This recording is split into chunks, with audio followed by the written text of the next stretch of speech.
Game on, did you say that already? You were so on top of that? Been live for like 5 seconds.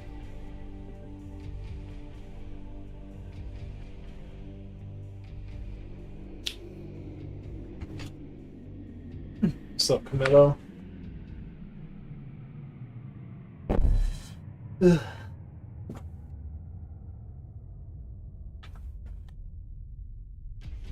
This will be my warm-up.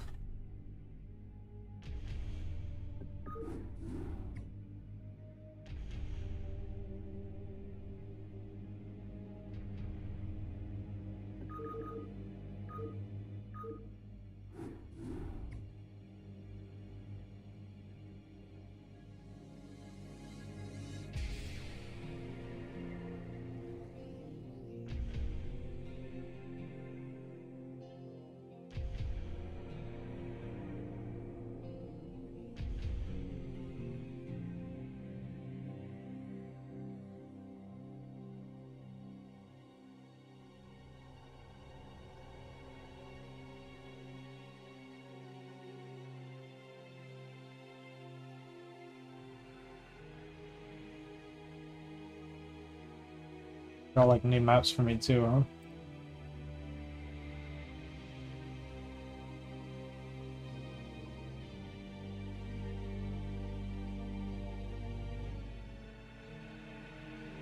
Hi, Soju. Soju Han XD.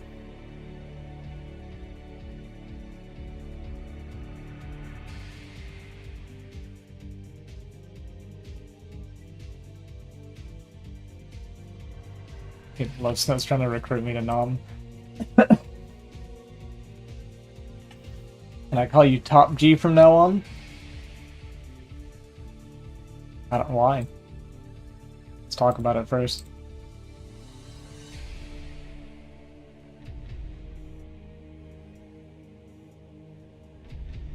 Andrew Tate? No. Then I'd rather you not.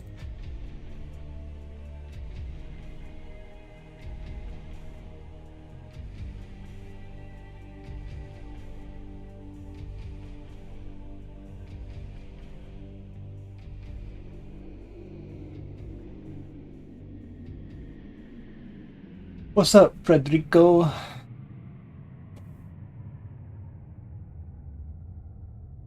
Boa? Harding.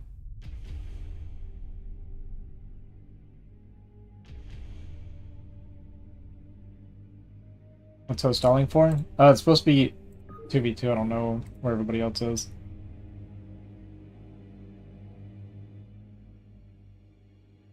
He's opening up the stream, I guess so, huh?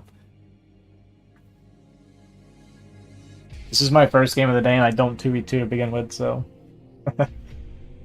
See what happens.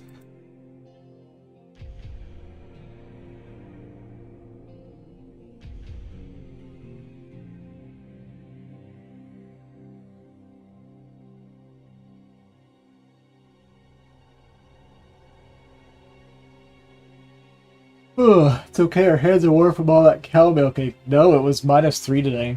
Or whatever that is in Fahrenheit, like 27 or something, I don't know.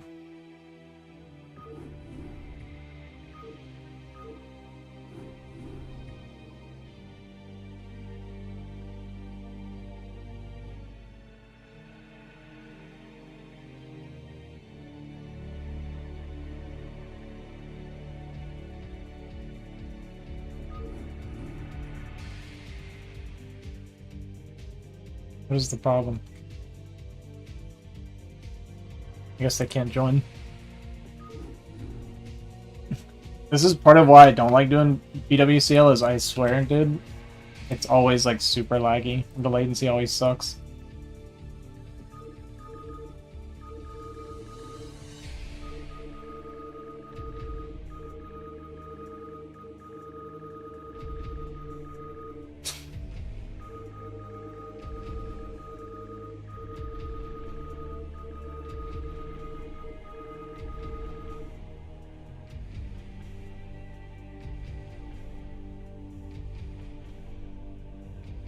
Hmm.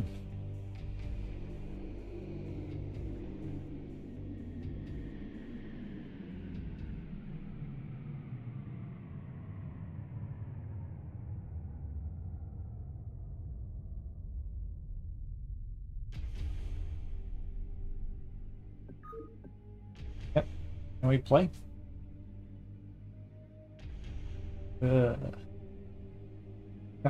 Well, I guess Dada moved the cast back like an hour. Maybe even, yeah, an hour. I think it's 2 hours from now. I'll double check with him when I'm getting close to done here. Or I'll let him know when I'm done.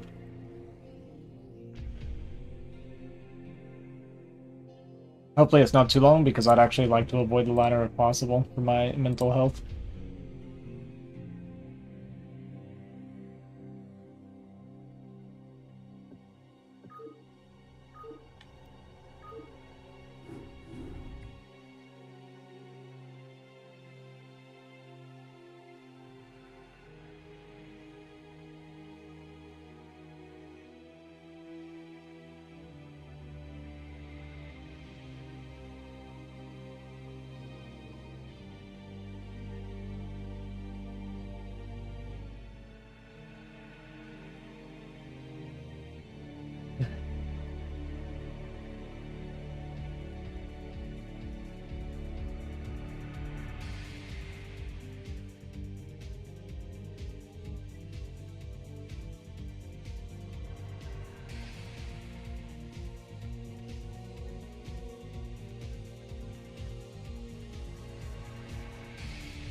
Off to a good start.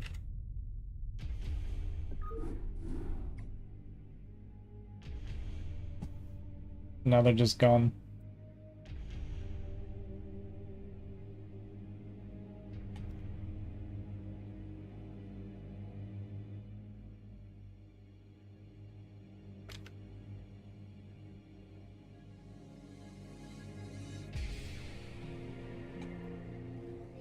Oh, he wants it without a password.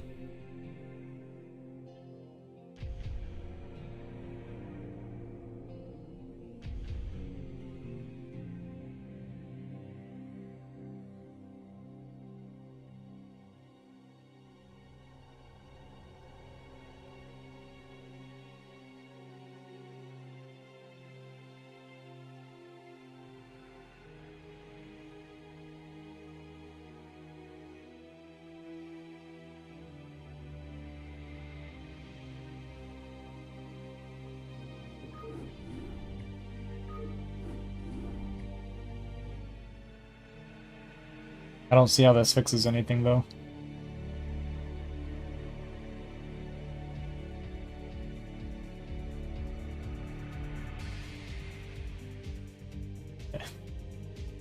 As I guess.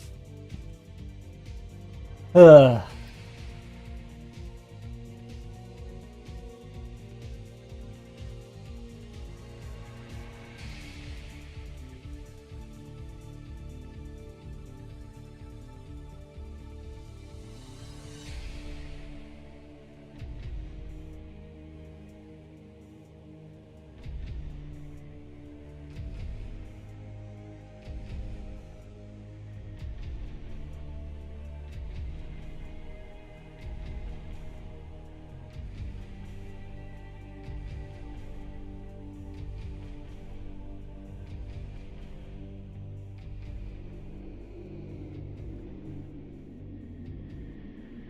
This is why, dude. I have yet in my life to do one of these matches and it not be, like, unbelievably complicated for no reason. Like, something just... I don't know why it's so difficult, man. But it's every time, huh? Not once. I haven't once been able to just get on and play my games and it be, like, normal games. Lag-free, nice and smooth and simple. And unfortunately, it's, like, right in the middle of the day, which I want to play, but it's hard for me, because It's I have a lot that goes on during the day, typically. But yeah, I want to be able to play too. So it's just like I just want to get on and get my games done and go.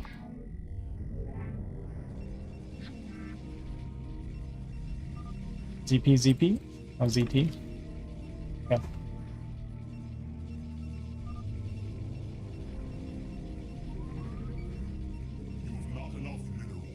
Zerg sounds strong to me. Because like I need zealots to deal with lings, but then I need goons to deal with Baron.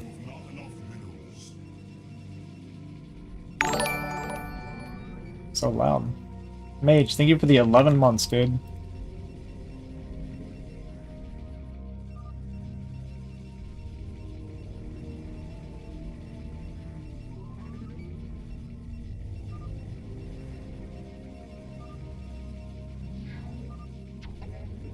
Really? Okay.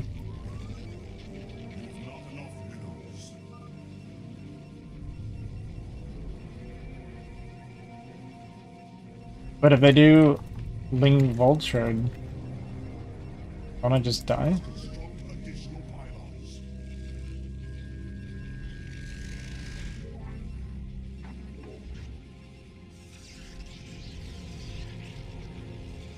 Oh wait, it's my ramp.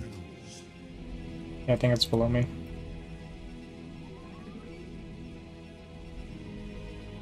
Yeah, the plus 10%. Doing okay, a little bit tired. This is my first game, so we'll see how we do here.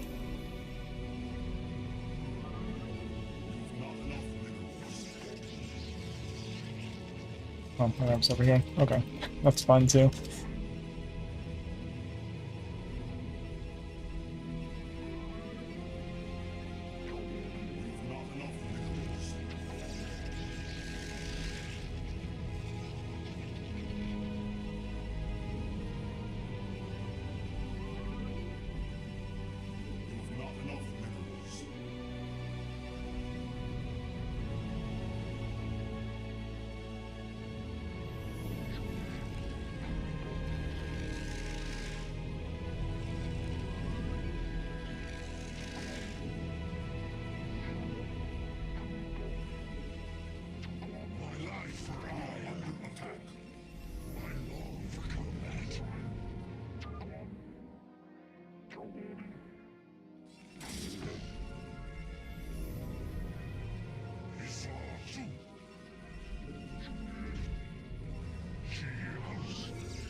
I'm 100% with you on that one, Rocco.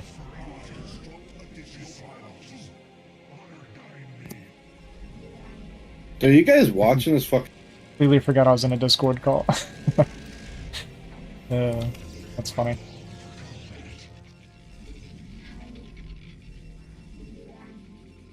I like it.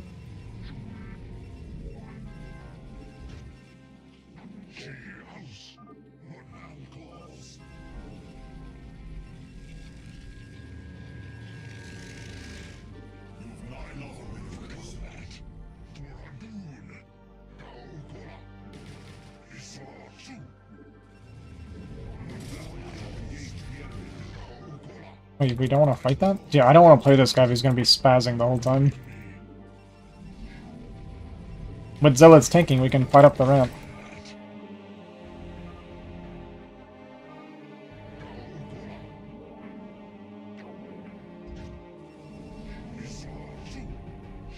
Not looking forward to playing with this guy at all.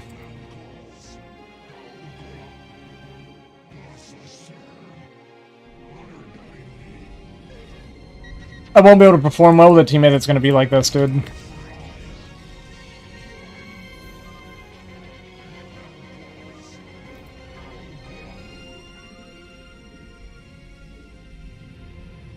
Yeah, this is not going to be an enjoyable experience.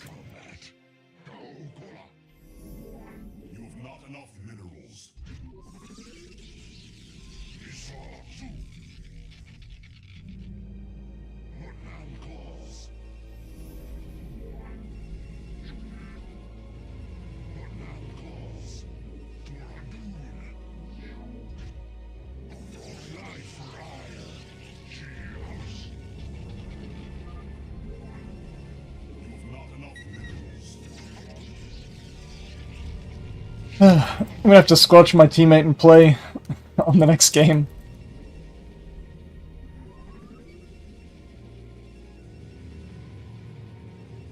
Which is gonna be kind of weird.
Just all in on bio then.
I didn't realize that was there.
Oh, my teammate like freaking out on me. It's GG. Dude, that stuff's so annoying, man.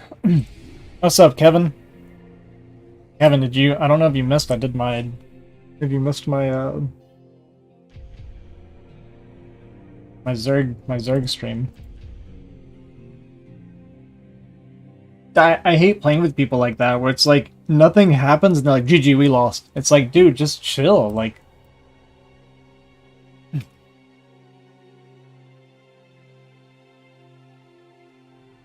my ladder cast with Zerg, or like the stream, you mean? I had a pretty crazy game where we like mined out the map, huh?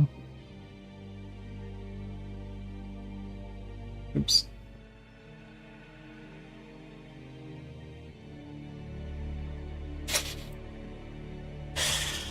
Yeah.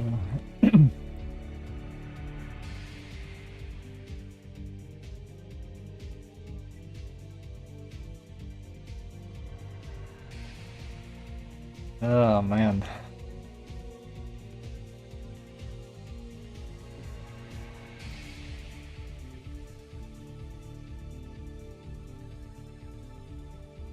Like, I understand we can hold the ramp, but so it's like little things that, and I know I'm not wrong because I've played the game enough. It's like I can trade if my zealots are tanking, we can get a positive trade. Like, just pick off a few extra lings, more or less for free. And then it's like he doesn't want to, so it's like fine. So I go back down, and then I step like a little bit away. He doesn't have enough lings to push out anyway. He's like, GG, we lost. It's GG. You gotta hold the ramp. And it's like, dude, just stop.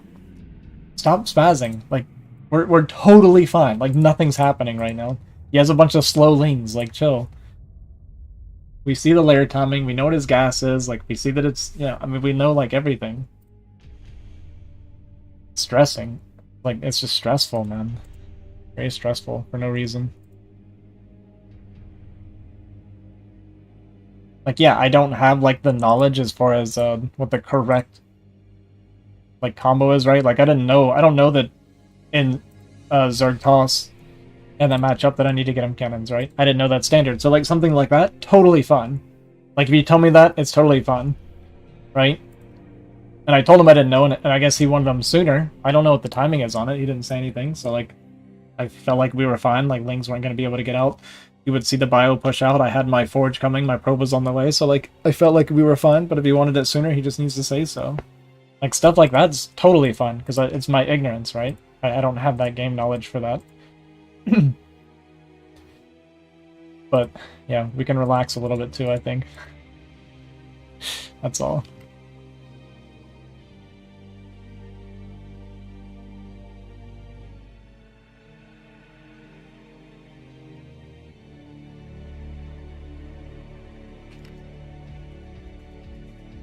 BGH game where you lost your ally to 2 cannons and ended up winning. Yeah, yeah.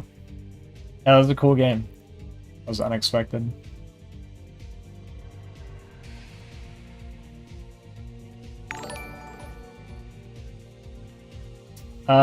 Curious Soul, thanks for the follow, dude. I appreciate that.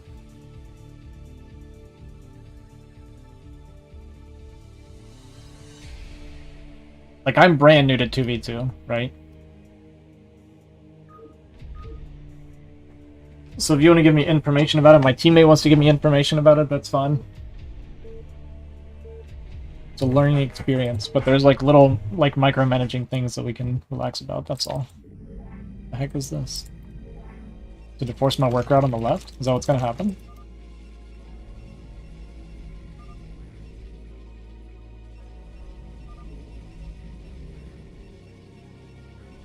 That's cool.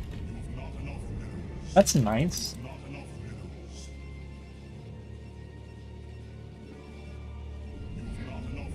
Oh, is it worth?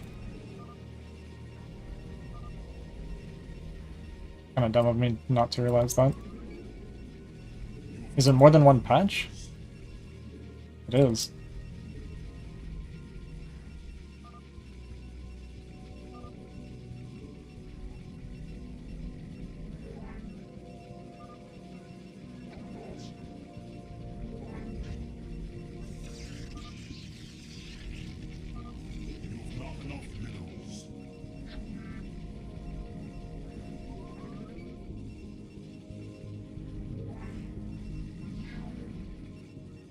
Oh, it's temporary.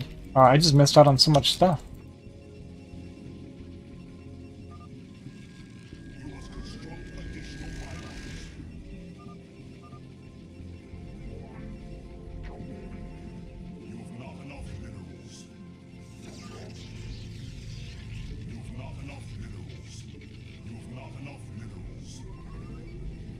Oh.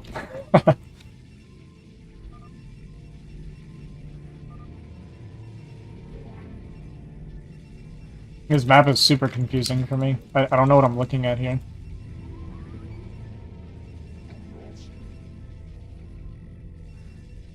Oh, this itty bitty ramp. Holy cow.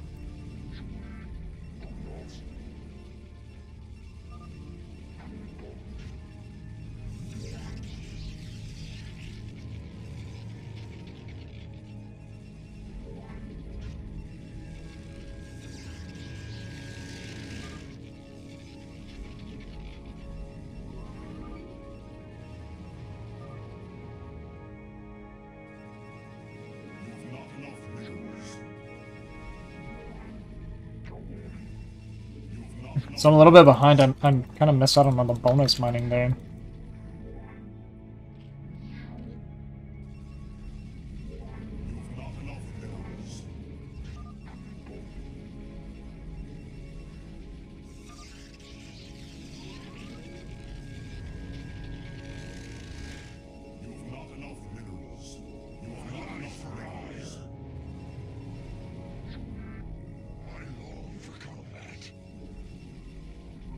I don't know if I answered you, Soju, but yes, it is the same partner.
Pretty bad for us.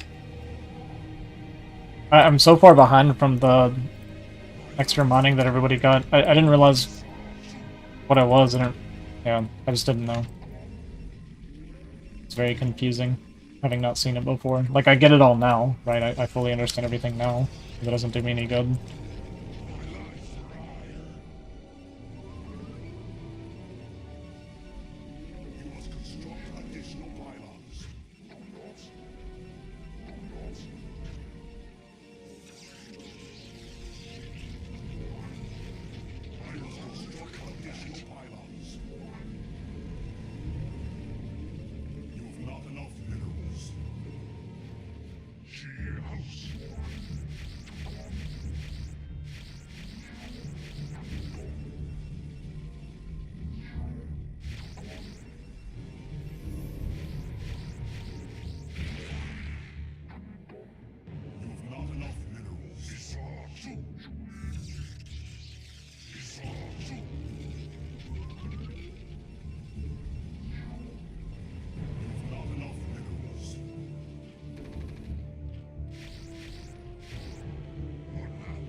I just want to play macro. If they just want to play like macro, then I'm super comfortable here. That's what the pylon's for, yeah.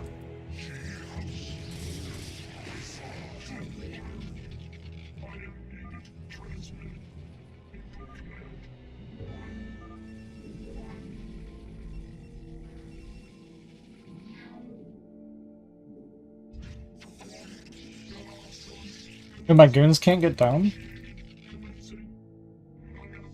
What?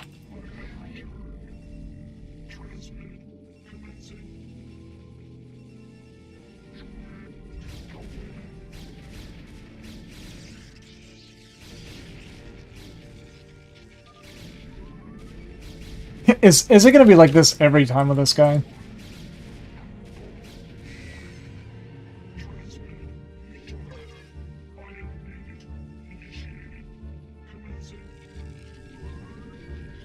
What is this for?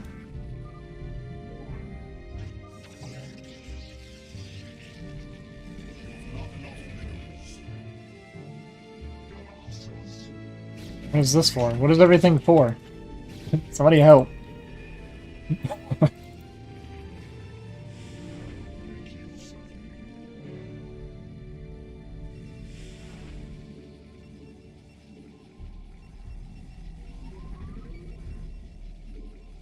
I don't understand like any of this map.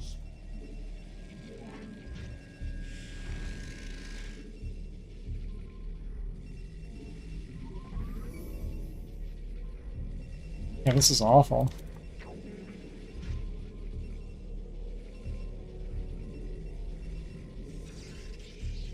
What is this for? I don't understand.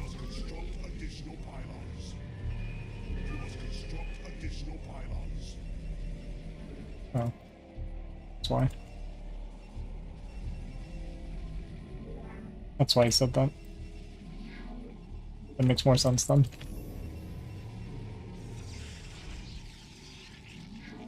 Yeah, it feels like double tossing this is probably pretty bad.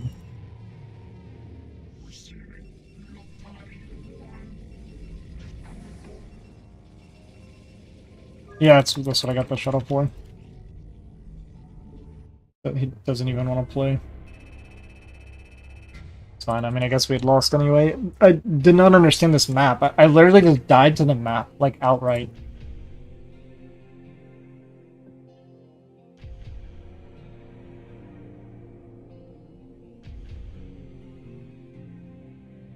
Way behind in the beginning because I didn't know those minerals were temporary and stacked.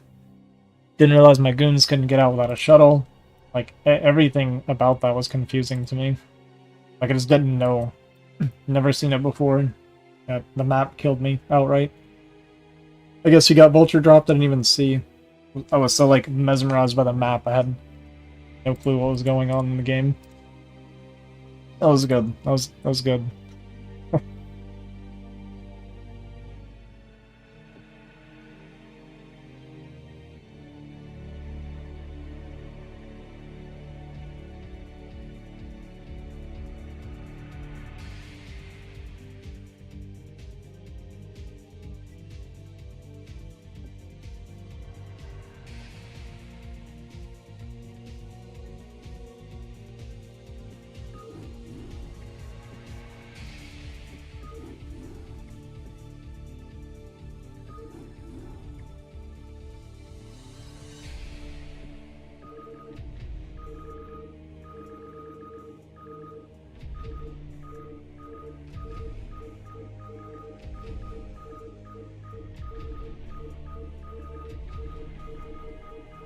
But I would rather have a teammate that that is like significantly worse than him, that stresses me out less. Because it's very hard to play with someone that's like so uptight and panicky. And just negative. It's very negative, this guy.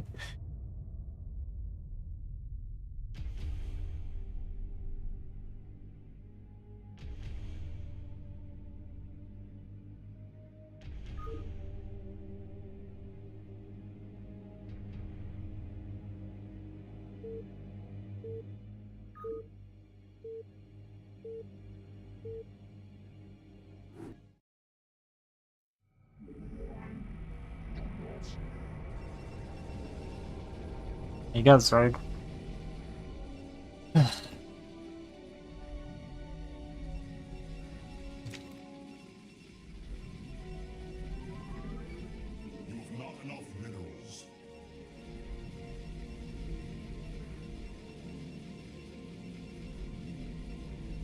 According to our first game with these guys,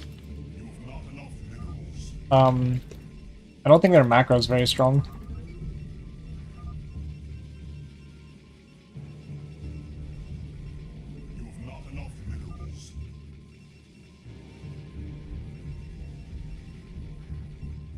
I'm super comfortable with goons, so if I get goons and the guy's like bio or something, it's like really comfortable, I think.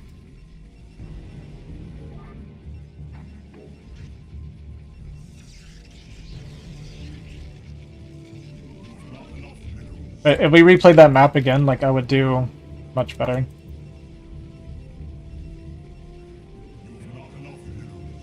For sure.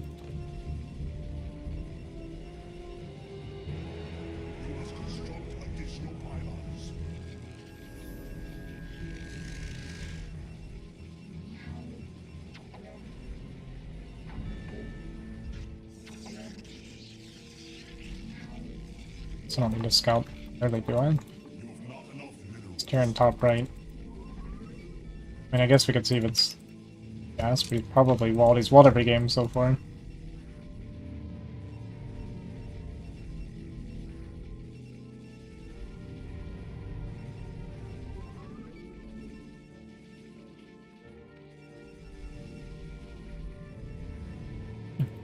Guess I'll go one zealot.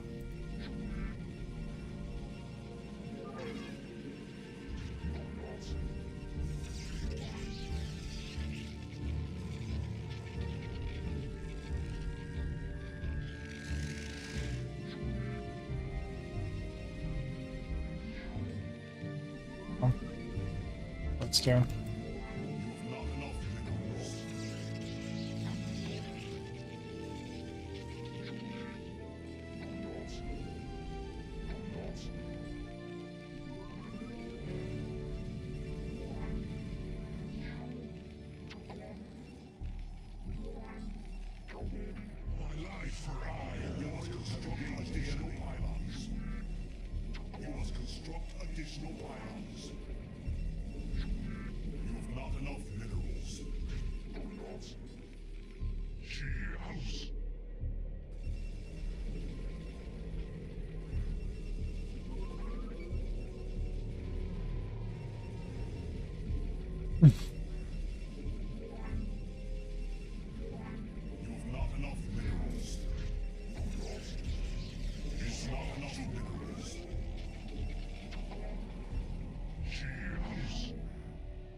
Hmm.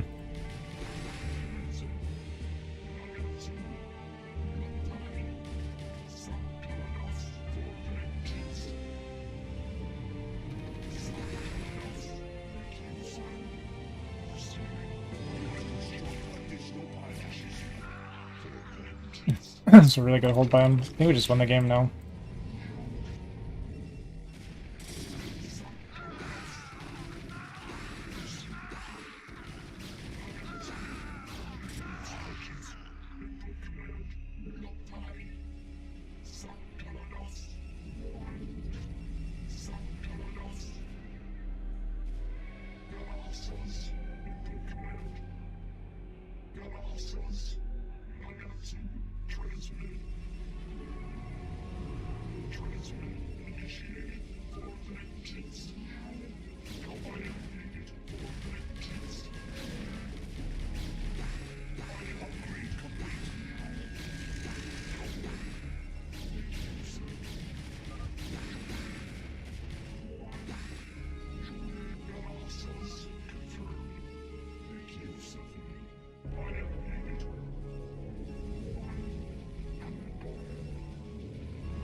What's up, Paradoxical?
We alright.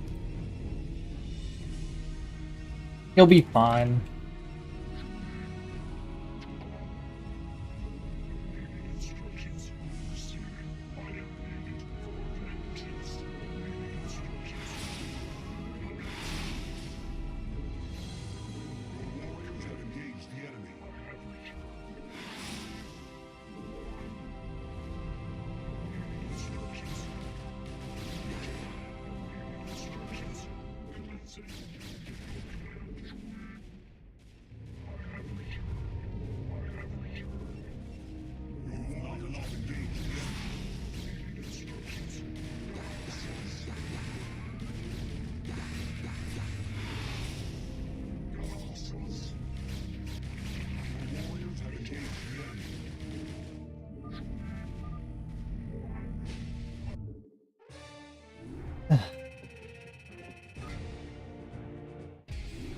He had a really, really good hold, so... He had a good hold, and then I... got hit with the lane counter, and then held that without losing really much of anything, just a few probes. And then after that, we were good to go.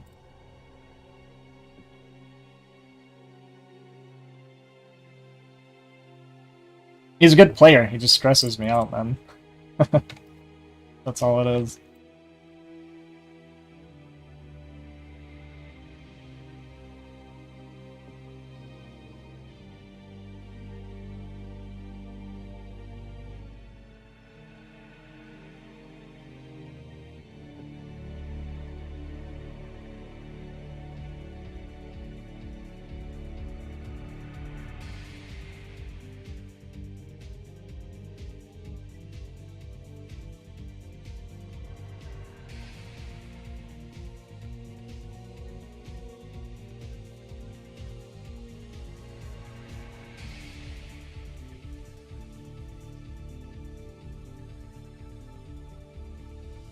I'll be honest with you, I'm sad to even admit this. That first game, when he started getting like super upset and called GG and stuff,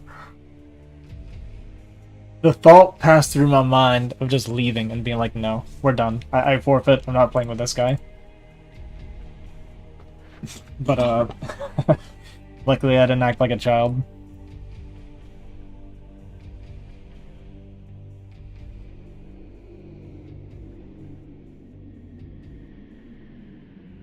Good player and has good communication skills. He's a good player and his communication's decent. Yeah, he just needs to relax a little. That's all. That's how I feel about it.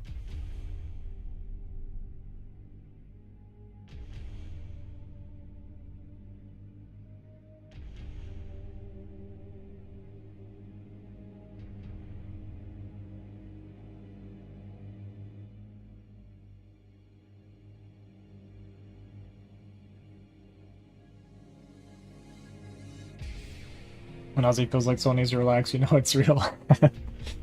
uh,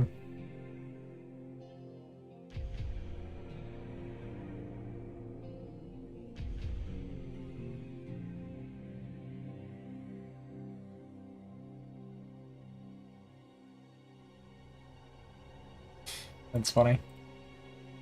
Okay, I guess I'm gonna ladder a little bit while I wait for the CPL cast. It was supposed to start in like 25 minutes, but I'm not 100% sure if we'll be starting at that time, so we'll ladder until then.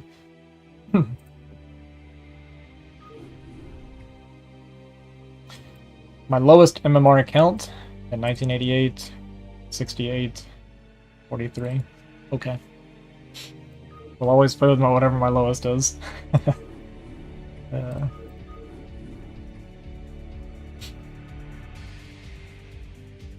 It's fun. I really enjoy the 2v2s, and I think it's something I could actually be good at. Like, I feel like I play decent, but there's like a little bit of lack of experience and knowledge, right? But I think they're really fun, and I think I could get good at it.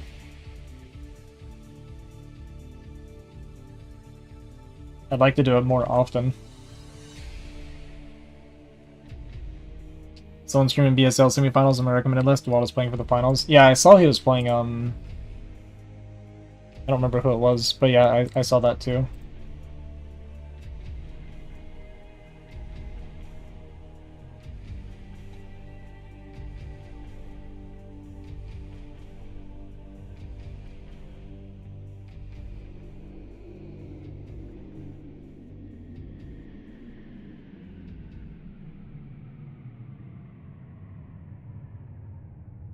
Small part of me wants to go in there and complain about him beating up the fastest tourney.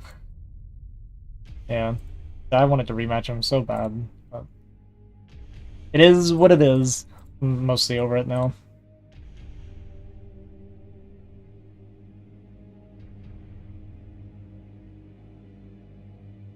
What's up, Quo?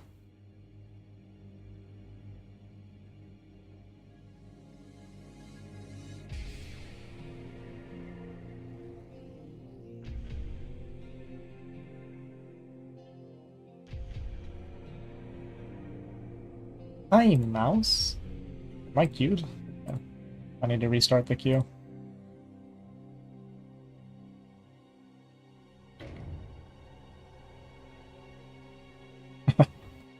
Unless that's so stupid. I'm doing pretty well. So when are you getting new emotes? I'm actually thinking of hiring someone for it when I have a little bit of money. Tried talking to a couple people, but I didn't really like their style that much. That was like 1730. Terrible turn rate. What is it about? Anytime I play someone that's like low MMR, it's always super laggy, and they're gonna do some cheese, and I'm gonna get super tilted and die to it. I know that's what's gonna happen. I'm gonna get 9 pulled and 12 extra high, and I'm gonna get pissed off. I hope you guys are ready for it. It's a 4-player map. Dude, it's just like perfectly lined up for me to start off angry on game 1. It's gonna be a 9 pull speed on a 4-player map with bad latency.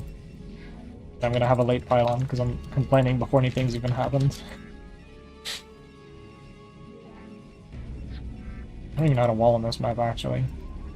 Wall on super late. I think Forge Gateway, right? The Aussie experience. Ugh. This is such a stupid supply block too. So I think I can gateway here, Forge here, right? I'm pretty sure. Actually, that looks open. Whatever, that's what we're trying.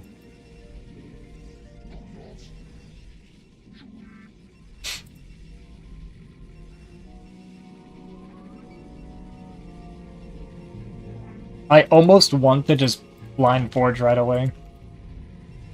I don't want to die to something really dumb. And he's only 17 something, so his MMR is not super high.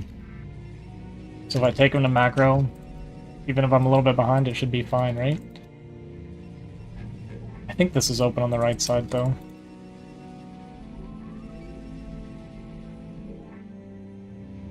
What do we think?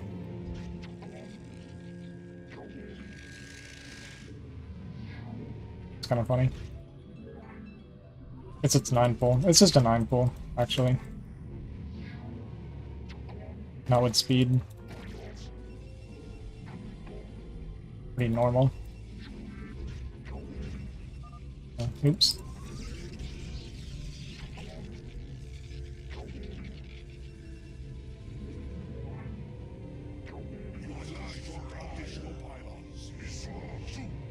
Like, this reaction time, do you see this, man?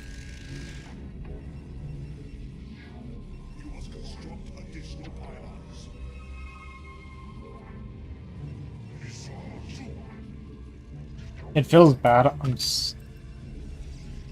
not gonna get my second zealot out because of the supply block.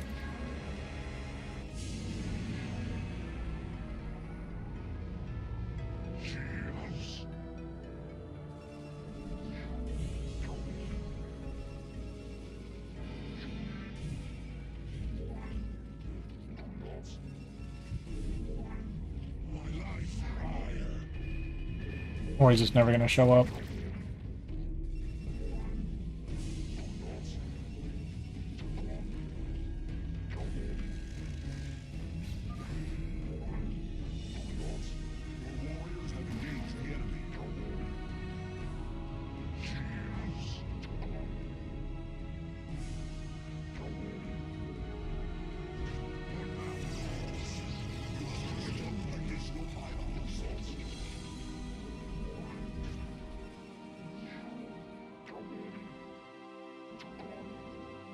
Is he just massing speedling here?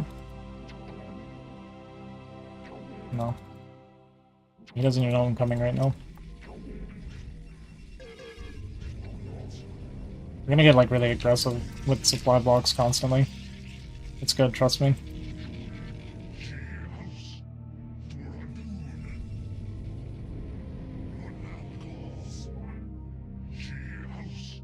I went out of this game as fast as possible.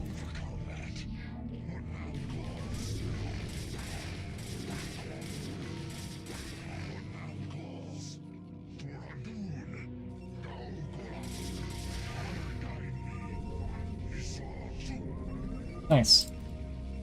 Quality. That's a quality gamer right there, boys.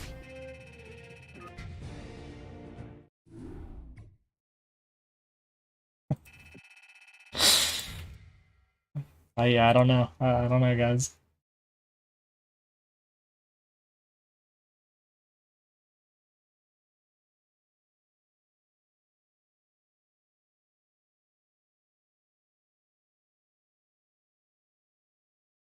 Great for the game. What a reaction, right? Alright. Well, I'm glad we didn't have to, like, suffer through that one. I screwed up so much, too. Like, that was rough.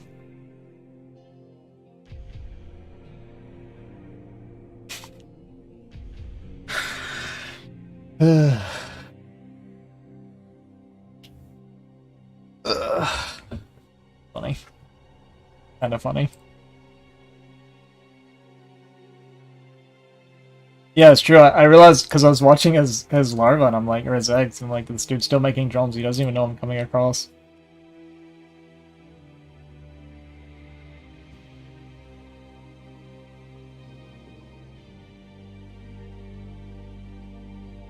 weird. I don't even understand what he's mad about. This is like, I wouldn't even say it was a standard gateway opener because I supply blocked twice. 3 times. I supply blocked 3 times. All 3 pylons were late. And you got like super pissed off. It's too funny.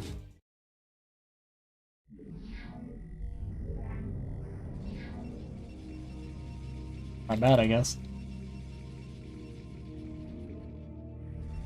Good turn rate. It's good.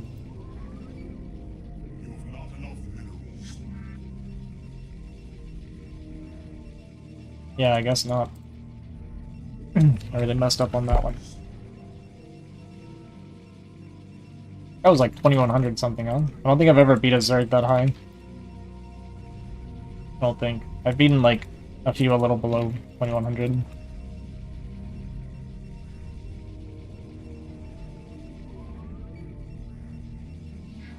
I gotta start sending my probe before 8.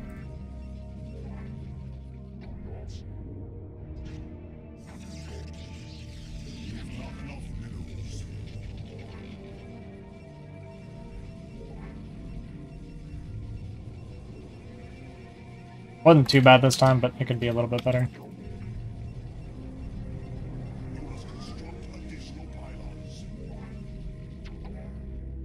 Okay, I think pylon or the gateway can't be on top.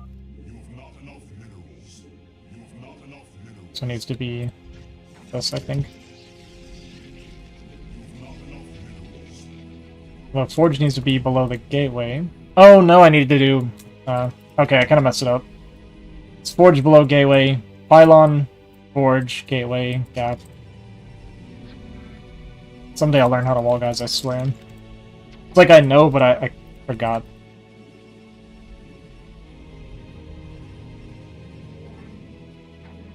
Yeah, this is a little bit out of whack. I'm gonna have a lot of gaps here.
Actually thought I'd made another pylon already.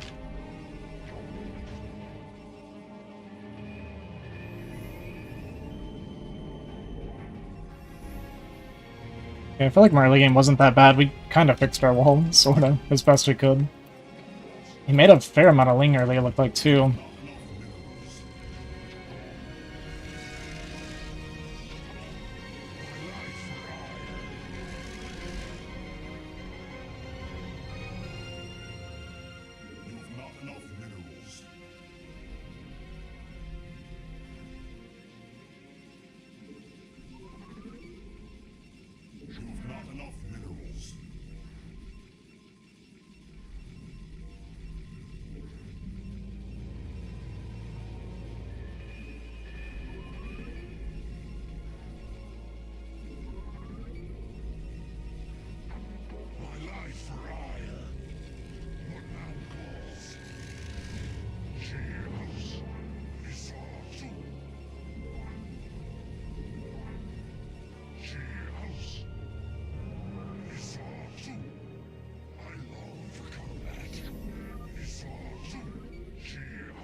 This Stargate is super late.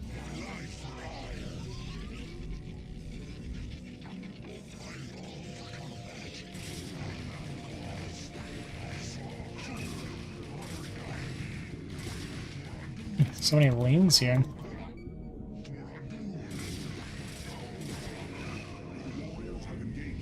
It's not that bad.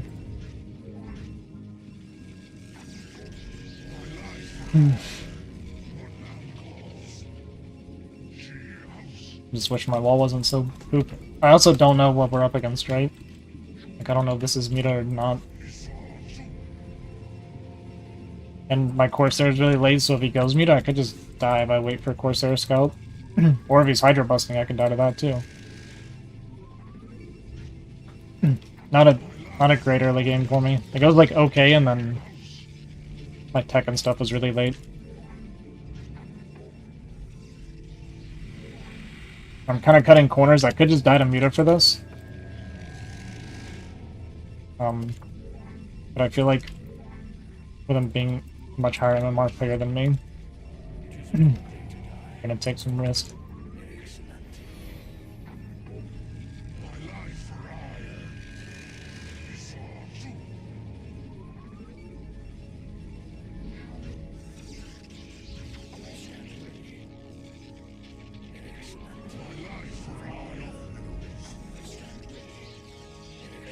I don't need this at all. I'm just gonna get it because I want to be like completely wide open and Muta.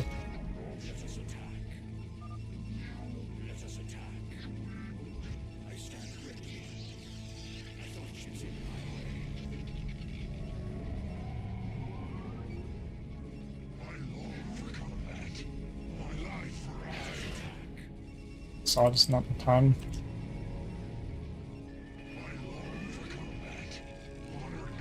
She just kept scouting for his third.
Everything I have is so late, man. I'm just gonna die here.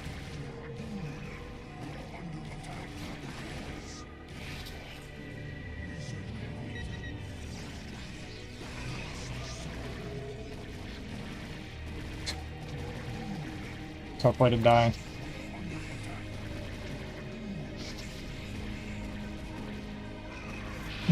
Like, we're at 10 minutes and I don't have Storm yet.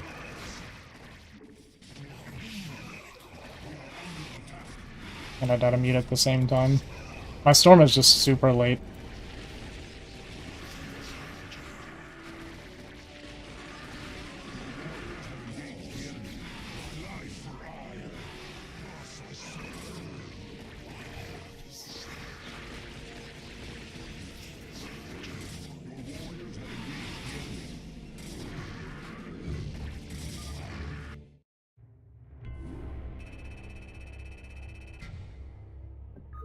If I didn't miss my timing so badly, right?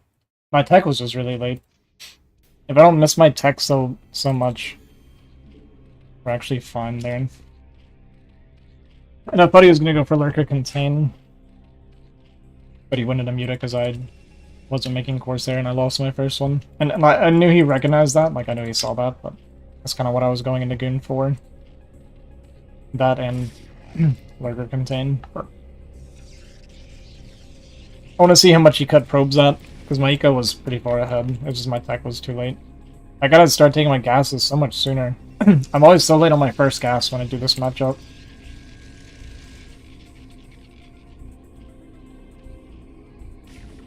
Yeah, he's at 32 drones. Like, if I had my storms in time, and we hold this, I'm actually in really good shape. But I also wasn't prepped for the Muta properly. I mean, I've had storms here, like, if I had 2 storms up front, 1 back here for the Muta, I would have been fine. Because if I hold that cleanly, then I can push out for my third, and, yeah. It happens. I mean, that guy's, like, way higher MMR than me. We don't expect to do, like, super well. But we learn a little bit. That's what it's about, right? It was, like, 200 MMR above me. Yeah, about 200. You live and you learn. A favorite matchup.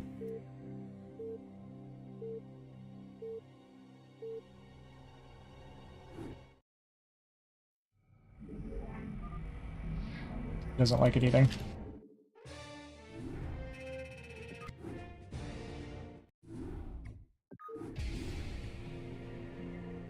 Do not want to free MMR. I want to earn my MMR.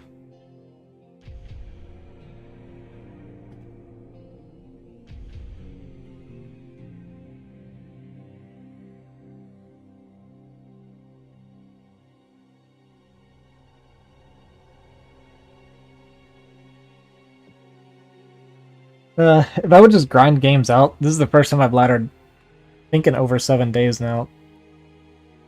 If I would just play more consistently, I think I could maybe touch A rank. But I swear every time I'm like playing again, I'm like relearning.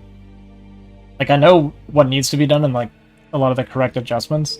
The issue ends up being just remembering to execute it while I play, because like nothing's second nature for me right now.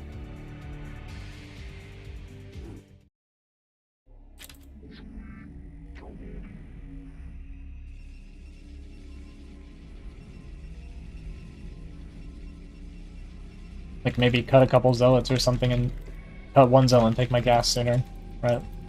And get my wall secured and go straight into my gas a little bit quicker. Because like, when I watch high-level Protoss, I want to say, I'm not 100% sure on this, but I want to say I saw Corsair starting at 5 minutes. I started my Stargate at like 4:45 that time. Really, really late.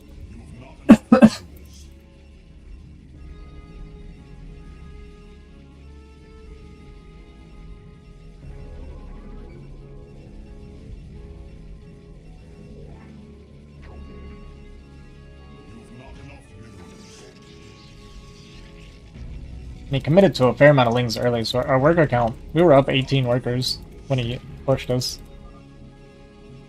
So like, that felt really good.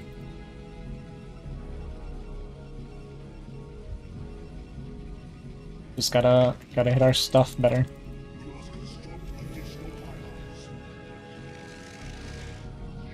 Moving on to PvP, where we're probably gonna get 2-gated, or killed by DT, or Reaver, Banner Pylon, something. I'll probably be bitching about the turn rate later. Although last time we had bad turn rate, we won quick.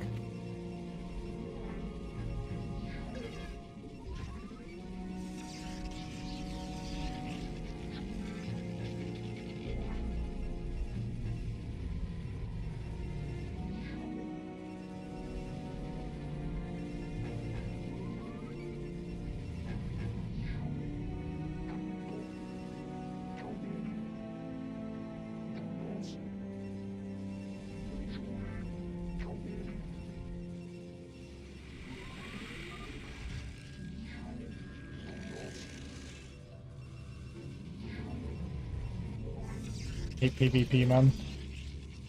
It's the same crap. I have no idea where these could even be hidden.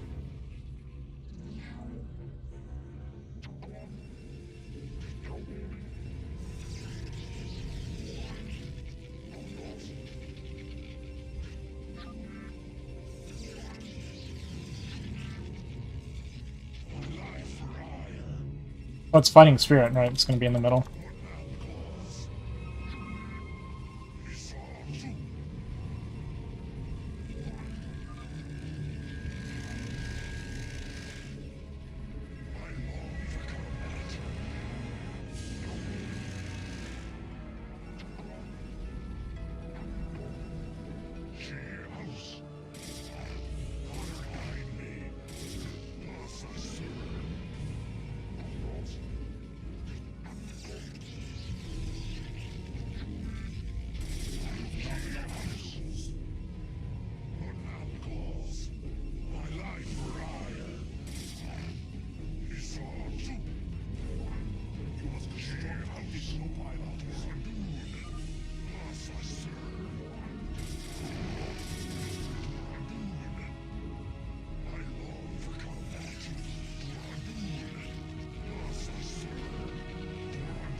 I'll lose.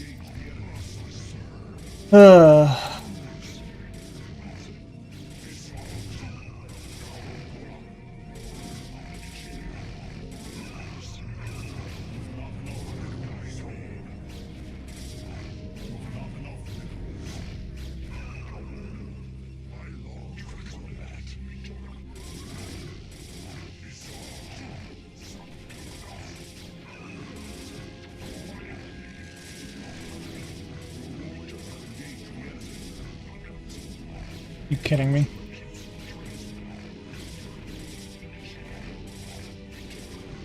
I can't do in this latency, man. I shouldn't even try to goon in this god-awful latency.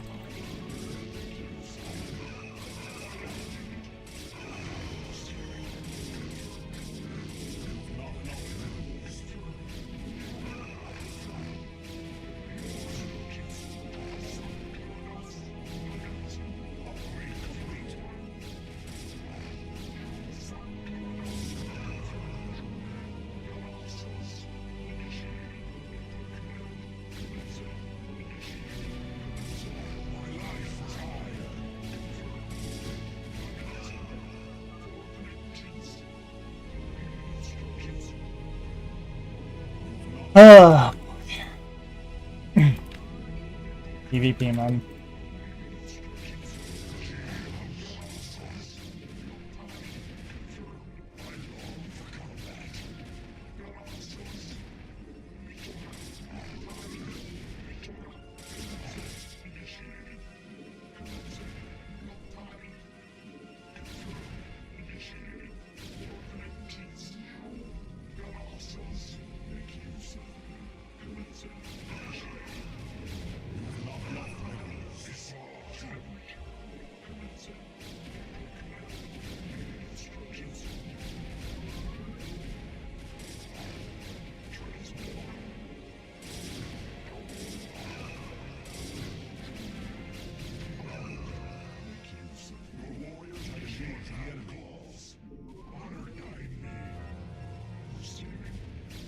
We it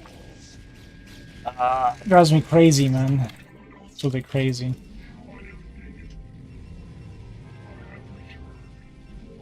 I can't do in these latencies. It's just the worst. I'm gonna try and just play from here.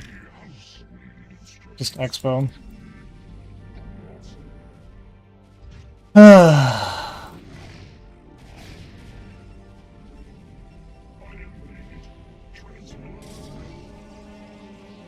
Stresses me out, man.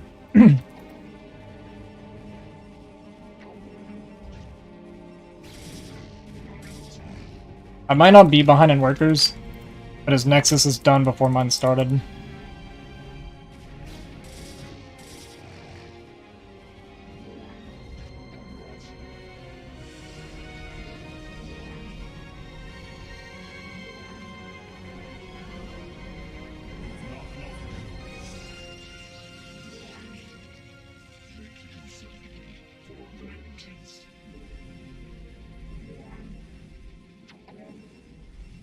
Everything responds in slow motion, man.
Hi, Ice.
Can we just leave?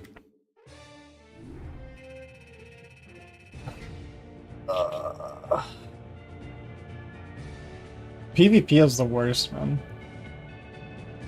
It's just the worst.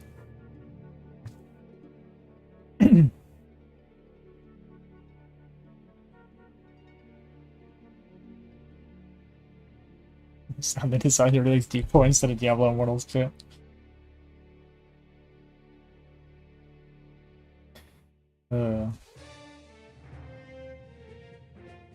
It's funny.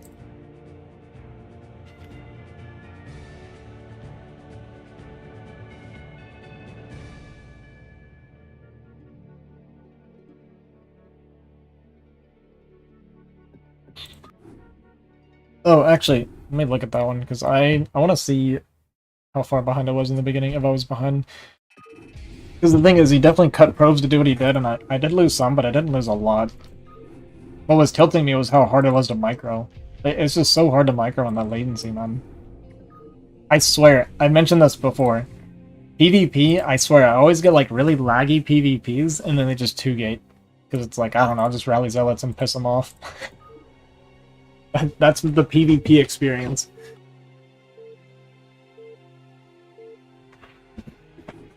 What is IR Gaming? I don't even know. Probably something like Swedish or something. I don't even know where they're from. I can ask, but it's not English. I know that.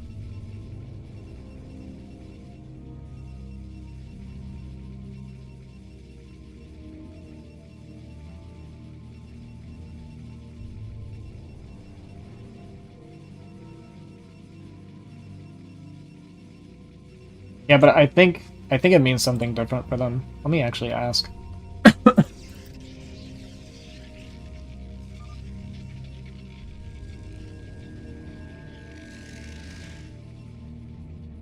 Yeah, so look at his worker count right now, right? We'll see what it is afterwards. Because I think I wasn't even behind an eco, even though I took my Nexus like after. And we started off where it was fine, like I'm getting a lot of good hits and stuff in, I've taken no damage, we got the shield battery for backup. Like everything started off totally fine. But as soon as I started having goons pop out against this, I started losing my freaking mind. So we're starting to take bad trades now because we're like really badly outnumbered. We're up 5 workers right now. Still 5. I lose a couple.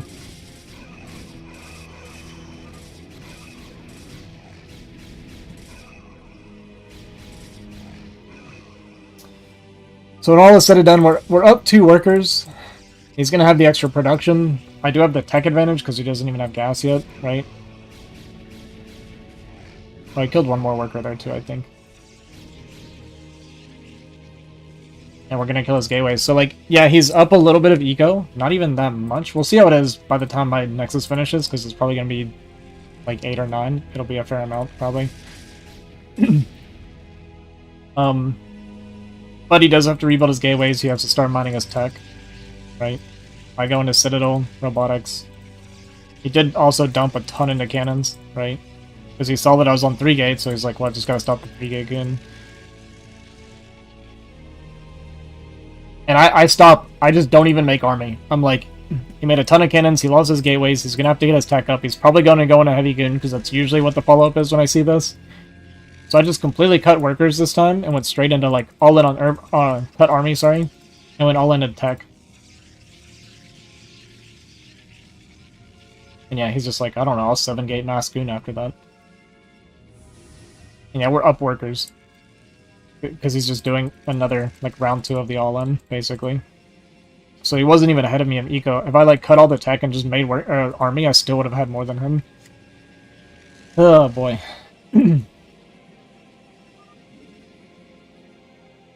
The trigger the gates in middle, I used to do a lot when PvP, only good ranked players used to beat me. Yeah, it's, I didn't realize I was on Fighting Spirit. Normally I would call Scout because of that, but I scouted him first anyway, so I got super lucky. If I didn't first scout him, I probably would have lost. Yeah, so I wasn't even behind an eco because he was cutting so many workers. He got ahead of me, like, briefly, and then we got back ahead pretty quick. Because you just stopped production early. Ugh. Alright, so this is what IRK stands for. It is Swedish, so I was right about that. And it stands for not completely sane.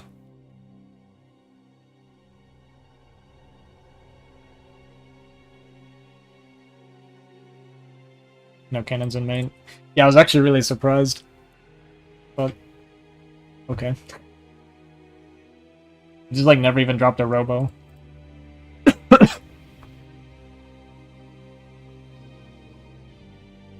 Saying StarCraft players don't exist. True.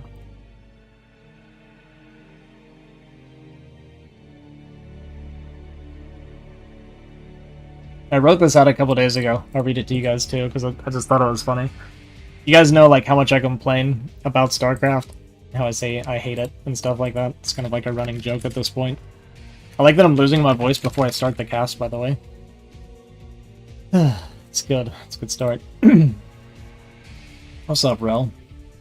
Anyway, it's a joke.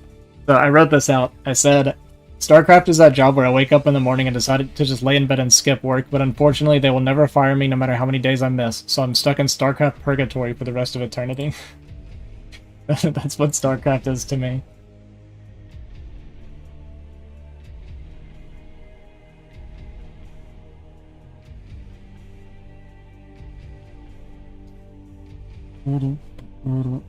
Yeah, so I'm not starting a game right now because I think we're about to start the cast, possibly. At least wants to do an audio check here soon.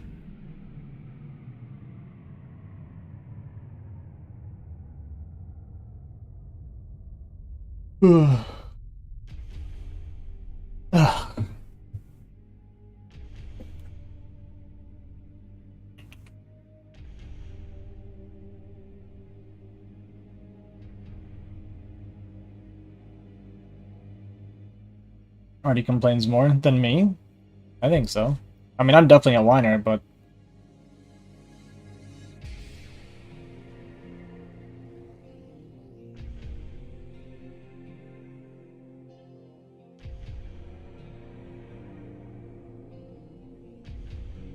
I don't think I'm that bad.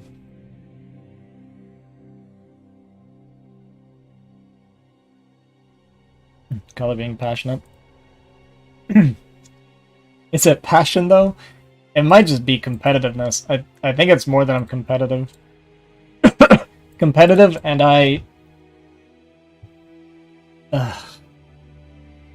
yeah, it's mostly that I'm competitive. So the reason I get, like, really whiny, I guess, when it comes to, like, lag and stuff, is, like... I hate when I have something that's kind of holding me back and stopping me from playing at, like, what I feel like is my best, right? And when it's something that's outside of my control, it's a very frustrating feeling. That's why, like, when I, like, for instance, when I played against the Zerg, that 2150 Zerg or whatever, and he beat me, it was like, he's a strong player and I screwed up, right? There was nothing that stopped me from playing well except for myself. So, like, a loss like that, I'm totally okay with.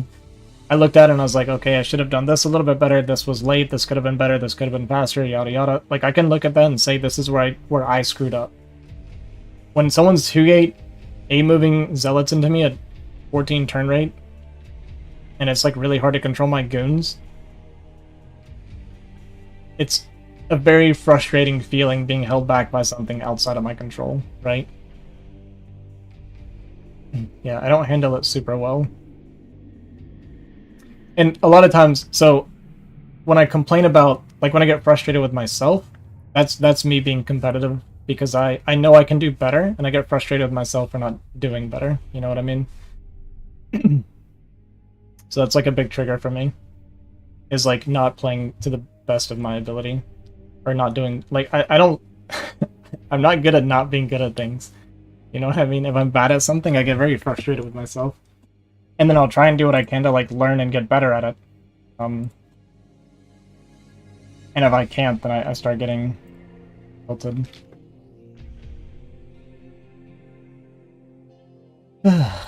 Sucks to suck, you know what I mean?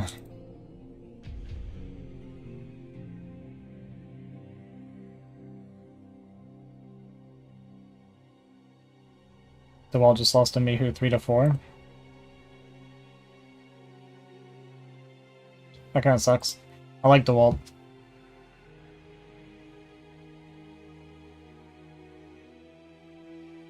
Yeah, I would have wanted DeWalt to win.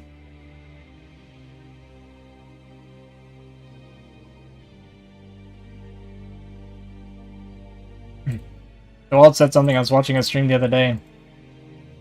It's kind of adorable. He went for an American idiom. And I assume this comes from like carnivals. I don't even know where it came from exactly.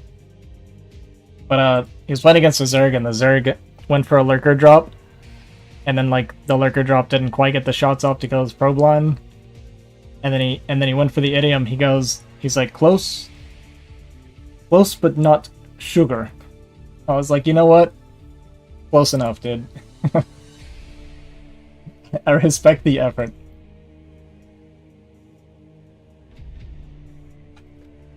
I think we were going for a close but no cigar.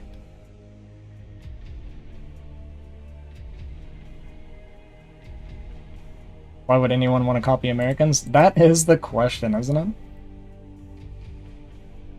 I know what you mean, Ozzy. When I play WoW, I can do the PvE quest no problem, run dungeons and raids, but the PvP aspect of it drives me nuts and makes me insane. Yeah.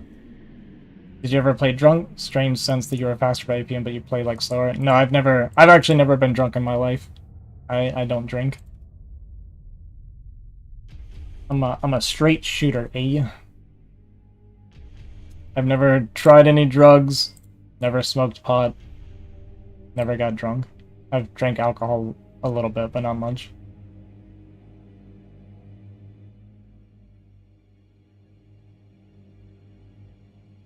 Yeah, I might just start one more game here. I'm not sure. Not sure where he's at. An ex-soda addict? I did used to drink a lot of soda. That's true. Alright, let's run one more ladder game. If we win, I can be close to like tying my highest MMR right now. Yeah. One more. Well, I'm just waiting for somebody for the cast here. Drink more iced tea nowadays than soda. I drink almost exclusively milk and water, but sometimes I'll drink a little bit of something. I freaking love PvP, man. That's what I'm here for.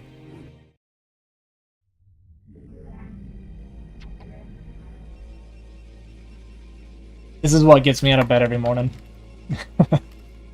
Playing PvP over and over again.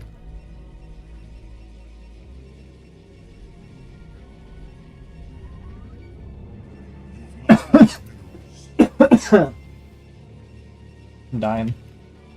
Just thinking about PvP, I got so excited. Gave up soda years ago. Yeah, I used to drink it a lot, and now that I've stopped drinking it, like I don't drink it, I very rarely drink it, and when I do, it messes me up so much. Like I won't be able to sleep, and I feel so exhausted and crappy the next day if I drink soda now. It's just not a good thing. It's fighting spirit. Thought it was, but I wasn't 100% sure.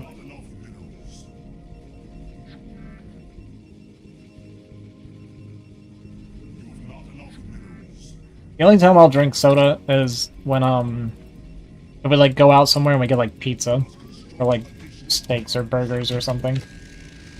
Doesn't have to worry about running out of milk like the rest of us. That's true. Or eggs for that matter. We get about a dozen eggs every day.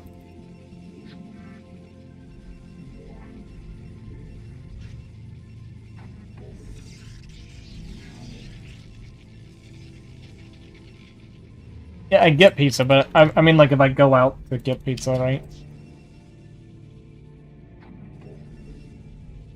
Or like if we go out to eat, I mean.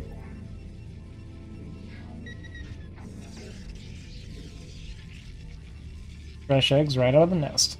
Never have to worry about running out of milk, make the right choice, and you'll have to drink this stuff. Fair, I guess.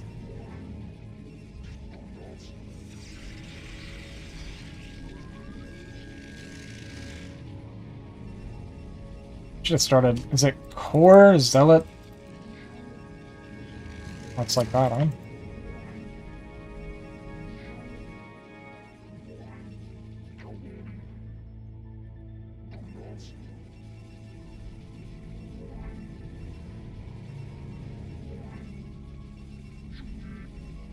Man, what have I two-gated?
That's okay.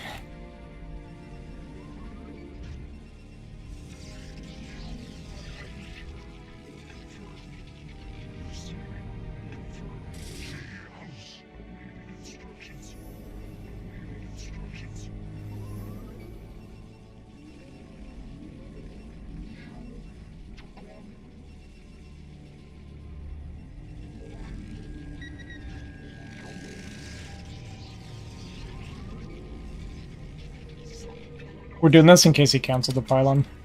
Or the cannon, I mean. Okay, I did not have my units high-keyed.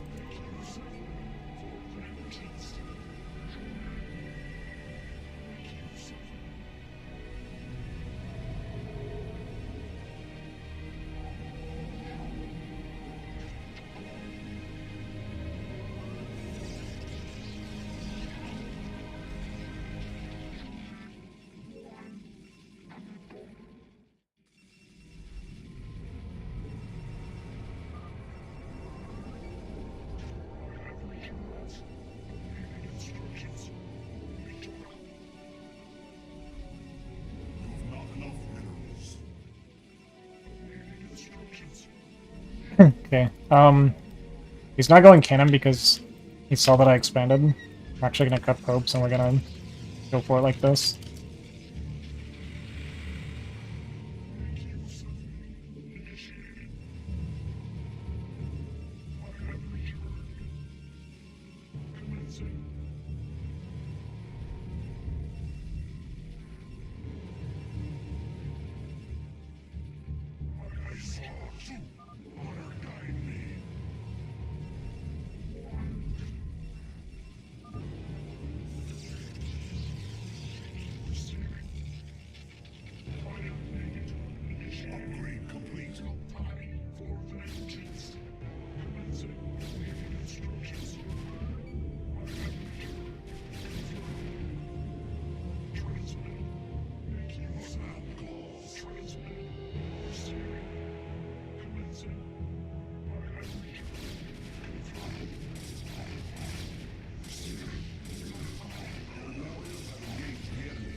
So he thinks that we canceled our Nexus right now, I think.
What's up, Breen?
Okay. So we won't win like that, huh?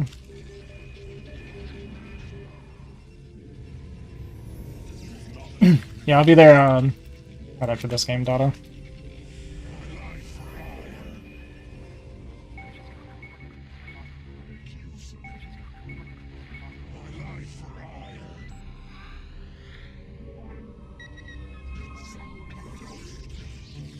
Hi, Petri. I feel like I've seen you somewhere before. Oh, on Urmon stream. That's what it is.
It was like mass expanding. What the heck?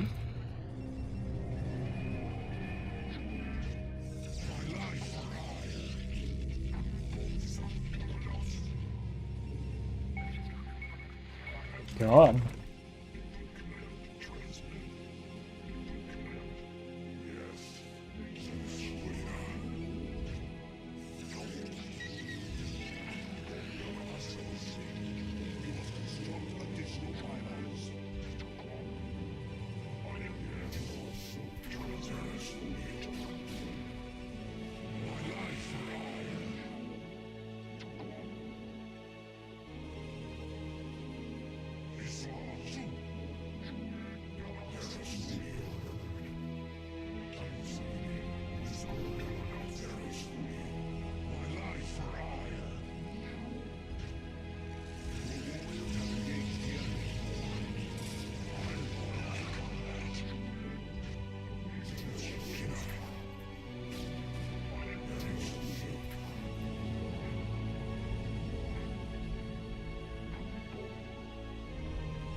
Feels like my Remax is way slower than it should be. I think my proc count must be pretty low.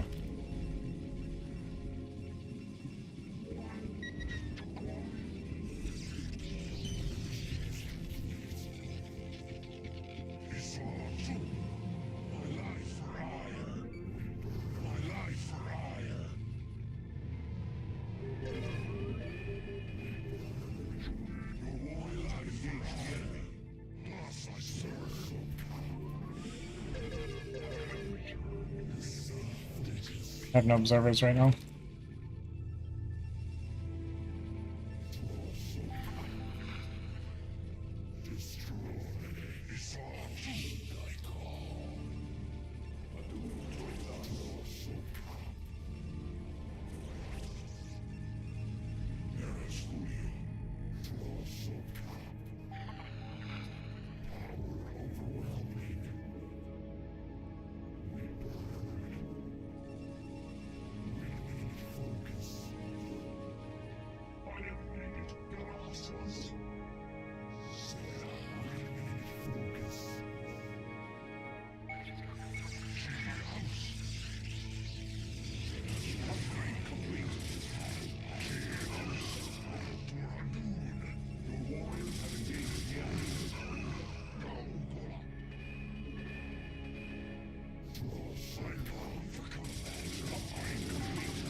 Well, I killed my only observer.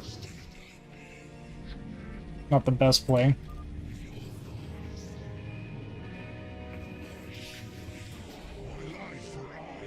Let's start more.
That was really wasteful.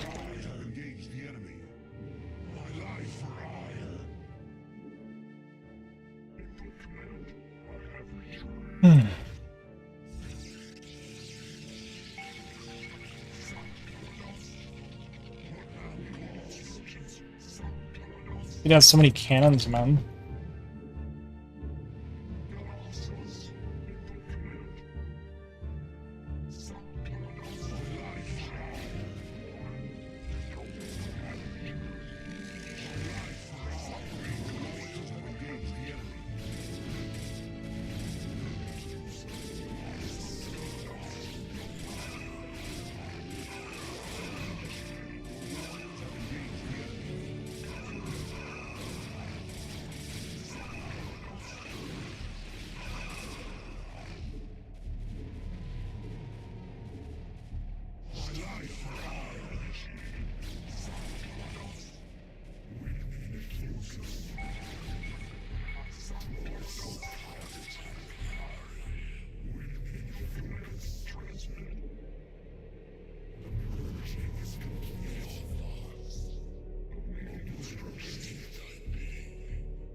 My observers go. Guess I'll let them die.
Only mining bases on the left side here.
fighting really poorly. I have the eco advantage, but yeah.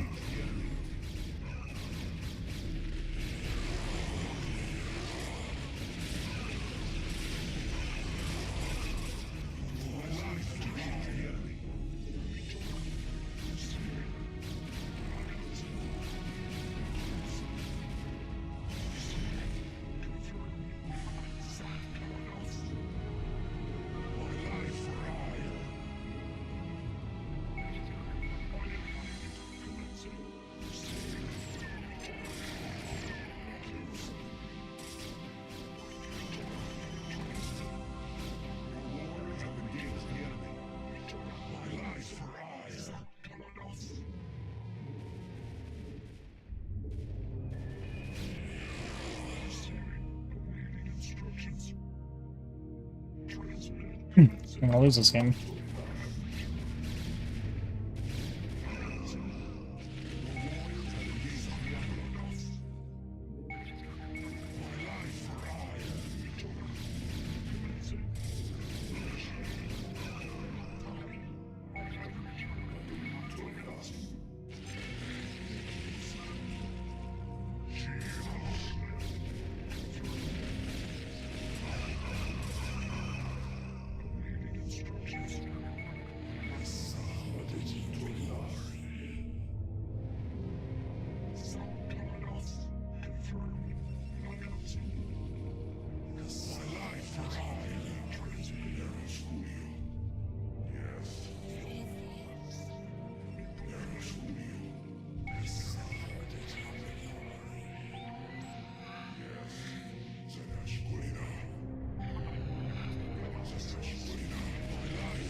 Am I gonna lose this stasis?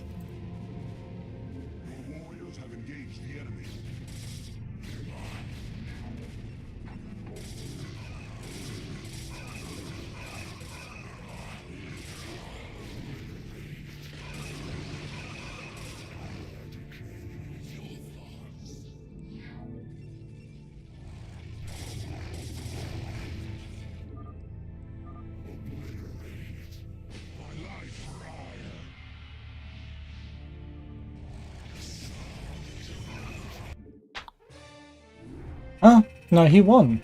Did he not win? No, he won. Was that like a pity quit? What is this?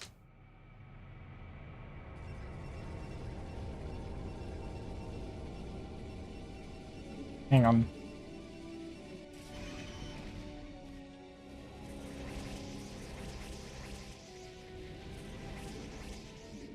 I'm pretty sure he just won. I didn't have any mining left. He had top left still. And his army was bigger than mine. I think he just like pity quit or something. Or like, not pity quit, but you know what I mean. Just decided to give it to me.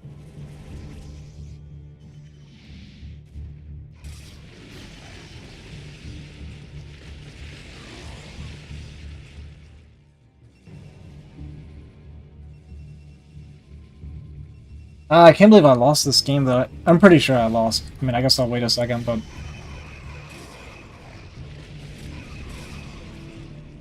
Yeah, no, he won the game.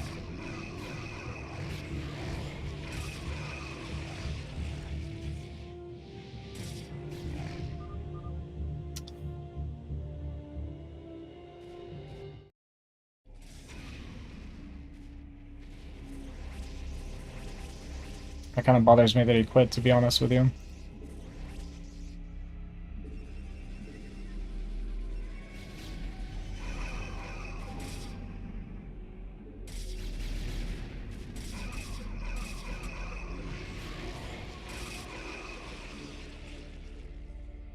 I have no more mining. We went split map, but he traded way better than me the entire game. Like, he has his base and the natural coming up. And his army's bigger than mine right now.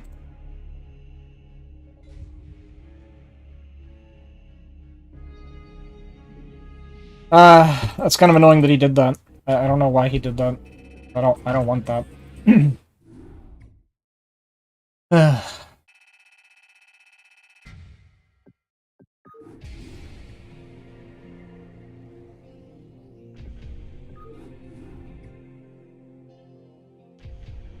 I missed them starting.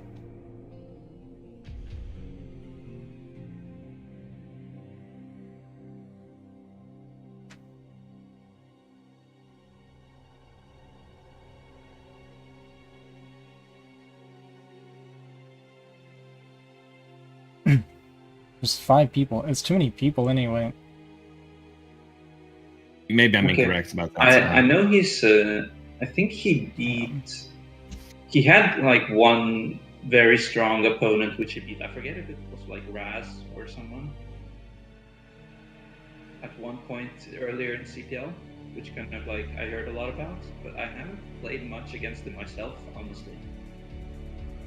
Yeah, feedback. By the way, we have yet another guest in the chat room or in the casters channel. Azidaki, how you doing, man? Doing fine. Just played like a 40-minute PvP or something. I see. That's why you couldn't join us. Yeah. We were waiting, like, where's Ozzy, man? And then I checked your stream and I saw you were in some kind of grueling PvP. Yeah, we went split map. B- Damn. Split. BWCL? No. No, just ladder. Was it like recall and stuff or carriers? He was massing stasis at the end of it. Yeah. Nice. Massing stasis in PvP? Apparently it's What a good. weird game. Very nice. Okay, so we have here, back to the TVZ, we have a wall at the natural for Ginger. 12 hatch. 2 hatch. How do I want to do this? Because I didn't get in the first lobby here. I can maybe...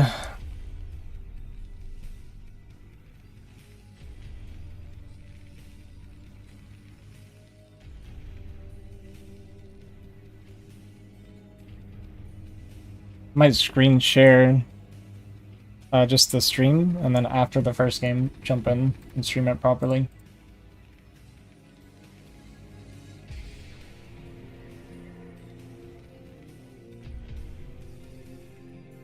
But yeah, that win's kind of whatever. Like, he definitely played better than me at the end. I kind of want to go back and watch it later, though. Maybe I'll do that right now while I'm waiting. Let's do that. Because the beginning of the game was, like, good for me. Like, really, really good for me. But he snuck that 9 o'clock. I want to see when he snuck it. Did I miss scouting it? Because I did queue up a scout, and maybe I didn't hit 9 properly and just didn't notice. But I was, like, really happy with my opener here because I kind of read how he was reacting to my Nexus. Yeah, I did too, and maybe I could have just pushed up and killed him. Well, he gave me more free expos. I at least denied some of his, and even DT dropped top left. He didn't do anything for my expos. I was trying to deny. Like, I stopped his 9 o'clock, and I stopped top left once. And killed the natural here as well once. He did nothing to any of my expos, though. I think I just fought really poorly. I actually don't fight good PvP late game when it comes to, like, the storm stuff. I tend to clump my Templar and lose them all the time. Okay, so he did take this early. I must have misclicked. That kind of sucks, because I did scout for it, and I didn't realize my goon didn't go there. So I missed my queue.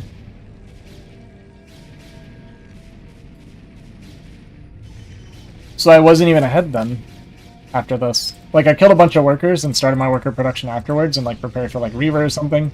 And see, I sent this goon, and I must have missed none. That's kind of sad, because I checked every base. Look at this. I checked here, checked here. Yep, that right there. That was supposed to be the 9 o'clock scout. And I just didn't notice I didn't check it. That's so sad. I could have gone back right there, too. Like, if I just find that, I would have won the game right then and there. So I'm not even ahead. Yeah, I wasn't even ahead. And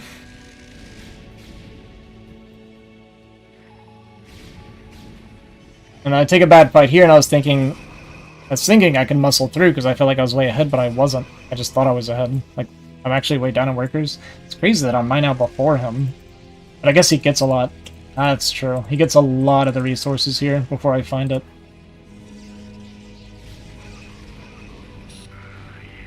Yeah, he's basically half mined this base, almost. And then we basically go split map from here.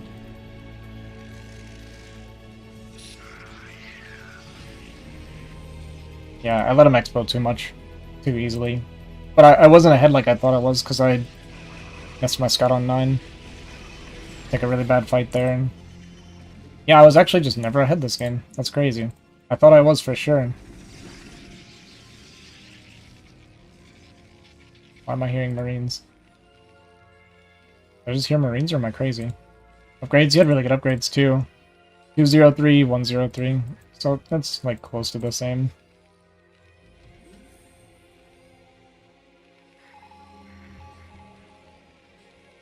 How am I hearing? Oh, because I'm watching the cast. Okay.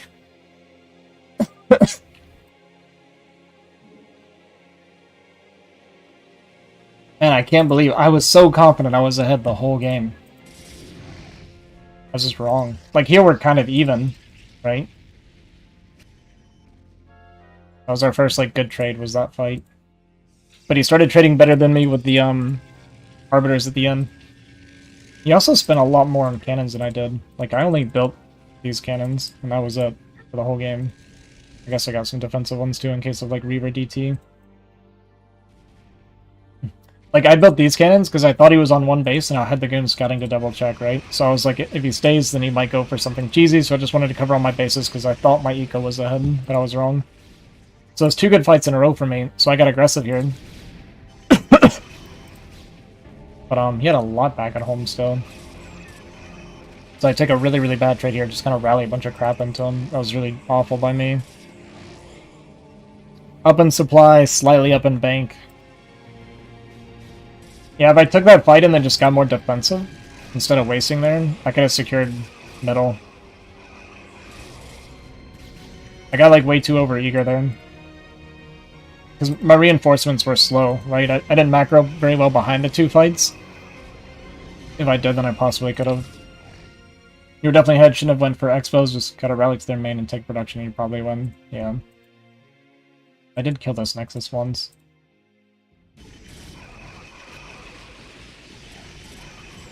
Like, these are such good fights for me right now.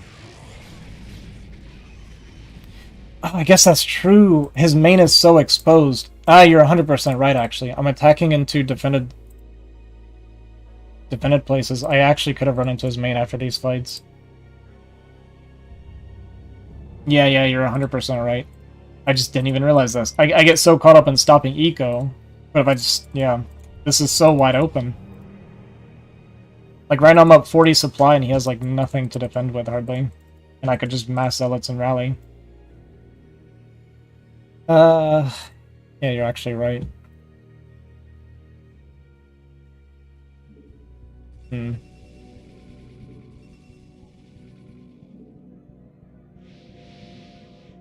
Yeah, I got passive after that because I flopped so hard over here I was like scarred by it and allowed him to get into tech and a bunch of...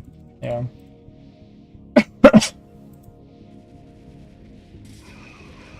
Here I go for this. And again, I thought here, I was like, okay, I'm going to win the game now because I just killed... He's only 2 mining bases, but he actually still had a fair amount mining. And it was a bad, like, army trade, but yeah, we stopped all of his 2 expos here. He's mineral smoothing pretty well, I guess. And I got a bunch more workers. I kept taking bad fights in mid trying to take this. The Arbiters were destroying me. Look at all these die without storming. That was bad too.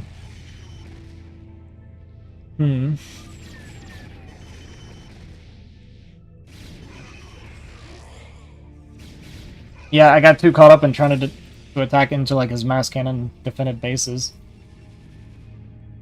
You can redrop this as well.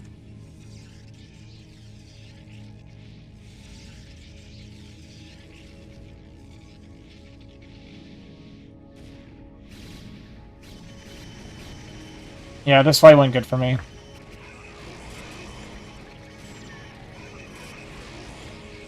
And so again, looking at this, right? We take mid. He has like nothing. Got Mass Templar queued and some Zealots. G5's like 100% right. All I gotta do is hit his main after I win these big fights. But if I come out with like this much left over, like look at the supply. And it's just me making the wrong decisions every time. Because I go for the bases here again. Like, this is all he's got! Ah! And I allow that to, like, do damage here to, like, my remaining pro zone, trying to, like, long distance mine, getting ready to take that. And then he just stasis installs here, but... yeah, if I kill his gateways, I can do whatever I want.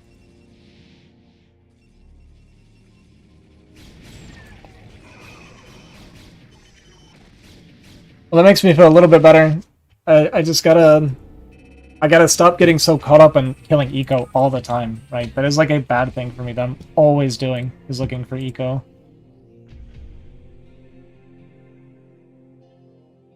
Hmm. And it's not that it's like bad to kill eco, obviously, but yeah, I gotta adjust to the situation better than that. I got really tunnel visioned on it.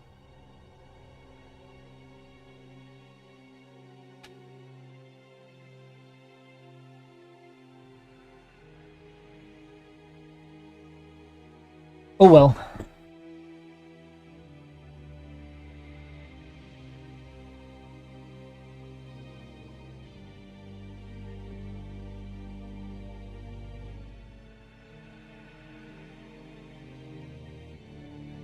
Okay, we're gonna join the cast.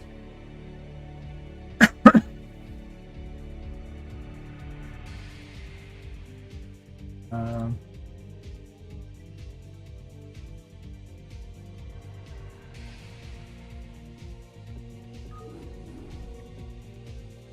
since we get out of ads, I guess.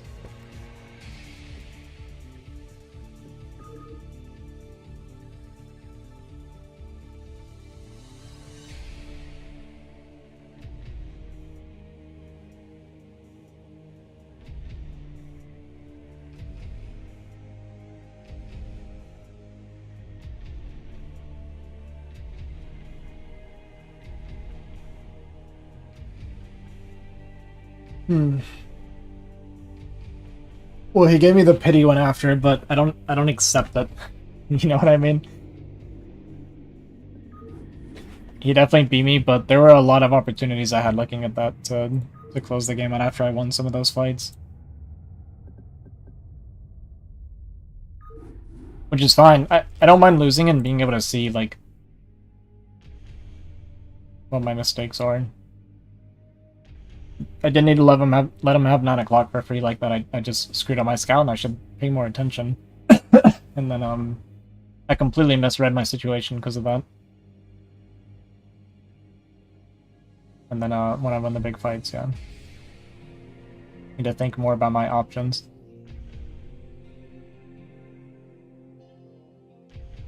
This game looks like it might go on for a minute, so... We can chat and hang out, guys. Or we can just listen to them. Or I can screen share. Let's do that.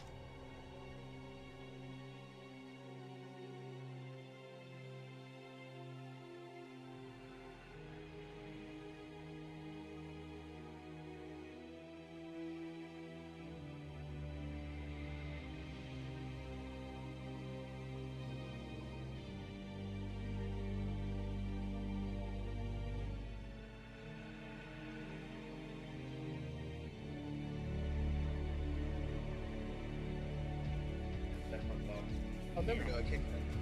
Ultras? More ultras than vultures. That's the theme of things, I feel like. Like, we have these piecemeal Terran attacks, but Zerg just has... I'll join the call properly after this game. But with these mines coming up, like, you need links. I've actually not watched Jin play Links to kind of DBZ. mine field here, but, big We're tank donating shots. ultras. Situation looks Want to see that? Yeah, Terran has so many good tanks, and for the Jin. natural and the main are well protected by the Sim City, which you but just they're can't- Zerg's only just now getting his 4th base.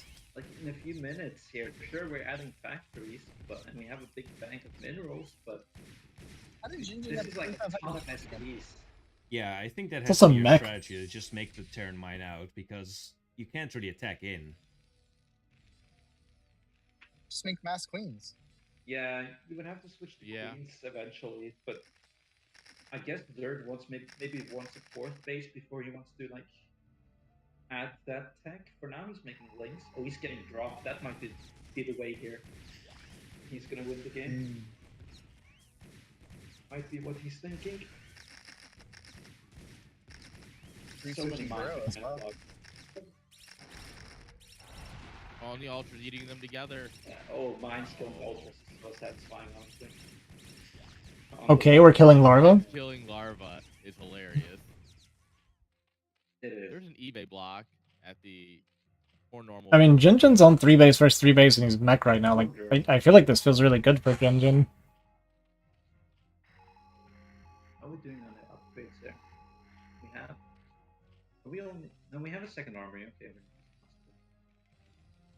Especially his mech, They're right? Like, great mech trades really well in into this Ultra. situation. Are they? I mean, of course they're great and all, but it feels almost like the mines are what's gonna really kill the ultras here, not just the base attacks. So mines are fantastic. The only problem with mines is expensive. You're constantly using them. And there's so much going on where it can be very challenging to make sure you get your vultures out on the map and plant the mines in relative locations. But yes, Sure. if you can, Hang on, I'll be right plant back. them very well, and Zergus pulling with the Zergling, and you can connect on Ultralisk and Defiler or whatnot. Actually, in this case, no Defiler, just Ultra. But if you can get the connects on the Ultras, it's very, very good. But yeah, I mean, it is insanely intensive. Like, there's a reason why people keep saying like, okay, the way you improve in TVP, at least, and I guess in this as well, is plant more mines. But planting mines is so difficult in between everything else, isn't it? It's taxing, but if you can do it, it's fantastic. Sure. They're actually going into Goliaths here a bit now. Did he scan the Queen transition or drop? No, he missed the scan on the drop. Okay, but we're loaded up now. Ooh, Valkyrie's hunting though. Ooh. We have one Valk here. Oh, it's gonna see the Another one Overlord. coming in. Ooh. All right, Scourge coming to intercept. Goliath Oh, coming in now. Goliath. Oh, he's Oh, Goliath. this is no. You gotta start dropping. Oh, he's Right dropping- on top of mine. dropping the wolf right on the mouse here. Fast hits. Oh, The watch is still going back. But we have there's a so third many one. turrets. No. This is like a bad UMS game. Oh, GG. GG. Oh. Oh no, that's so sad. That is Ooh, absolutely what you're not supposed to do. that feels so sad. Yeah. He must have scanned it. He had on the turret position. The Hail Mary move, he knew. Jinjin knew, man. Yeah. The Hail Mary move didn't work. Oh. And Zerg was on 3 base for so long, like he wasn't able to get a 4th up, and I guess that was his. He felt like that was his last shot, and if he couldn't get damage with this, then the split map Terran would be too strong. Oof. Yeah, But that's very a 2-0 strong. then. Yeah, strong performance Yeah. from Jinjin. Very nice. Fantastic. What a way to end the game as well. Just getting all the overlords during the Doom drop. That must feel good for Terran. Yeah, and so in the chat saying that Ultra Link performs poorly versus mech. I remember Hawk saying once that the counter to 3-3 mech is to not let the Terran get the 3-3 mech. Yeah, that's a fantastic counter. Yeah, I think that applies to every matchup, pretty much. Except TVT. You can have BCs, but no, it's tough. It's tough. So let me get the next game up.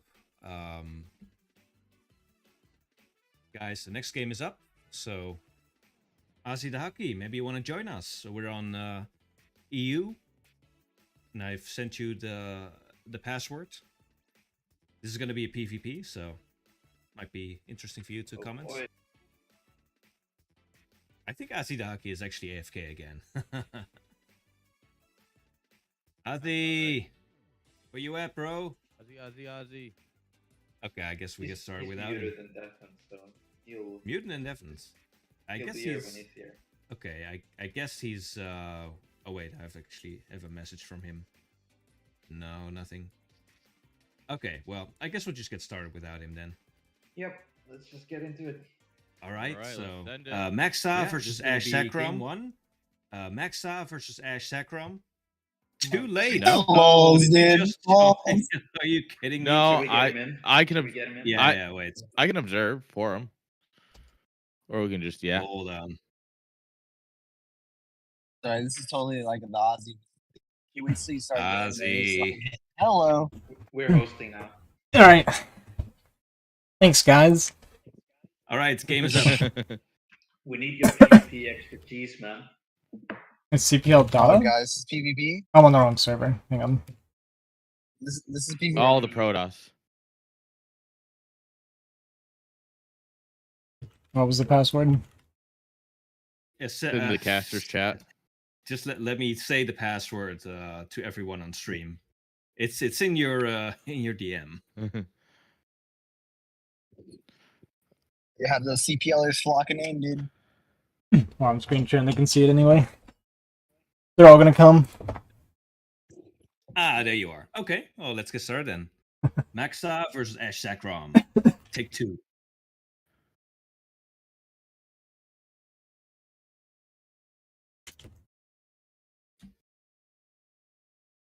Okay, we have here in the top corner, I guess. It's not a corner. The top spawn, it's Maxa. And in the bottom right, in the purple Protoss, very nice color, I totally approve. It's Ash Sakram. So PvP on Ascension, I think it can be like a very map-specific kind of game here. We might see, of course, depends on the players. Ozzy, do you have any thoughts on how you would play PvP on this map compared to like a more standard one? My PvP, I don't know. My PvP is like a proxy 2-gate at every game. Solid. So defend the proxy 2-gate and you're ahead. That's the way I feel about PvP. Good plan. Where would you proxy 2 gates on Ascension? In their base, I guess. Yeah, but then you have to guess. Unless the game goes right. for 40 minutes, that is. Yeah, I feel like proxy 2-gate probably doesn't work very well on this map, right? Like if you actually went for a blind proxy, I feel like it'd be pretty tough to pull off. Well, because the center isn't like fully. You can't really build in the right in the middle. Yeah. So you need to gamble a bit. Mm-hmm. But yeah, it looks not seeing that today. We have a gateway, a scout from both players. It is a map without a ramp, so what I'm thinking is that like 3-gate goon builds and stuff like that can be very strong here. Yeah. But Yep. of course, if you know that, then you can try and blind counter that as well.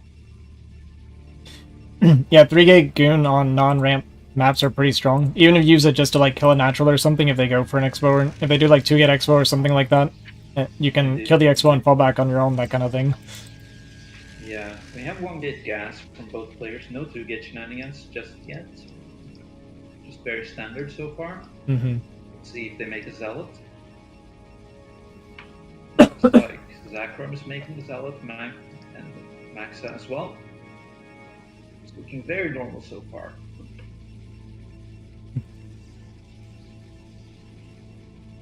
This second pylon though from Maxa in the very corner, that's can be sneaky, can also just be like a mind game. Where's the pylon, you know?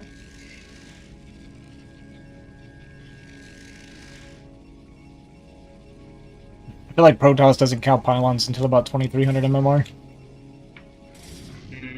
Oof. Rock goes down, that's bad. That's not good. You don't want to see that. I mean, this could instantly be hittable. Yeah, well, Maxa doesn't get inside either. That's actually decent for Zakram. Yeah. Like, in theory, you could have had DT versus DT here. Of course, then the goons push in and... Yeah. see it then. So the reason losing your scouting probe hurts so much, he didn't see if range started, right? So you don't know if range started, you don't know if it's going to be fast tech, it could be Reaver, it could be DT, could just be extra gateways and goons. So when you lose that first scout, you're playing completely blind at this point. Yeah, and like, ideally you want to keep it alive until the goon is out, and then Yeah. ideally you get the probe out, but here we lost scouting much earlier. So we do have 3-gate coming down for Zakram. We do. Goon coming up now, and it looks like a 2-gate so far from Maxa, so this might be Robo. Kind of, instead of opting in for the very heavy goon play. Yeah, 2-gate Robo. Builds. Yeah, 2-gate Robo's about the safest opener you can do. It covers you for a lot of things. And if you're fighting defensive, if you get 3-gated, you can still defend. Yeah, it's very like, especially on a map with a longer rush distance, like Ascension, compared to let's say Stilted, which has a bit of a shorter rush distance, I believe. Yeah. You can kind of have like a little bit more time to get the Reaver out as the 2-gate Robo player.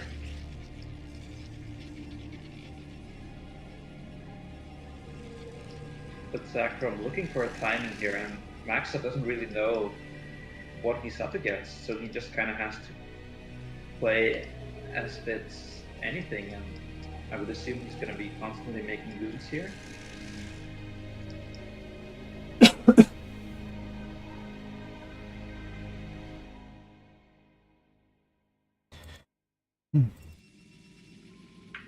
Neither player going for like a very quick expansion, and I mean, If I'm in Max's shoes, I do worry a little bit about stepping out here because you are 2-gate.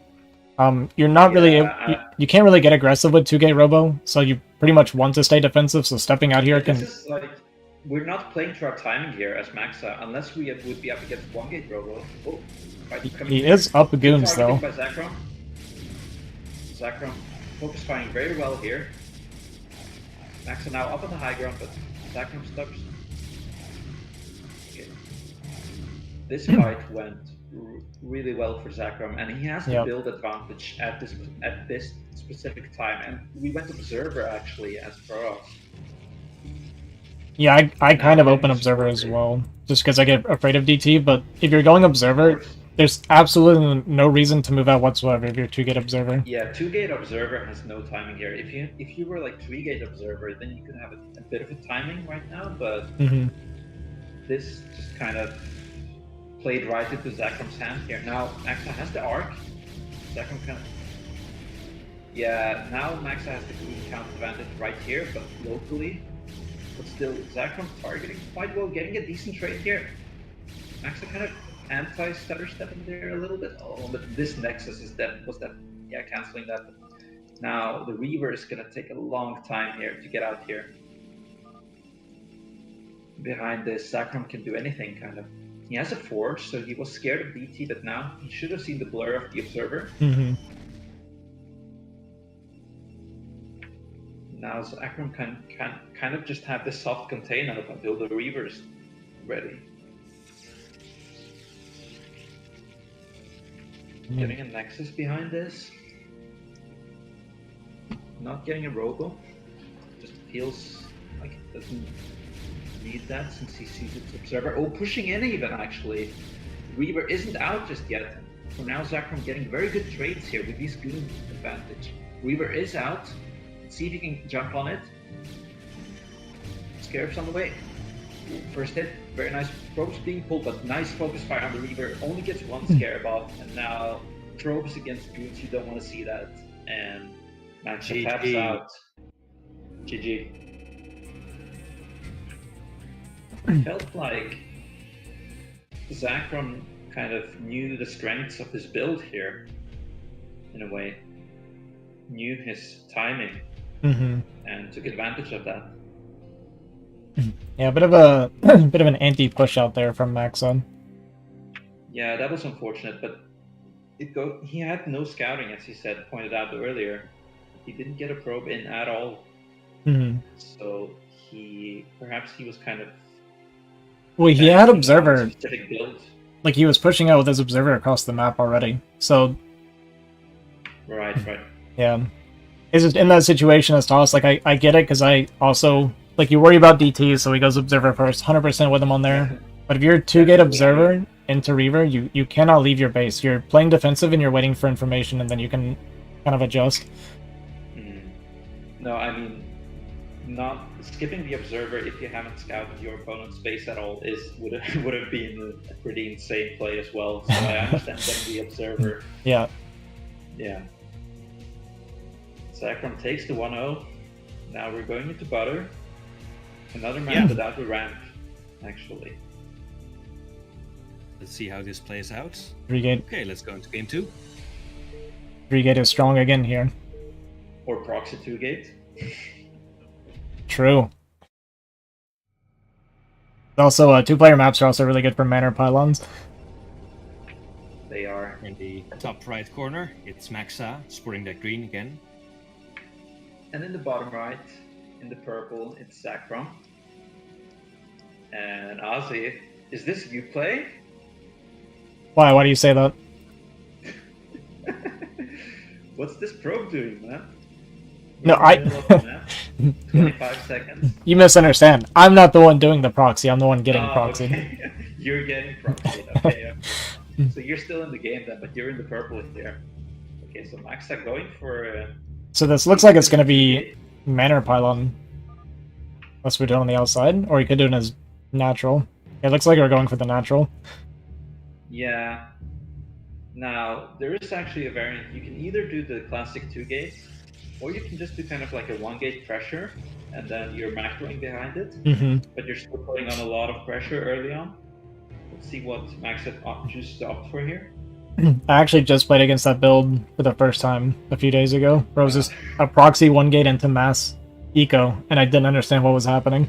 Yeah, it's pretty insane if you're like, I'm really bad against it because I struggle already with zealot pressure, and then Yeah. they have a good economy behind it. It's like, okay.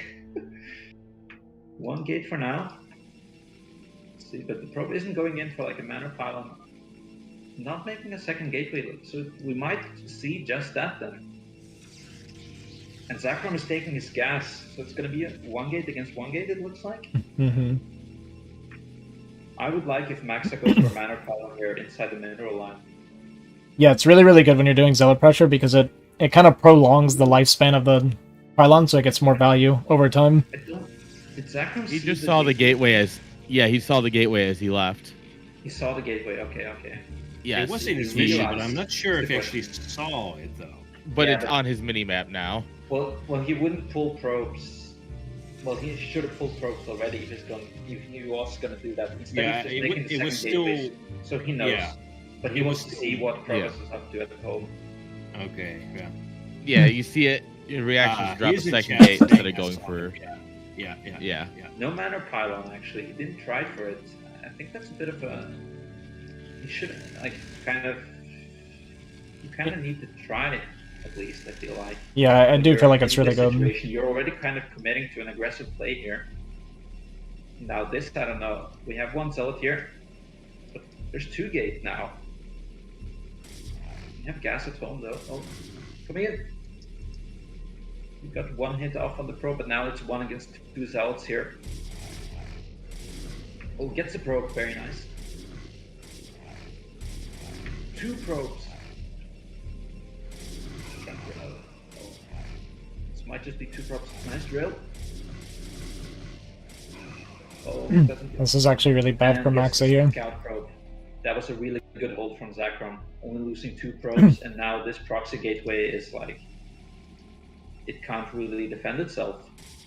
Next zealot coming in there, but this is 1 against 4. Zakrom, yeah. He senses that, okay, he can just kind of go for the counterattack here.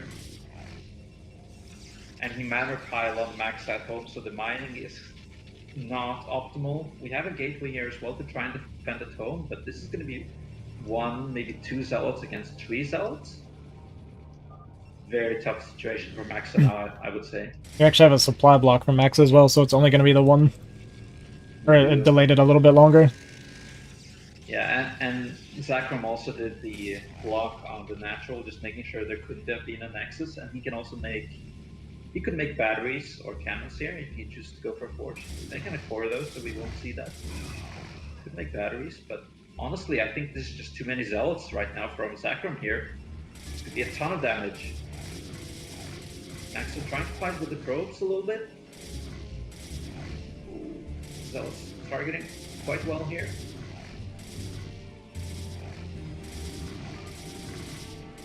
Not really drilling, just kind of trying, and that's not. Then zealots will just pick up the probes 1 by 1 here, and this is very rough for Max, I have to say. More and more zealots streaming in. Core is done, but what's that gonna do for you right now? GG. GG. That's a butter GG's. PvP, if I've ever seen one. Yeah. That felt like a 2-player map right there, PvP. It really did. seemed like a good response to the one gate play, proxy one gate, to kind of he saw it and put on the pressure right back, had him. Guys, I've like completely lost my voice, by the way. I don't even know how I lost my voice today. So that's a 2-0 then for Sacrom. Strong Yeah, it's there. exactly what you said. It's like it's a very typical PvP. Just some really weird stuff happening. Yeah, two player map PvP can be like that. But Zakram navigated the. I think felt like he kind of knew his strong points, kind of in both of those games. Was able to play towards them.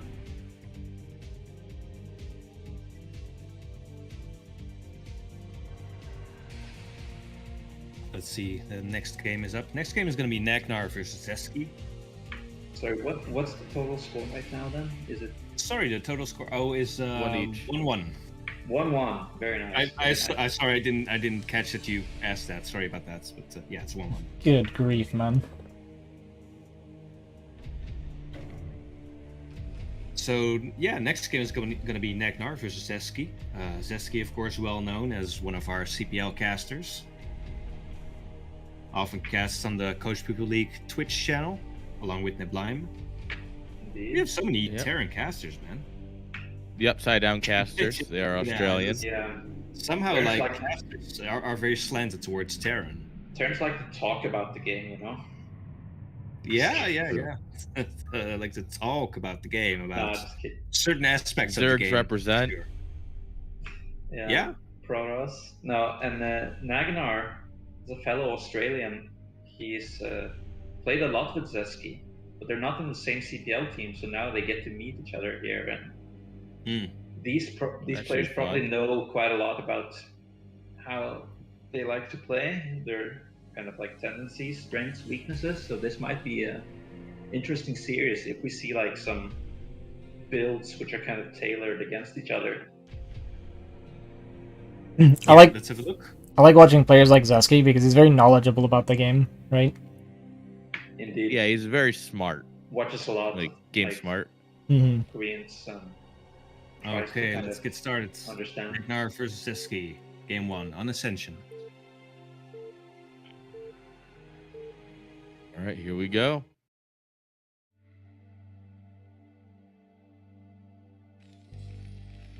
And it's in the left side of Ascension.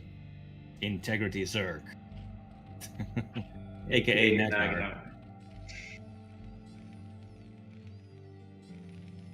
And on the right spawn, it's Zeski. Indeed.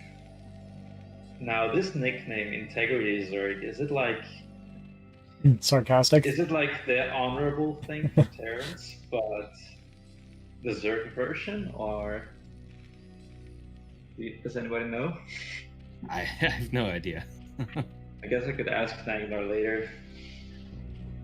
Yeah, Integrity Zerg, like the honorable Zerg.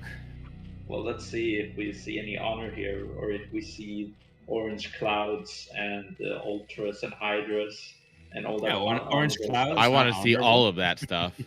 Yeah, so do I. So, looking standard so far, no 8 tracks, no 9 pool. Again, like long rush distance on this map, so... Oh, but this looks... Okay, so it's an overpool actually. So Nagnar may be expecting an 8 tracks from Zeski. We're not gonna have that. Expecting dishonor from a Terran player. Yeah, I think... Oh.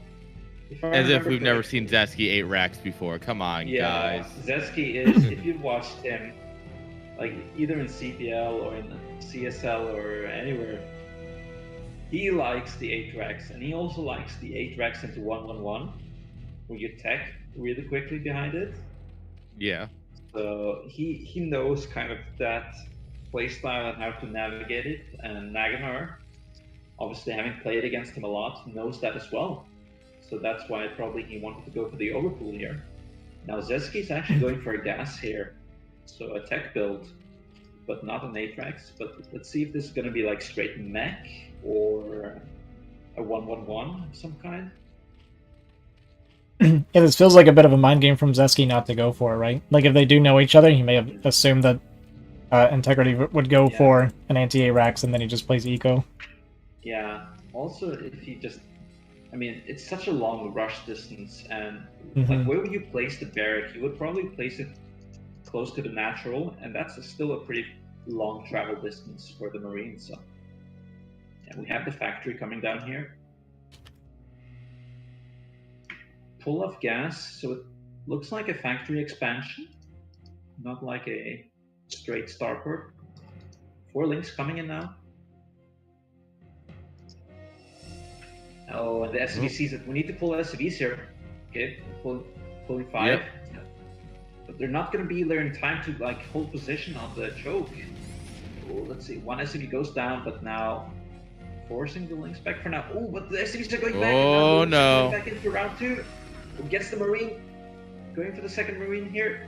No more. Run, Marine, run. Man. They're playing a game The of factory tag. is done. No SimCity. Oh, this is painful for Terra. Oh, no. But behind this, Zerg is not all in. We're making drones here. This is just kind of the Overpool opening doing its work here. Yeah. Now, the Vulture will eventually clear this out, but this has been a lot of lost SCVs. Bunker will hold us though, but now our CC is much later, I think, than we wanted it to be. Yeah. We have to get Well, I mean, he Bunker. lost how much mining having to pull like 8 SCVs there We have right to at the make start. more Marines. Like a mech build usually doesn't want to make too many Marines, I feel like.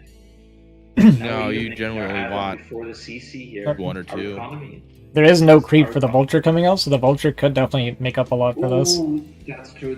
Oh, that's going to be painful too. We made our 3rd hatchery, but we don't have the quick colony. Ooh, this might be a ton of damage. We also have a massive Drones supply now. block for Zesky going on behind this. Yeah, Yep. rough for both players. Now we have speed on the links here. Speed links Co-vulture. can deal with vultures, but then you need a lot more. Like you need a bunch of speed links to surround them. And right now, this is kind of like a damage control mode from Nagnar here. But he's gonna take a lot of damage here to this one vulture. Still no depot started for Zesky.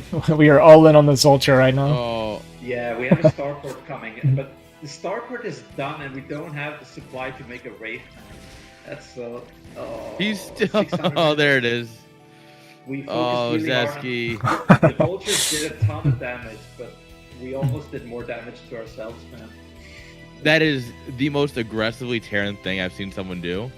Several hundred APM on a Vulture while not building a depot for 3 straight minutes of supply block. Oh, that's fucking rough. And we're going armory here, so is it gonna be like really fast Valkyrie again? Well, Did not he- Again, but I mean, he did get in and see the Spire, right? yeah, he got Yeah. in. He got into. But there's the He eBay. lost his tree hatch though. He's building a Wraith. Yeah, well, he kind of needs to get anything, I feel like. And the Wraith can put on pressure on Overlords for now. Or drones. Potentially. And die to With Overlord, 3 though. Mutalisks. Yeah, well, he has the eBay down. He's building another barracks as part of the wall that blocks his command center location, I think. We're Or not just Yeah. barely out. making use of the armory, so we're not going Goliath or Valkyrie right now with the armory. Yeah, well, I think we'll make a control tower now, coming up next here. Yeah, there we go. So it's gonna be like a 1-1-1 into Valkyrie. But because of the supply block, our build really got delayed here. Like this race Turrets are should coming be down. at the Zerg base. Instead, they're just kind of flying past each other here. Turrets have been started, but these mutants are gonna get in, man. With no Yeah, these turrets are down. super late. Oh, no, not diving in actually, so the turrets in the mineral line should finish, but the Rax SCV here gonna go down. Will cancel the turret here as well. Pulling back a little bit from the Marines. These won't have stim. These Marines can't really fight Mutas very well. So let's Oh, see how no, not at all. behind this though, the Zerg economy is really not great. He can't really sustain tree hatch, sustain muta production here because of all the drones he lost. The only thing is, he's not really under red right now, so he can drone really heavy behind this if he chooses to. And Zesky still doesn't have an expansion, so this is still one base from Zesky. Yeah, but this is speed vultures now, and if the Valkyrie is going to come out, he's going to hold the Mutas count with that, the Valkyrie and the Wraith and the Marines. Now then, if these speed vultures get out, I think that is blocking, how is Zerg actually. ever going to get a third base? Oh, the Wraith going down is bad, though. I think that turret from Zesky is blocking is natural as well. Oh yeah, this I is. think you really... like, the racks at least you can lift, but this turret, you can't do that with. But yet... I don't know what's up, but Zesky's not normally this sloppy of a player, you know? Could be the pressure, like just from knowing that you're playing against a guy that you've maybe have some history with. If it were me, I'd be on tilt from the 9 pool. Might be. But the Vultures are denying the third base at least from Nagnar. That doing their job and kind of like dragging the Mutas around away from the turn base while he's getting Valkyries and Marines and turrets up and everything. Oh, Yeah, when just Vulture one gets base. in. He sees the Hydra Den with this as well, so that's pretty nice. Yeah, and a speed Vulture in the main, I mean, that's going to force the Mutalisks back. And still Kite get a bunch of drone kills here. But still, since this is one base Terran, it's still equal work. Yeah, it's still not bad for That's still a fine position. Nagnar. Zerg, yeah. Yeah, Zerg is good for And, now, at like, least. Our academy is only now finishing. Stim and range is going to be really late. We don't have +1. Like, We have tanks coming now with siege mode, so it looks like we're just gonna go all in on a one base push here. We're gonna have Marine, 3 Valkyrie, and tanks. push. Yeah. Yeah, 3 racks. This looks like a 2v2 build almost. 3 racks, 1 base with factory. Hey, what's up, House? I've seen this with Vessel too, but I think Is it's like- Ozzy the next okay, we have Gosu Stim- Protoss from NA? I don't Ideally, think so, you wanna buddy. hit like a timing where you have both stim and range and tanks. Though, but our range is going to be quite late here, I think.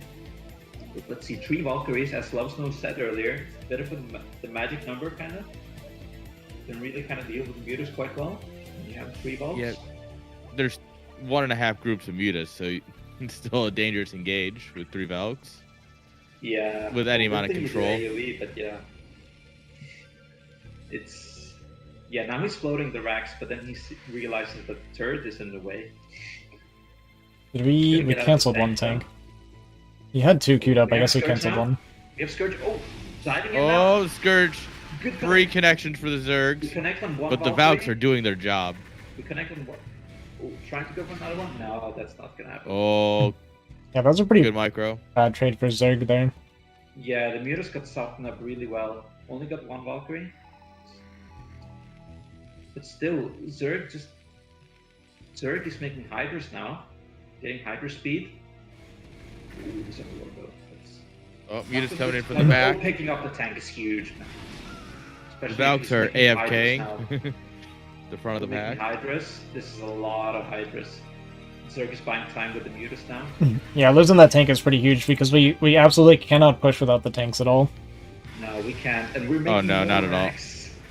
Oh, we're Still losing no the command Valks to centers. Mutas. These Valks are kiting kind of, but getting some Muta kills. But we are really all in this Terran here. We're still making tanks. We're still making Valks. We're adding barracks. Second factory instead of a command center. Yeah. I don't think you can harvest. I don't think so either. Oh boy. We don't really have the same size, so the factory fits where the CC doesn't. But Well, yeah, a lot of things fit when you don't need to space them away from minerals. good point. Good point. But this is a lot of Zerg units. just, Special like, straight tactics. up. Yeah. Like Zerg meat, straight up. Just Link, Hydra, Muta. See here. Yeah, as soon as you have to get defensive like this as Zesky, it feels absolutely terrible. Yeah. Yeah, this game is all but over, really. Well, the tricky thing is that Zerg has to wrap around here. You can't really go for the direct path because it's so narrow. So it's buying some more time for Zesky to get units out here. Getting the second add-on. Still kiting with the Valkyries. We also don't have range on Hydra yet, so we definitely should not go for this push right now. Yeah. Well, Marines don't have range either, but good thing that tanks don't need. That's Tanks true. have siege mode. And we're kind of like making a second bunker here. As if it would be lurkers, but this is more like just a straight Hydra bust, perhaps? So, I'm not sure with 2 factory tank production if straight Hydra will do the job. Getting a 3rd base now, though, for Zerg. And maybe these mutas can do a backstab, perhaps? Valk's looking around. I'm curious what the game plan from If you can get Zesky the is. Valks out of positions, you can snipe the tanks with your mutas. And then this engage becomes the easiest thing ever. The Valk's a bit out of position, actually. Like, this is enough mutas for 2 very injured Valks. Yeah, you could dive that. So Zesky's looking for drops right now. I think with these 2 bunkers, the game plan for him was hope that he gets attacked so he can go for a counterattack. Yeah. Now, yeah, he's going into lurker aspect, and with this big gas bank, he can morph a ton of lurkers once that finishes and try to go for a big bust here. And bunkers are good against that, but then you would need perhaps even more bunkers, like 3. Oh, but he's killing 1 bunker. He wants to get the CC or get the tanks out. You can't do that against lurkers, man. But let's see if he can take the fight before the lurkers morph. Then well, he knows he has to do something, right? Like Nagnar's win condition is to do nothing at all. He scanned it, and now if these tanks siege up here, I mean, that's just dead Zerg meat. Ooh, fat shots. Oh, yep, gotta run, gotta run. Aggroed in. Not a good trade. But Zerg's drone count behind this, man. Getting into like something resembling a macro game. This is a very scary push coming out from Zesty right now. Oh, we right-click the tank. Oh, we are diving. Aren't here, so the mutas are doing a bit, but this is just too much bio. Bio just wrecks Hydra. There's so many dead Hydras. There's a reason you don't see SHSH against Terran. You need like Defiler to make that work. If it's just straight Hydra, then Bio wrecks it. That right click onto the tanks with his Hydra was not the play, I'm sorry. Nah, it really wasn't. It might have been an accident, right? Because it does happen sometimes when you're sending your army in, but... Of course. Yeah. Yeah. Yeah, we have lurkers morphing now. Let's see, will the Terran be able to get here in time and kind of siege up? So we don't have it. I don't think he killed it. And we only have 1 scan. That's the issue here. We only have 1 scanner. Yeah. Oh. Sieging up. We're getting close, but lurkers are starting to pop. Yeah, the first ones are morphing now. Hydra's going down, but okay, that's alright. First scans go down. Actually, getting a lot of lurkers with this scan, but the thing is, we don't have any more scans behind us. Not a single one. No. Ooh, these well, unfortunately, the power of the siege tank is just very scary. It is. He actually pulls back here because Zerg, of course, doesn't realize Terran doesn't have any more scans here. But like this, if the lurkers had stayed, there's no way the tanks would have had to siege that down. Going in for a bit of a move in now. Oh, the tanks we're right on top of the tanks. There's no scans. Ooh. Oh, all the tanks. All the tanks. It hurts that we lost the 3rd, but big kill there. Ooh, loading up drops here. Oh, not the time for dropping, but he's gonna try and run. That's his plan. He can get away. I think he can get away. Yeah. All the tanks were picked off there. Lost the 3rd. Zesty's dropping his first CC at 3 o'clock there. Very nice.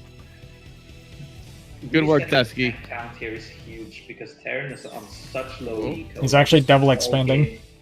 He spent all game building up that tank count, and now that's completely reset. That drop is right above the main now, actually. Yeah. There's 2 dropships that loaded up. So at 16.5 minutes, Zesky has decided he is ready to play a macro game.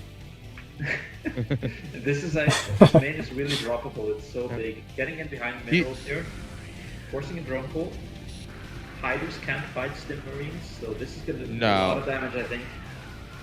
Alright.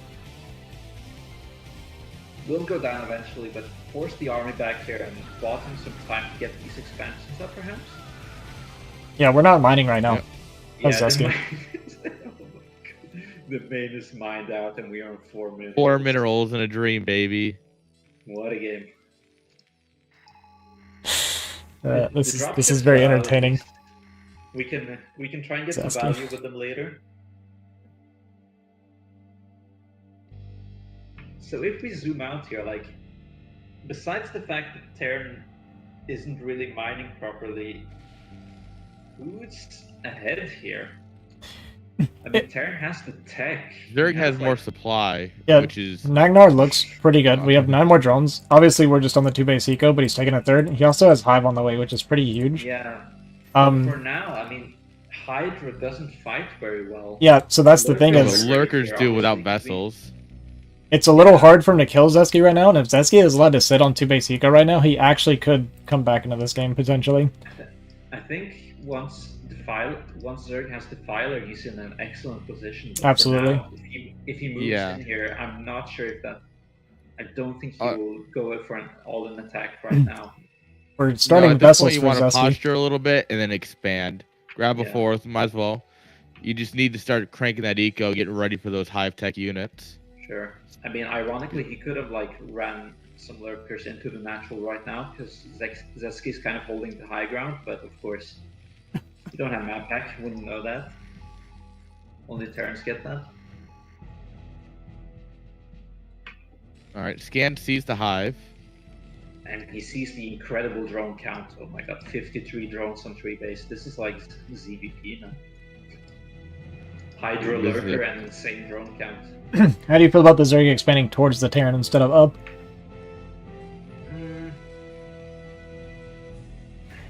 I've seen this happen actually a few times in different matchups. I think, well, in a way, it's closer to the rally than 9 o'clock would be, isn't it? Still from the natural and from the 3rd base, and I guess it can be like a staging point for Zerg to doom drop the Terran main. Yeah, the only thing is that's very drop harassable. Yeah. Like, Oh yeah, for both sides, definitely. And kind of Terran has had the air control previously, at least in the game. The Right. Valkyries, but now we're not really going into that. We're kind of trying to go back into bio tank, it feels like. Yeah, it's just a normal game, guys. yeah. Very much What are you so, talking yeah. about? Zerg, This has never been anything else.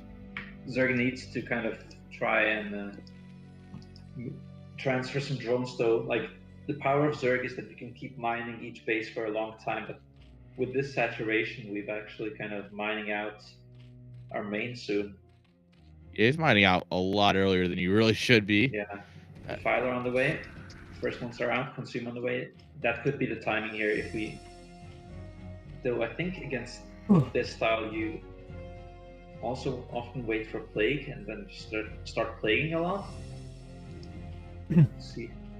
Another big thing is we have 3-3 on the way for Zerg, and we're 1-1 bio with no more Yeah. upgrades on the way. Yeah, Upgrades they're gonna are get gonna be torn huge apart here. by.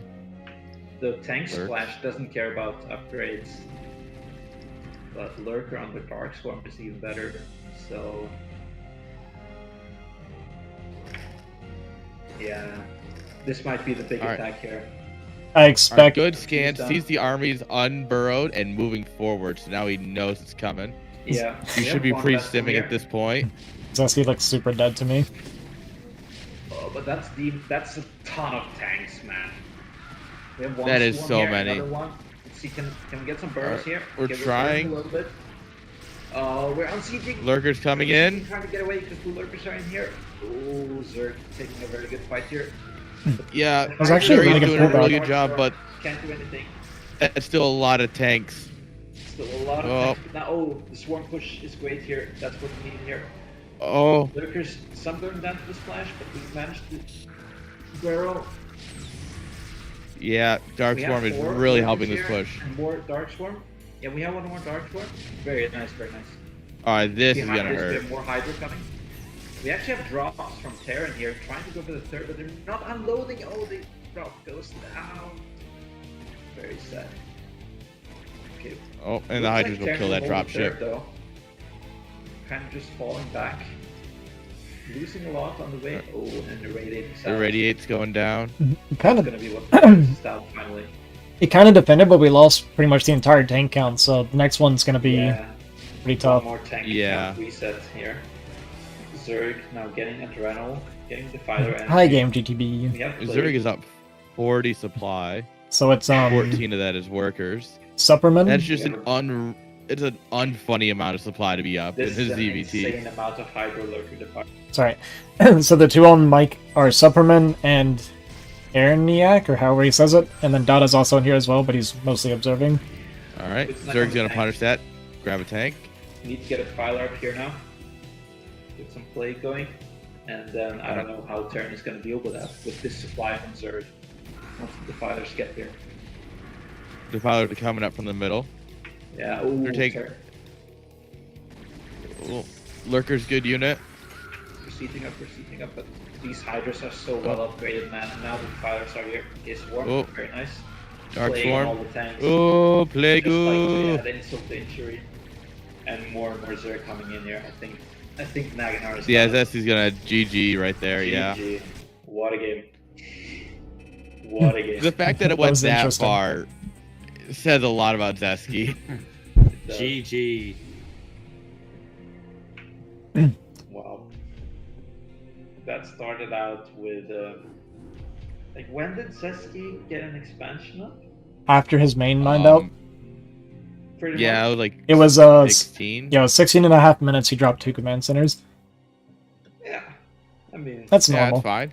double expanding is pretty good. I mean, as pros players, we know that. So just getting some tea.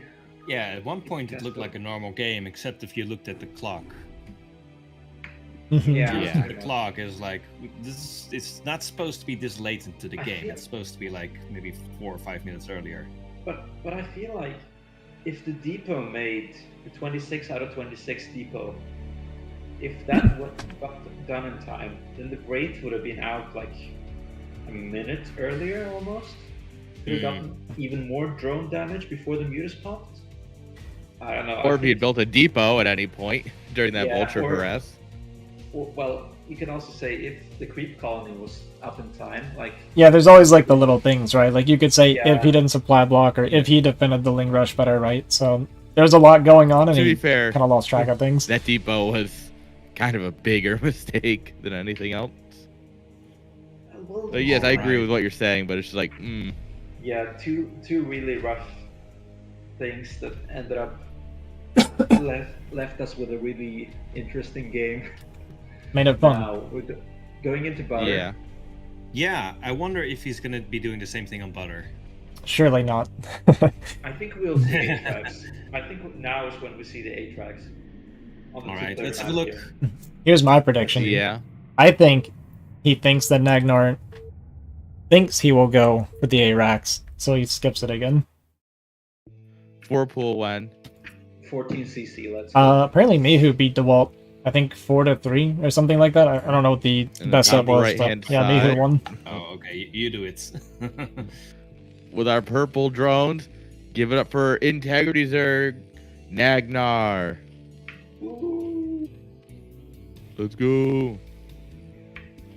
And in the bottom right, in the red Terran, doing his best light impression, it's Zeski. His best what impression? Light. Light? Light, the pro gamer. He Yeah. always picks red for Terran. Oh, gotcha. So, butter, 2-player map. No SCV going out just yet. So not going for... Neither for the Atrax nor for the wall actually, which Lovesnow was talking about earlier, how on the bottom spawn here you can get a Marine to pop out below the wall. Yeah. So it's pretty safe. But Zeski not opting for that here. The problem with that is if you get like 4 or 6 pooled, instant loss. It's gonna be an it's rough overpull for against the Nagnar. overpull. Another overpull, just really like overpull can be economical once again, but it's also just shuts down Atrax quite well. Yeah. So, yeah, just default to that against Zeski, it seems like. Well, it's probably the, if you're not wanting to be super greedy, it's your next best option. Like, you can have the 12 hatch, and you can 12 pool, but it's not really a thing. So you just overpool, and it's gonna be Yeah. like your next all-around best option. Well, 12 hatch is really like a lot better if you want to go to an Yeah. game. But yeah, against Atrax, it's overpool is great. And we have a gas once again from Zeski. So we might see something similar to last game. But I do question that it. tech. Like if we're going tech here, you could wall your main really easily on butter actually, just with a single depot and a barracks. And Yeah. be kind of a bit safer during the teching, but we're not doing that. Of course, I'm not a Terran player here. I don't play much TVZ. We see 4 links coming now. This is a 2 hatch build once again from. No, sorry, not once again. Last time was 3 hatch. I apologize, but we see 2 hatch now from Magnar. Factory coming on up. This time he spotted the links much earlier, so we'll see if he can wall with his SCVs a little more properly this time so he doesn't take any damage. Yeah, I would imagine he wants like 4 SCVs here. Oh, I get a replay. Superman, Yeah, you still there? Hello? Oh, he's actually moving out to bunker? We hear you. We hear you. Hello, I'm sorry. Isn't this like super greedy? This is insane. This Did we is not see the links? super aggressive. Did we not see the links with our... Yeah, 100%. No, he did. Or maybe He he... did? Wow. yeah. No. Run, Marine. Back into the main. There you go. Yep. These links are super low, though. Just seems like an interesting reaction. He saw the links and he did react to it. He brought the 3 extra SCVs and he just started the bunker. And I'm not really sure what he was hoping for exactly. Great work at drill there. It worked out at least. The for links him. got nothing. And we're going straight add-on here, Yeah, actually. only losing 1 SCV and 1 Marine's not that bad. Yeah, that's not too bad against Overpool. Like, that's Yeah. quite a few drones Yeah. lost just by not going 12 hatch. It worked out, but it felt really, really dangerous. Yeah, this looks like more of a standard game. We have the sunk. Actually, What was the sunken for? Well, he saw Bolt. the factory, but interestingly, we went straight add-on here, so the sunk in a way wasn't needed in the end. But we have a command Yeah. center at the more normal timing. Still a bit delayed, but okay, we have speed coming in now, so this might be a bit of a run-by play here. We also didn't deal with the SCV that's just sitting in our base right now, so Zeski gets full That's information. He pays Spire rent, in the it's natural, fine. though. Trying to hide that. I'm a bit surprised he's not using it to SimCity, but yeah, there we go. He's gonna put the 3rd hatch probably there. You really want to have SimCity against mech. Oh, yeah, there we go. He did not see the spire. No, but he didn't see a Hydroden in the main Yeah. either in a way. And Well, he knows the tech is hidden, whatever it is, in the natural, but yeah. you can usually assume, I feel like, Spire Well, at this he saw point. Second gas. Yeah. I mean, Yeah, he like, this spotted is two second gas. process. Yeah. He saw the second gas, and yeah. But this SimCity. He saw is most really of the creep important too, so there's only This so is much you can important fit. Where to deal with the speed vulture run by, which you have to respect as the Zerg here. And behind this, we're going into Starport once again, so another 1-1-1. This time Yeah. it's 2 hatch, and 1-1-1 kind of like historically used to be really good against 3 hatch play.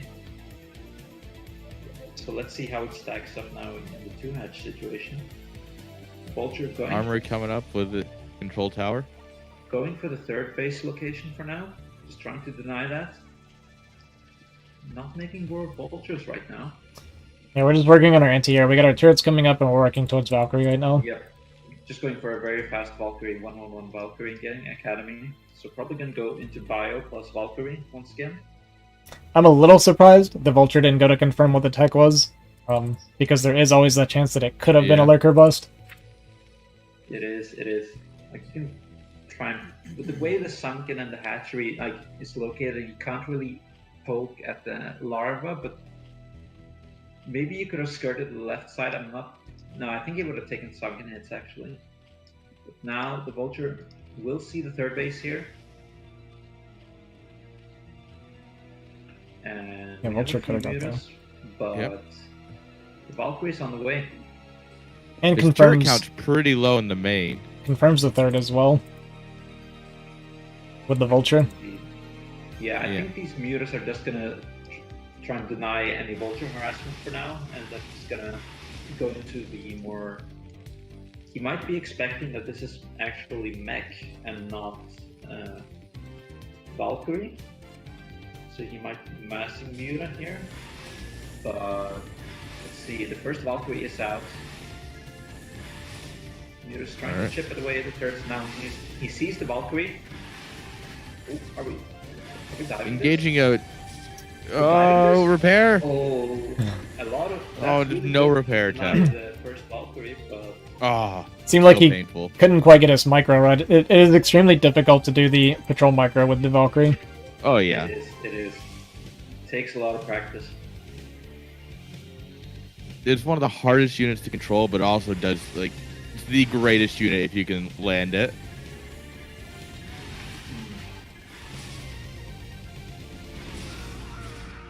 Like that. Look at him. This is really painful for Terran. One Valkyrie at a time, and like the racks are being camped basically. Second Valkyrie. So, overextending a little bit, taking the bunker fire here, and over 3 turrets. He gets the Valkyrie, but was that worth it? I'm not sure. I honestly don't know. That was a lot of damage. I feel like it is kind of worth it. When The you're drone count is pretty good here behind this. it's worth it. I feel like it's worth it because if you're picking up Valkyrie, it like slows down their push a lot, and you know that vessels aren't coming behind the Valkyrie. So if you're killing those off, then your Hydra Lurker becomes that much more powerful. Yeah, and Butter is Because you're safe the against a map, push. like, where you want Hydra Lurker is quite common on this map because you can't really secure an easy fourth base for the Ultra Ling style. So it's probably the correct read that we'll see Hydra eventually. The mutas are all gonna basically die here. Scourge trying to dive in. Connect. This Zeski scan did reveal the Hydra den, so he does know that Hydras are coming next. You The can thing is- assume lurkers from there. Another thing is that we have +1 carapace on the mutas here, but Zeski is not going for what Jinjin did with the +1 air weapons. So actually, and now he's going for +2 carapace. So these mutas will actually eventually trade quite well, like surprisingly well against the Valkyries. Yeah, I feel like Nagnar is actually doing a bit of a juke here, which is actually really intelligent. So Zeski killed a bunch of Muta, and he scans the Hydra Den, so he stops Valkyrie production and doesn't prep for more Muta, but Nagnar's actually going heavier into Muta. We're just full committing to it. Now he gets into this Whoa. spot where there's no turret coverage. Oh, Valkyrie still. +1 Well, Valkyrie good here, unit, but there's just a- tanking. He's just tanking. Yeah, man. too many mutas. Mutas. He gets all of the Valkyries and even gets out. That's the Getting out with power of anything Carapace. there is incredible. Yeah, we have the Hydra coming behind us now. Yeah. I almost would like to have seen him keep committing to the Muta. We cleared all the Valkyrie. Okay, starting more now. I think he'll make more. I mean, we're going +2 Carapace. I think at some point we'll switch back it, but we're not planning to go Hive anytime soon here, so Yeah. we're gonna have to spend this gas on something. I think Muta is gonna be a great choice here with the Yeah. considering the bio is not really well upgraded and we see the bulk count. These 4 turrets though look fun configuration. But I'm surprised to see They're trying. Zeski still on 1 gas here. Yeah. But, I mean, with his worker count so low, I kind of need all the mineral income you can have in a way to. Yeah. Well, he's I mean, been look cutting at a his lot of bank. workers. He's banking gas, so. He cut a lot. He lost a lot. Yeah. Oh, Lings get shredded because they engage separately from the mutas. Yeah, but still, look at the supply here. Like, we have lurkers now. We have Yeah. of links. We have a big clump of muta still. Another group. Oh, of this links. game is over in the next couple minutes for sure. This is gonna be an epic flank. I feel like against this push with the 2 tanks here. Terran scanning ahead, moving up. Yep. Doesn't scan up the ramp though, only the low ground. Lots of lurkers. coming in for the flank Oh, here now. they come. Here they come. Lurker link, classic. classic ZVP. Terran's just gonna dive. Gets the first tank. Gonna dive on top of the other one. Moving up Terran's again. diving Oh, towards Williams Zerg's main. boxed in. Oh no! Oh, carnage. Baby! Is this... Oh, and the meters even went against the Valkyrie. Power of Terran's upgrade. And now the Link's going And in here. We have GG's, one tank right? in bunker, but we need some godly repair here. He's Well, trying. that tank he's is trying, done. He's trying, but now the lurkers are here. Drink, all the workers die. Oh, oh god, this is some pure Zerg pornography. This is not safe for Twitch at all. That was GG. not safe for Terran. GG. I enjoyed this. I enjoyed this a lot. I did as well. I wonder why. Very nice. Very nice. I felt nothing. Stoic Kronos doesn't feel anything. Just pain is the only thing he feels. So Naganar taking that one. Wow. Yeah, let's go, Jin Jin. Pandora Patrol. Easy for our boys. Yes, Jin Jin in chats. Yeah. So guys, Really should we- confused should at we take, Zesky's build. Should we take a quick break before we do the last two games? I'm down for Or a you couple guys minutes. feel like going on? Whatever you guys feel. Maybe take a quick break. Maybe it's Take not a a few bad idea. minutes. Yeah, get some water and stretch our legs and stuff like that. Go Okay, touch some Yeah, let's do grass. that. Yeah, you can go do that. Did someone redeem something on your channel? No, I'm not streaming. All right. We'll be back in I don't 5 touch minutes. Yeah. That's you mean different type of grass than what everybody else. They say touch grass. Oh no, Uh, I've already touched that. Don't you worry. Okay, good. That's what you get your casting skills from. All Not right, entirely so inaccurate. we'll be back in a few minutes, guys. Don't go anywhere. We'll be back with Pender for Suarez and Vermin for Nablaim in just a few minutes.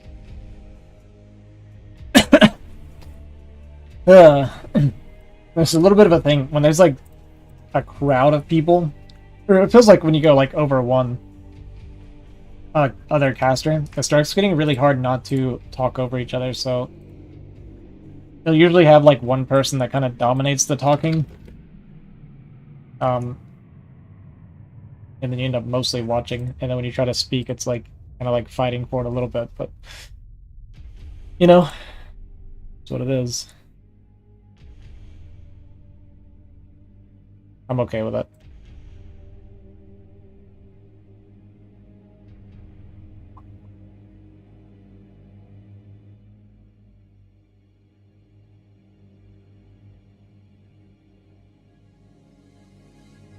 It's fun. It is kind of fun. Well, I have you guys here. We're kind of talking, kind of doing casting stuff. Next weekend, I'll actually be casting a series with one of my buddies. It's going to be Tasteless. Tasteless is going to be playing against Love Snow in a best of 5. I'll be casting that next weekend. I think it's Sunday, but let me double check. The 25th. I guess it is going to be Saturday. Oh no, it's going to be Friday. I'm going to end up making a video on it later and kind of advertise it a little bit, but yeah, it's gonna be Friday evening, yeah, at 10:30 PST. So I think that'll be a lot of fun. The guy I'm casting with is like super cool, Jean. I guess I haven't had him on my channel before, but and there might be 1 or 2 other people. So if that's the case, I feel like again, if it gets too crowded, it's probably gonna be a lot of me not talking. Just because I don't like. I feel like when you start competing with people to talk during a cast, it kind of like ruins the experience of the viewer. You know what I mean? So that's kind of the thing I feel like whenever it gets a little crowded. Because like I'm soft-spoken, it's very easy to talk over me. I get drowned out very easily. And I don't want to like fight with someone trying to speak. You know what I mean? Because it should be about the games anyway. So Yeah, we'll see. We'll see how many people show up, and maybe I won't be talking a whole lot, but either way, I think the games will be really interesting. Especially because I'm pretty sure Tasteless is kind of cheesy. Yeah, and we'll see how Love Snow matches up against him. That's interesting. But I'll be right back too, while we're taking a couple minutes here. I'll mute myself. Probably put my jacket back on, my other jacket I took. And so the reason my jacket, I took it off before I came back. We were cleaning out the milk container, so we had it kind of soaking in like Clorox bleach water, and I just stupidly, I just don't even think sometimes, just reached my arm like into it to pull stuff out while I still had my jacket on, so my sleeve got soaked. I do the stupidest stuff sometimes. But anyway, I'll be right back. Are they starting already?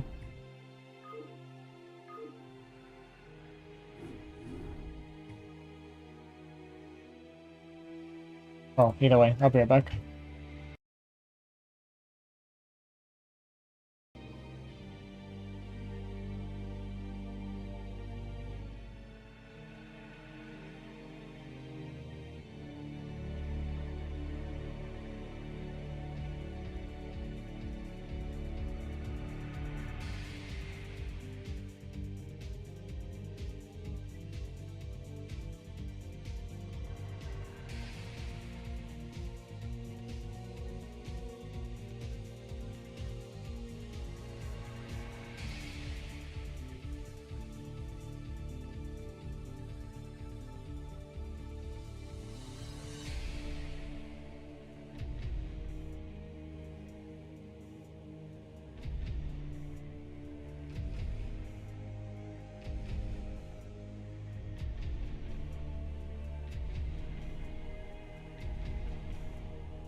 All right, and we're back. So we've got 2 more games. Pandor versus Suarez is going to be our next one. Pandor is one of the absolute monsters of CPL, one of the best players in the season for sure. And he's sort of a TVP specialist. Yeah, he is a strong player for sure. I've seen him like on other streams, even outside of CPL. He's like challenging A rank and whatnot, and like S rank Protoss. Who are we talking about? About Pandor. Oh yeah. He's taking the fights, and like he's Thanks, Mage. he's one of the top Terrans of CPL, I would say. So this is going to be a very interesting match, going up here against Suarez, who is also who's a really strong, as I understand it, Protoss player, and I'm not totally confident like what MMR he is, but I believe he's like been around A rank. So I think this is like a top dog match we're about to see here. This will be the second most exciting event to happen today. Yeah, and I know that last season Pandor and Doodle were playing just an absolute insane amount of matches, practicing with each other. So Right. Pandor got a lot of experience improving his PVT, or sorry, his TVP. Yeah, they've been on their So, team together. So yeah. yeah, Let's see how this plays out on Ascension. let's go. Dada, you should know exactly what the first most exciting thing to happen today was. Well, what was it? Fine Art winning. What? Really? Yeah. I was hanging out with someone from the Netherlands who was watching it all morning. Ooh. 3-2. Okay. Well, if Feyenoord might actually be champion this season, I believe.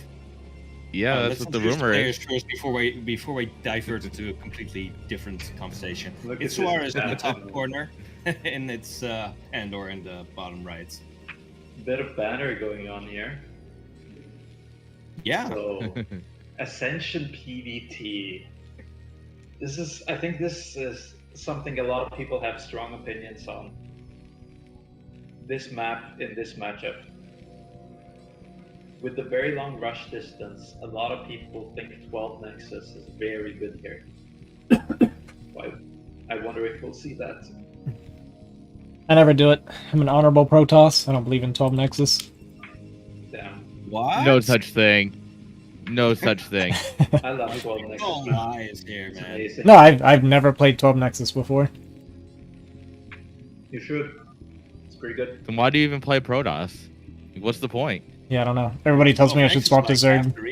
Well, it's okay. I mean, okay, Ozzy, now you tell us here. Why do we not go 12 Nexus in this game? Suarez is better than me, so you two, you should tell me. Well, my experience, because I played against Pandora, right? And all 3 games I played against Pandora, he went gasless expansion.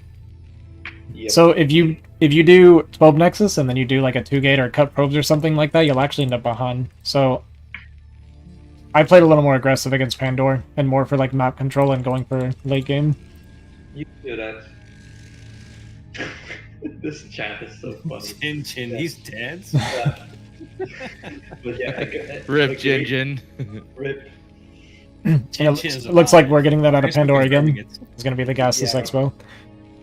But you say, I agree that like if you cut a lot of probes, then gasless is fine. But if you do like an economic 12 Nexus, that's from what I've seen and like from what I keep hearing people say, then 12 Nexus is really ahead. So I'm a little bit surprised there. If you know that you're gonna, like if you know your opponent's gonna go gasless, I think a really greedy 12 Nexus is a pretty good counter. But we're not gonna see that here. Just very standard opener from Suarez. Yep. And Pandora with the SimCity here would be able to hold any Zealot, but we're not seeing any. Just do an opener. Don't get me wrong, I'm not saying that 12 Nexus is bad. No. Just want to clarify it. Imagine that. that. You make yourself #1 enemy if you'd say that 12 Nexus is a bad build. Don't let Steve hear that. That's what I told Please, yeah. Snow asked me about it. He asked me why I don't play 12 Nexus and why I don't expand quicker when I play PvT. And I said, one is because I'm lazy and expoing to corners is too much effort. And second reason is that I don't need to. Yeah. That's a blast if I've ever heard one. This Suarez doesn't know actually that he's up against gasless. He's gonna have a last scout here, and he even pulls back here. Okay, he needs to. This is really rough here. I mean, of course, you can put on a lot of pressure with a good range, but I think Pander's in a good position so far, just from the builds, and now he knows. Yeah, we'll see how much pressure Suarez can put on with the goons, forcing repairs and stuff like that. It's really important. If you play non-12 Nexus against gasless expand, you need to be forcing repairs and maybe even picking off SCVs. Yeah, this is not a good response. Well, I'm wondering if, I mean, there has to be a reason, kind of. I'm wondering if it's going to be like a 1-gate third or something. But we pull back, but we still let the SCV in. That's... Don't think this is a great position for... I mean, already look at the worker count here. Yeah, that's what'll happen. Forcing any repair minerals here from Pandora.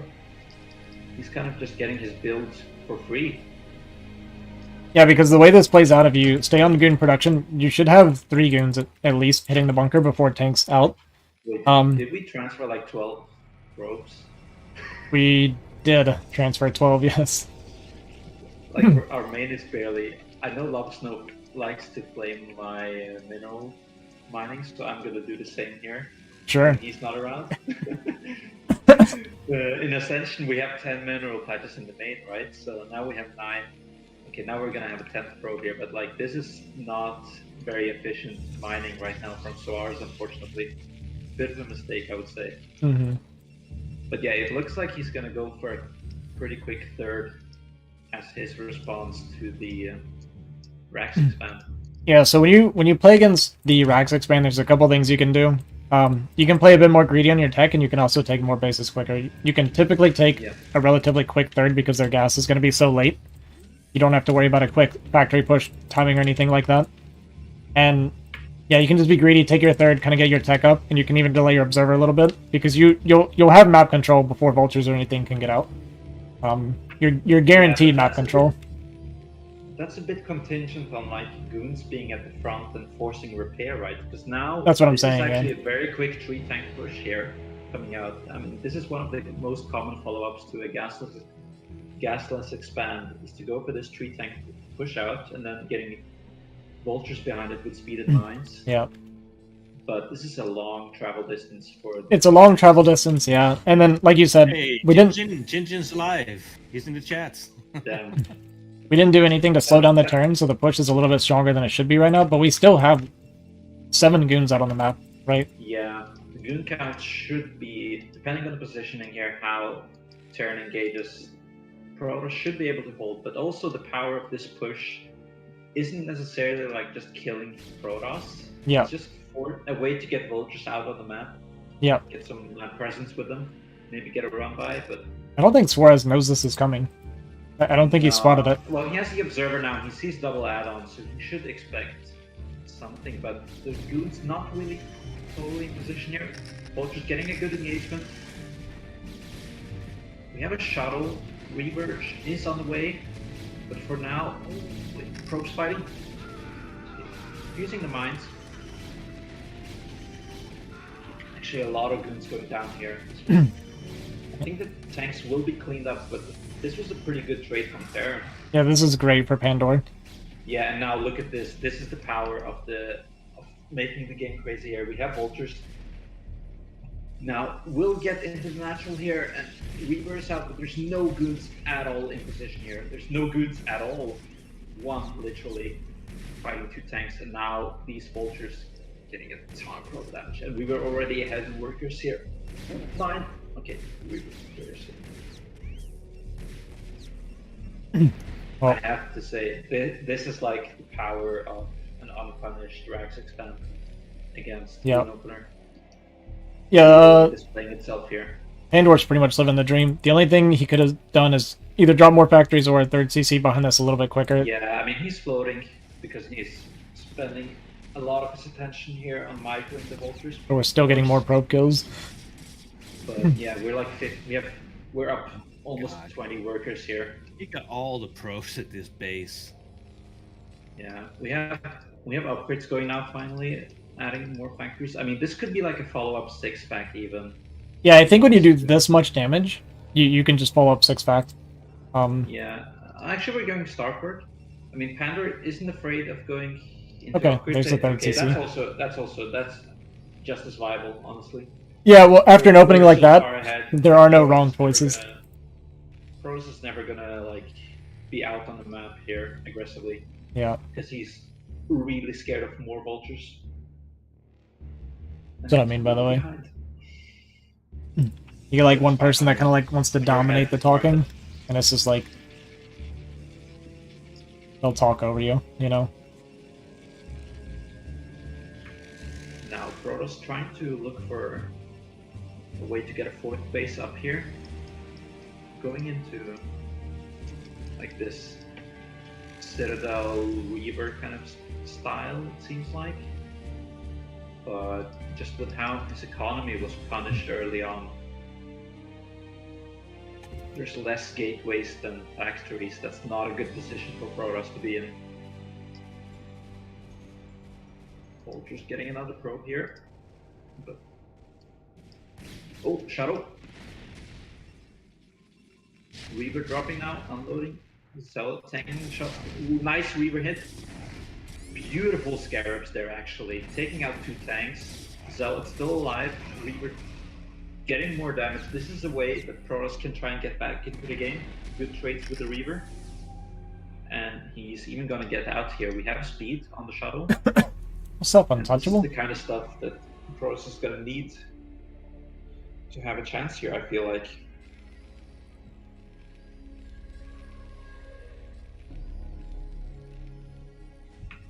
Now behind this, let's see. We have Starport Science Facility. Should see a second armory as well. Yep, there we go. Looking to get into that 2-1.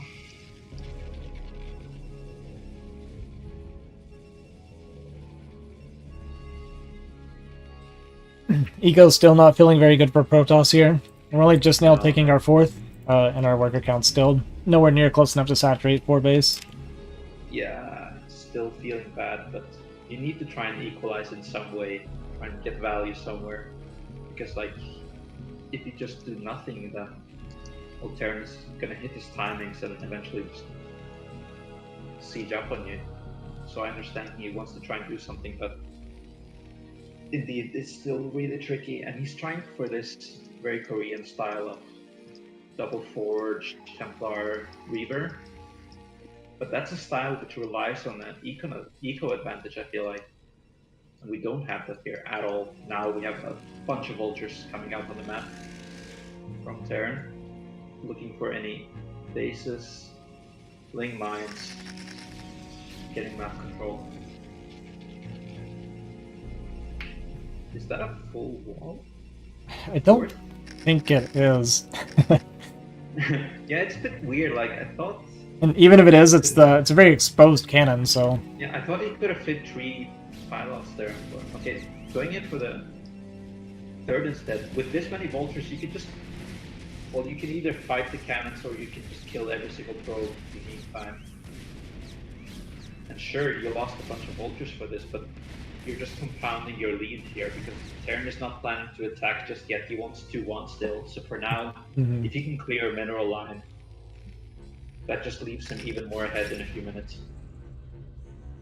Yeah, no, that was very strong run by. I mean, we're up 14 workers still. Yeah. Protoss trying to move out with a pack of goons here, some Zealot High Templar, but... And I like this response from Pandora to drop the 4cc after dealing this much damage. He feels very safe right now. Sieging up on the high ground here. I mean, we're behind with supply. How... we can't bust this.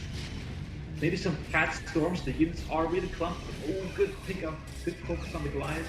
The shuttle. Yeah, we're fighting up a ramp while down. Yeah, the Zealots get on top of the tanks here, but these goons are just melting, man. There's a lot of vultures here to clear the... good storm.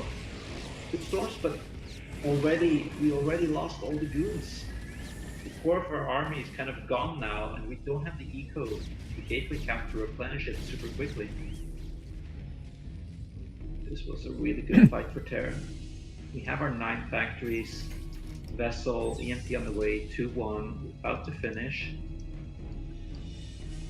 This is a wild 5th base from Suarez. Yeah, right in the push path. I think Terran is just gonna go with the 2-1 timing here and just try and end.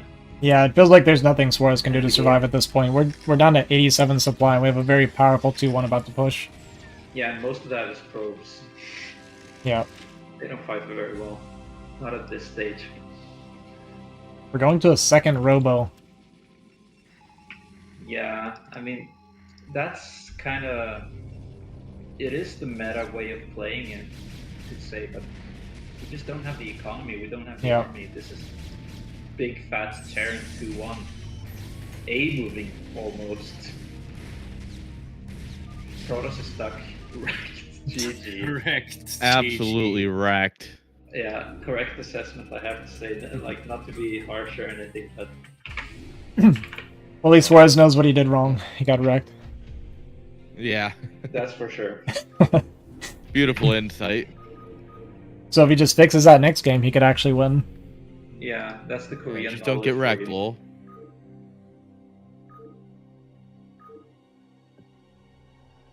So Terran taking the one, Pandor taking the 1-0 on Ascension, like typically a map which Terran's not a huge fan of in PvP. That has to be a good like feeling of confidence going into game 2. Yeah, and what about Butter in this matchup? What's the general thinking about how this map plays out in this matchup? I think that's another map with strong opinions about it. Yeah. Let's just say. Let's see if Suarez tries to go for a gas steal. Yeah. Thing about this map for Terran and PvT is it's very difficult for Terran to get a 4th base because you start getting spread out really thin really quick when you start expanding. Yeah. And it's a good carrier map. It's a very good carrier map. And Would be it's fun to pretty see long. carriers. I think we'll see carriers if we, unless Pandor like just gets too far ahead early on. Then I think we'll see carriers if this goes into a longer game. Because I feel like we don't see carriers that often in CPL. Yep. Maybe that's just my perception. But I feel like we don't see them as often as you might think we would. maybe. Yeah. Let's have a look and see. This is gonna be game 2 on Butter. Pandor versus Suarez. Yeah, I also don't play carrier or Reaver. I love But you carrier. just don't play Not a Protoss. Reaver. Got it. Yeah. I pick the race. I don't play it properly. Fair. What do you? Who's gonna introduce the players? Who's gonna do it? Who volunteers? In I'll do it. top right. Okay. In top right, we have our Protoss player who does not believe in himself whatsoever in this matchup, Suarez. And in the bottom right, I'll go ahead. Back me The up. guy that plays the cheating builds, the illegal gasless expand. It's Pandor. Pan? Is that his nickname? Pan. Panda. Sniping Panda. In Twitch. I don't know if it's in here now. Doesn't look like a gas steal. No proc going out. Would have had to go out already. It's a pretty long rush distance. So Yeah, I don't believe in gas stealing either. No gas steal, no 12 Nexus, no Reaver, no carrier. why don't you just play Terran, dude? Yeah. I mean, these are all good things to do. I just want to reiterate this. Don't play Protoss the way I play Protoss, guys. Oh, you've done pretty well with it. Yeah, my only loss so far is Love Snow, but Oh, okay.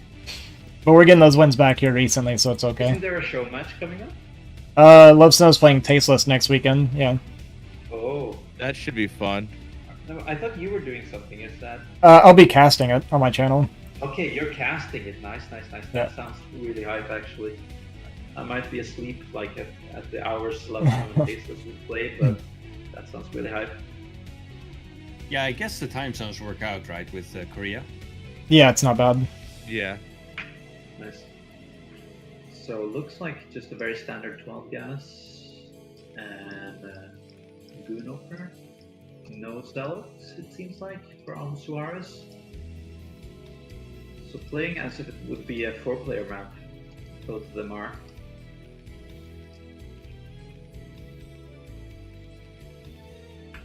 This is a good factory timing, 230.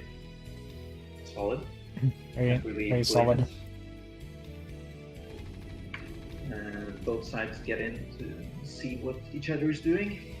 Just a very normal game so far. Panthers pull up gas. Looking for the expansion.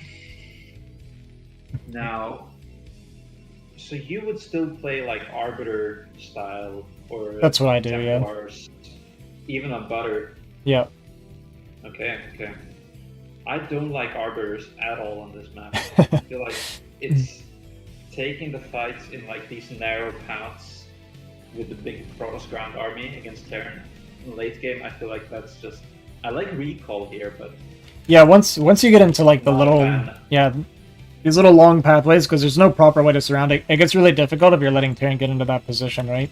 yeah, The only thing I like about this map, and the reason I play that style, is because it's very, very powerful coming out of their natural base. It's a very wide open area, and it's very difficult for fair. them to defend. yeah. If you're trying to like straight up just take the fight before they can take a third Yeah. or fourth, then yeah, I can see that being strong.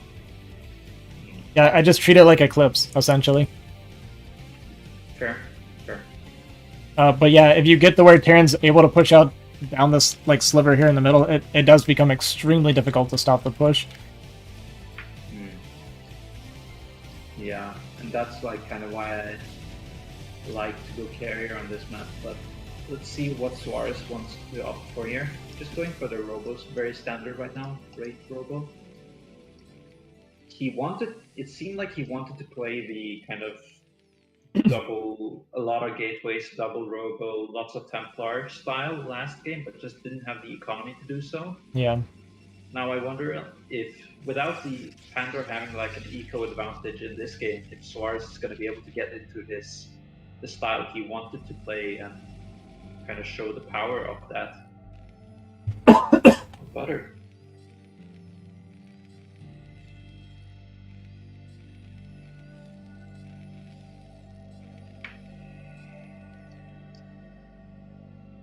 Vulture's gonna deny this probe. Yeah, very good. Pandor's getting the very early armory here with just pure Vulture, like the very economical kind of upgrade heavy Vulture expand for 30 armory, maybe even quicker. Just looking to get into the macro game as effectively as possible. Yeah, getting to skip tanks complete in the beginning feels really, really good for Terran. It really does. And now Protoss is going to have a pretty quick observer and like in regular timing, not going Reaver first or anything. Let's see if it will be like the double observer into delayed Reaver. That's pretty common. Yeah. Or if it will be like observer into arbiter tech here. Yeah, we'll see typically when I play against a Vulture opener, I use my first observer to kind of clear on mines and defend against Vulture while I take up third base. But we're gonna go straight across with this observer and see what Pandor's up to before we do that. Yeah, that's also a valid choice. Yeah. I mean, if you just want to, though, with eBay Armory, unless you're doing like a full turret ring, which we aren't right now, usually you would be able to still get in, even if you first clear, unless it's a full turret ring, of course. Yeah. But here we're just going for the straight scout, which is fine. It's completely valid. And then we're going to have like a slightly later third base. But now we'll clear all these mines very carefully here. And he does manage to shoot the gap and get inside, so he'll be able to park this inside here and everything. kind Well, he doesn't see the armory, but he should really. Yeah, now he sees the armory. Now he pretty much knows this is like the very standard modern eBay armory, which like light. Oh no, the mine on 3 goods, huge hit there. oh, that's really painful.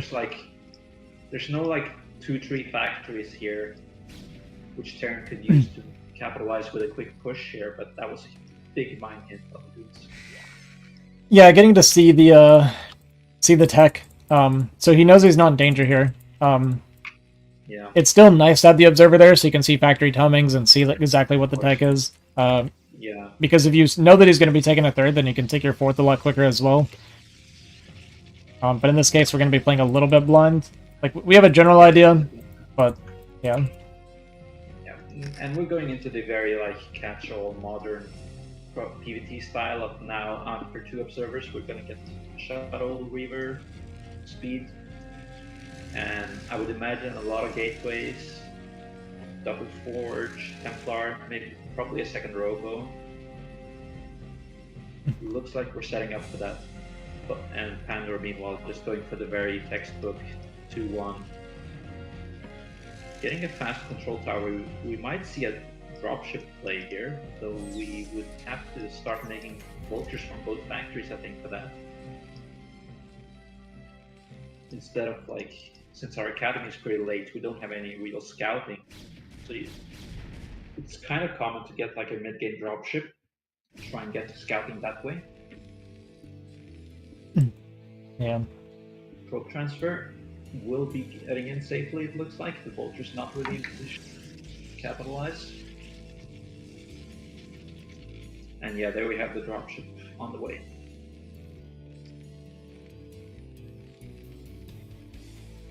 Which is another reason it's really good to keep the observer alive, because you kind of want to see if that dropship's coming out or not, because if there's no dropship, then you can skip the cannons or skip anything defensive if you need to. Yeah, we don't have any observer at the front, actually. Like, yeah.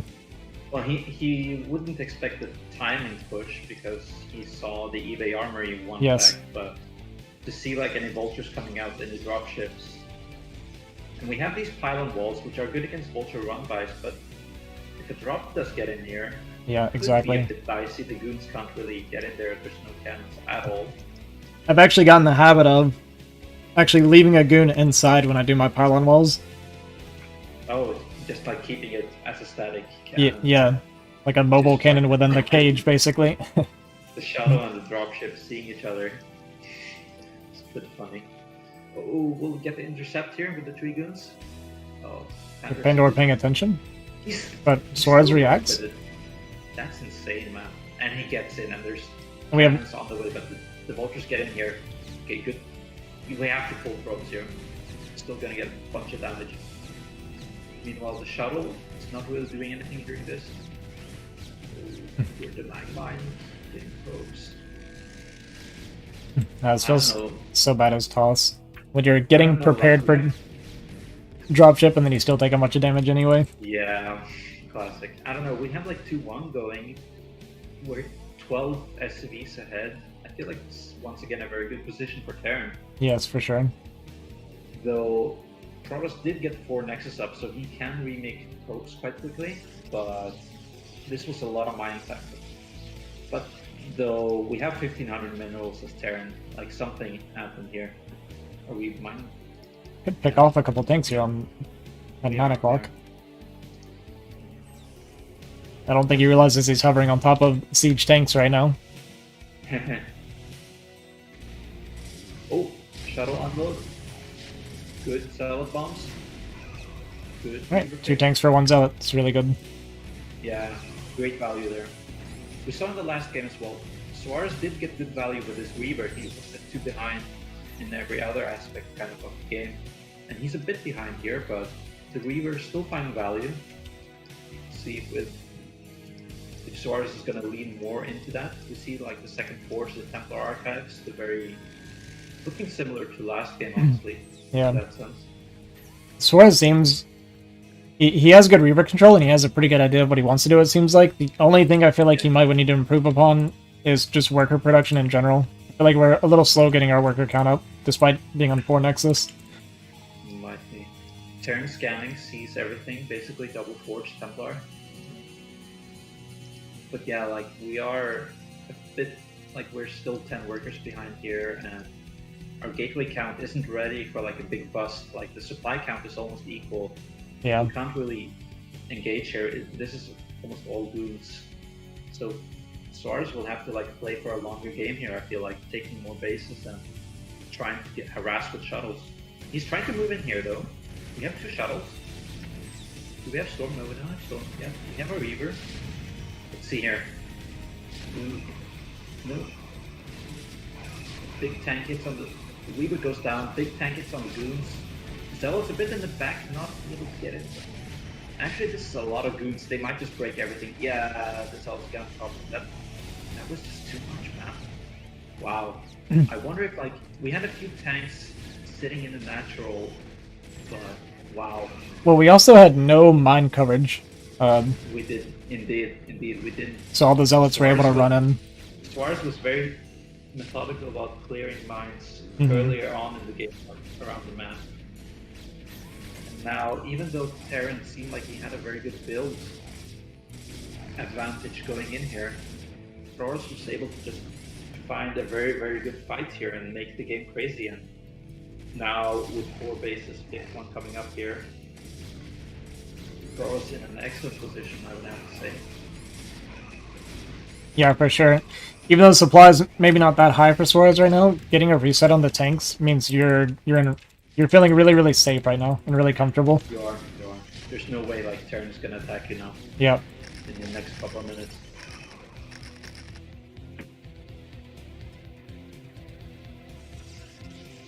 Now Yeah. the 5th Nexus coming here. I love expanding behind pushes like this as well. Yeah. It's great. And now we have another shuttle with a 2 Templar here. Let's see if we can get... We don't have any mines like behind the mineral line or anything in the natural, so... We have 1 tank, but I think we can drop Zealots here and then get some nice storm drops here. It's a lot of SCVs in the natural here. See if he reacts in Might be time. really nasty. Let's see if he's pulling back. Oh. He got the unload off. Oh, everything died. Everything went down. Even the tank shots. Suddenly a few SCVs there. For good measure. And now suddenly Suarez is 15 probes ahead. That was huge. Yeah, Suarez is looking really, really strong in this position. Like with a single turret there and a single tank, no mines, there's no way you kill the drop off before it's able to do damage. You would have to like split it. Have an insane worker split, but we didn't even. Oh! Might catch a bunch of probes here though. Equalize a little bit on the worker transfer. Very nice, very nice. Also get some good value against the Zealots. Big mine. Forces goons back, buys time. Getting the upgrades up, but we have another storm drop at the 3rd. Oh my gosh, that's so many dead SCVs. Under 40 SCVs. Yeah, Pandora's starting to hurt a little bit. He's falling apart here. Very nice multitask from Suarez right now. Making the game crazy is often good for Protoss in this matchup. Yeah, Suarez is looking like strong in the technical part of the game, right? Like his unit control and things like that seems really, really good. And doing storm drops and his reaver control. I'd say he has a good concept of the game as well. Like he Yeah. has the very kind of like if you look at what he has in his main right now, and you like if you don't look at the timer or the worker count that were not earlier on, Yeah. then it could look like a really, really high level Yeah, absolutely. play. So he has the right idea, definitely. He's got the hard part down, now we just need to work on fundamentals. Well, it's easy for us to say. I mean, this is at least higher level than my DVT, I think. Now, moving in here, bit of a bust. Okay, Zealots taking some fat mine hits, but this is a lot of Zealots and not a lot of tanks. And honestly, like this is what 2 control groups of Terran here. Goods coming in first. The shuttle might break it. Oh my god, these mine hits on top of the tanks. Yeah, this is just too much Zealots. Yeah, once again, the supply's really even, but Suarez is coming out on top of the fights anyway. This is like 5 vultures sitting in the middle of the map, not like... Yeah. I mean, it's denying reinforcements, but they're not at the main fight, and that's letting Suarez break in here and reset the tank count once again. These goons might get some fat mine hits. And I mean, Terran is still on 3 base, no 4th command center anytime soon. Mm-hmm. We're approaching like the 17-18 minute mark, which if our mining wasn't disrupted, we would be running out on 2 bases pretty soon.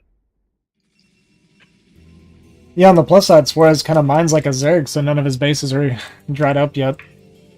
Yeah. Also, Terran does have 3-2 now, which is of course insanely strong. Big power spike, but the question is, can we kind of get back a good tank count here and prepare like one big army to try and take 4th base and stay in the game? Yeah, it feels really, really difficult for Pandora here.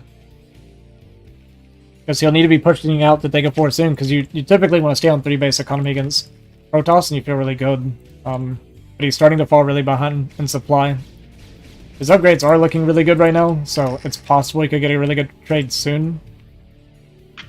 Just kind of turtle up and get a big army, and maybe get a good fighter too.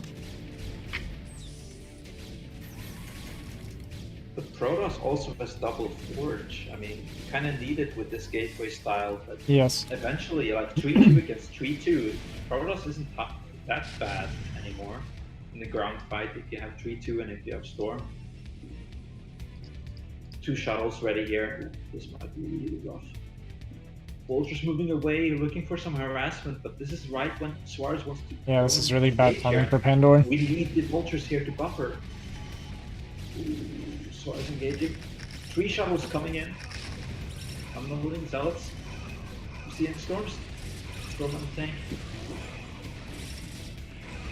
Big mine hits here. Big Zealot connections. Nice storm as well. This might have broken Pandora here. Behind this. Once again, the tank count reset. Mm-hmm. Getting a reset on the tank count, and Suarez sees the 4th base building right now, so he can kind of regroup his army, deny the 4th, and then Pandora's basically going to be starved out from there.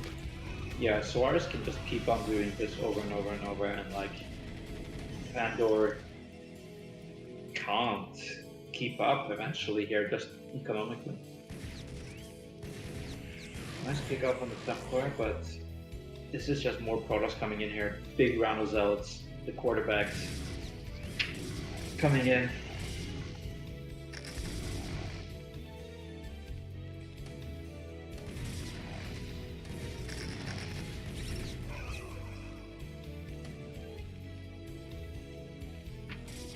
We'll get into the mineral line here. Vulture's eventually gonna clean it up, but still delaying the Terran economy.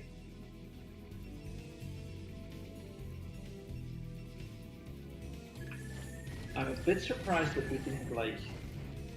Okay, I guess we're taking 3 o'clock now, but because like eventually we need to continue taking more and more bases. Yeah, we're. His work account is Protoss, but I think he feels very confident right now.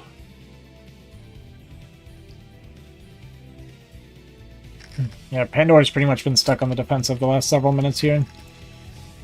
Yeah, so if he gets the 4th base up, like he gets another gas mining here. Well, we have a lot of gas. We really need minerals actually. We can. I feel like we kind of need to stay alive until 200 supply, but the problem is that now Protoss is about to max out again, and he's not gonna let Terran get to 200. Oh, this could be a big EMP. There we go. Huge damage actually. All those zealots.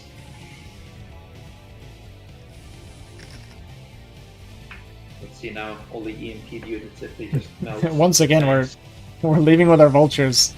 Yeah. Right as the push is coming. Such a rough timing there. Nice D matrix, shuttles coming in, but yeah, the vultures are away. Sure, this EMP did a lot of work, but just the shuttles alone pretty much enough to. And he left knowing this attack was coming. Like, he scanned it twice. Yeah. He EMP'd it and scanned it and then left. Yeah. Yeah, I'm sure he denied that base, but once again the army got reset here. And honestly, looking at it, he may have been able to hold this with the vulture buffer. I mean, did you see how the goons melted? They were all EMP'd by Yeah. just without the vultures there, the zealots and out of the shuttle kind of.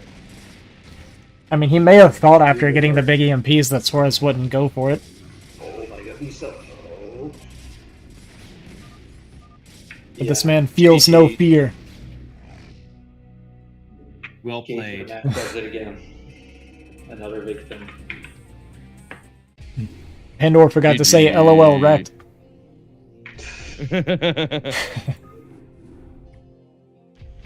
So that ties it up, 1-1. I have to say, I think Suarez looked really different in that game. Yeah, it seems like if he's not under pressure, he plays his game really, really well. yeah, he had a plan of like just tearing kind of Pandora apart with the drops and just continuously almost remaxing and Yeah, it could also taking be good that fights over and over. maybe he wasn't as comfortable playing on Ascension as on Butter, given that Ascension hasn't been a ladder map for a while. Could be. Could also just on Ascension he had a bit of a build order disadvantage with the Yeah. gasless expand. This was more Yeah. of an even game in terms of the build orders. Yeah, better build order and didn't take damage from an early push or anything like that. Just got to kind of chill out and do what he wanted to do. Now Polypoid, very standard map. Yeah, this is Is it actually the the first time we're seeing Polypoid this cast. Indeed. That's interesting. The map Right. is probably they've all played the most. Yeah, Let's see it. yeah, most definitely. Unless someone is psychopathic enough to have it vetoed on the ladder. All right, let's have a look and see how this game plays out. Game 3, our first one. Pandora versus Suarez on Polypoid.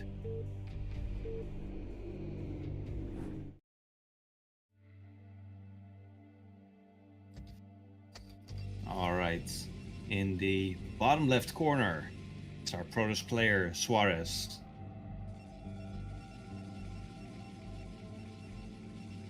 And in the top left corner, it's Pandora.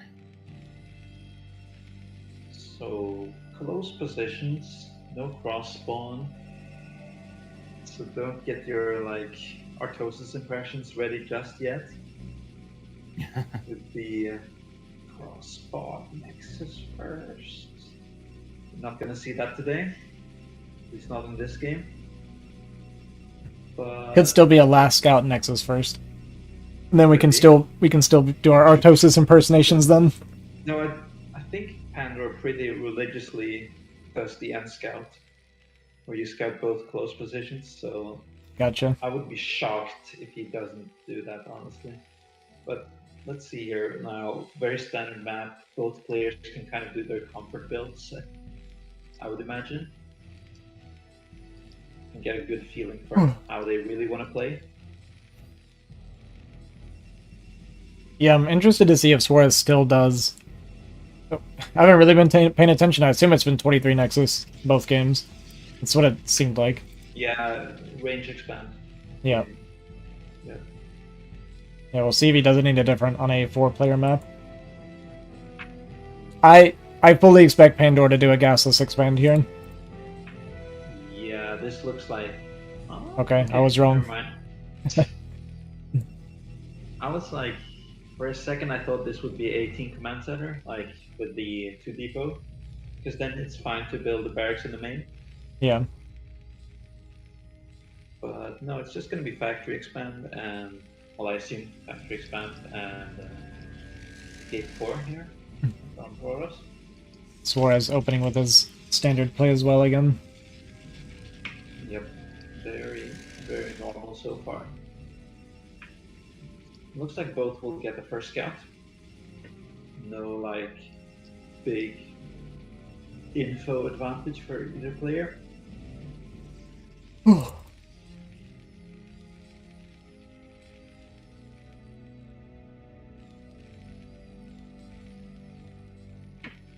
Once again, very nice factory timing, I'd say. 230 on left side minerals. It's pretty good. Ooh. Denies the probe actually. Sees the factory though.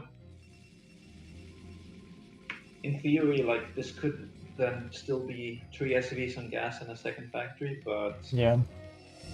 then it would almost like more likely be a wall at the ramp. And I don't know how much Suarez knows Pandora, but from having played Pandora quite a bit, I think I've never been too affected by him in like almost 100 games. I would be shocked to see that, and we're not going to see that. This is probably just going to be the very normal 3 Marine expansion. Oh, prop goes down.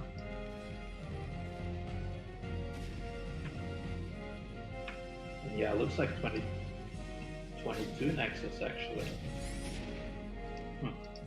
Well, it's 23 of course. Yeah, the Pro.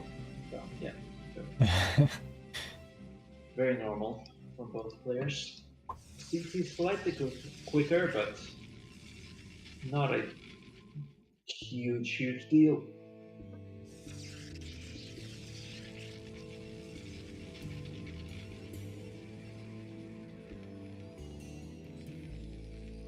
We got a starport coming down for Pandora. So looking for Vulture Drop, it looks like. Yep, quick drop. Looks to be the play here. I wonder if it's he saw that the goon was sticking around to kill the SCV, so he wouldn't need a bunker and a tank as quickly. Yeah. Yeah, if you see the goon chasing the... If the goon's chasing the SCV, it typically means you could drop your CC without dropping the bunker first. Yep, and since the goons are at home, and he has a vulture up front now, he can get mines down, and then he won't need to make tanks. Yep. So he can get the early... Well, it lines up just much better with the early drop. You're not spending 100 gas on a tank, you're making the vultures which you want to put inside the dropship. You want to place all the mines first though. I think it's most Terrans try and rather place the mines out on the map instead of trying to get like a bunch of mines inside the Protoss base. Instead trying to just focus on killing probes. That's really good. Oh.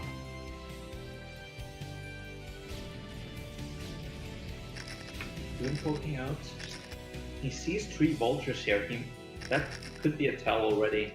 Like, hey, yeah, that's a lot of vultures. You've been making vultures non-stop here. Is this going to be dropship? It could be, but you could also argue that Pandora did that in Game 1 and didn't Vulture Drop, right? Sure. Or was Sure. it Game 2, Game not 2, 1? Game 2, right? Yeah. Game 1 was the gasless. Yeah. Yeah, it's tricky in that sense. And I like this game. Getting speed now. You want both upgrades for the vulture drop. Be able to micro inside the Protoss space.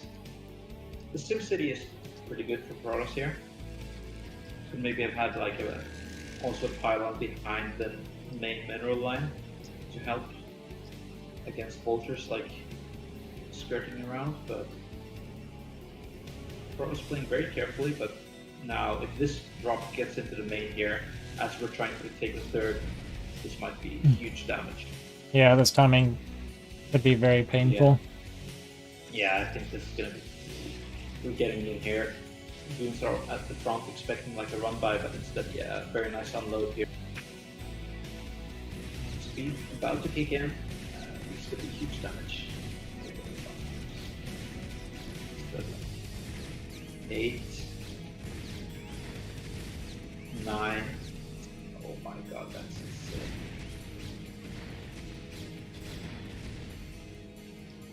insane. I think 10 probes and we keep the dropship alive. Yeah. And we placed all the mines. This tank, I'm not sure. That has to be a miss rally. Oh, he's pushing. He's pushing with one tank. Don't doubt the single tank. Don't lose that. Oh my god. It's just outside his vision. Yeah, Just barely. just barely. And Terran sees like Yeah. 7 goons. Pandora can see it, but Sora's It's Oh, the tank Scouting is tank. won't hold position. Psychotic. Oh. behind Unlucky. this, Suarez is going into shuttle. Gonna make Weaver, but when you make Starport, you almost always get a raid. At some point, which would be able to deal with the shuttle really well. Don't see it just yet, but I would be very surprised if we don't get a raid there.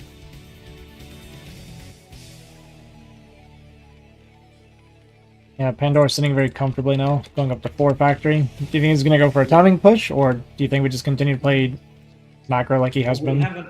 We have an armory at a pretty like a normal timing for upgrade there here, but it's fair to.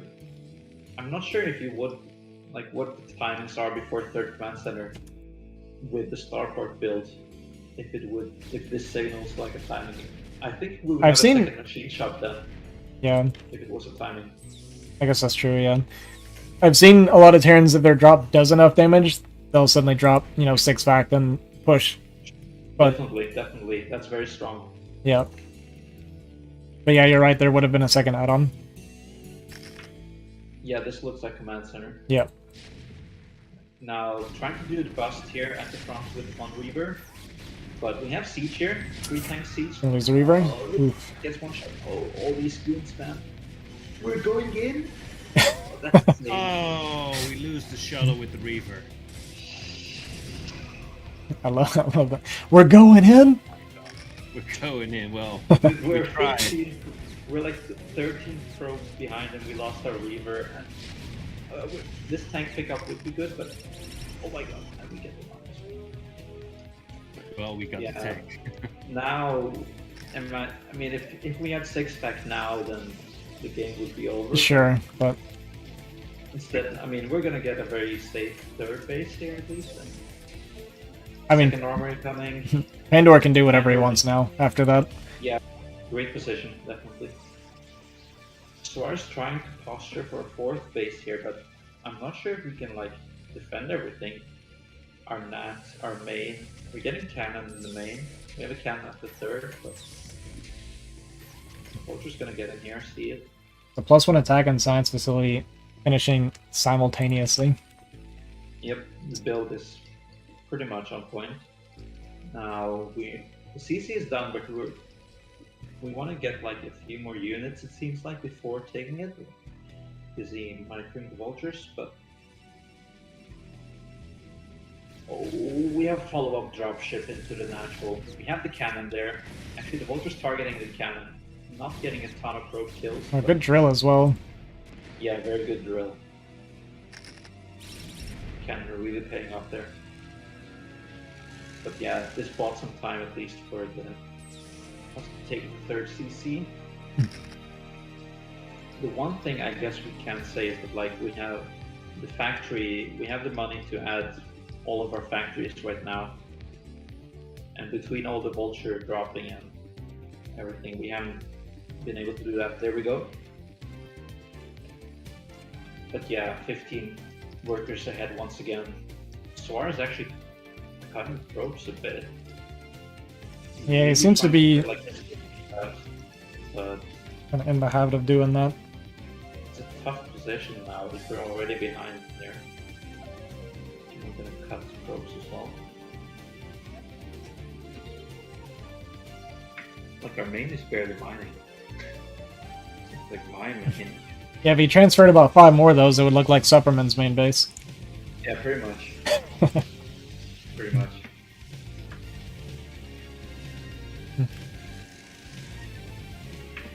Losing 10 probes to the vulture dropper is like, that's like par for the course for my games though. Yeah, I don't handle Vulture Drop very well either. And I try to do it myself as Terran, and like my vultures die to 2 goons. I feel like an idiot. Oh well. So the 3rd base is up here. Let's see. Are we going for a 4th? Yeah, 4 CCs. Yeah. Yeah, so we're just playing like by the book. Not going for like a 2-1 timing. Because I think we'll just play for 3-2 here.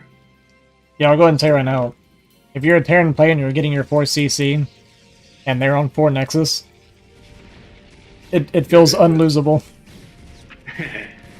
And now we're gonna kill even more probes here.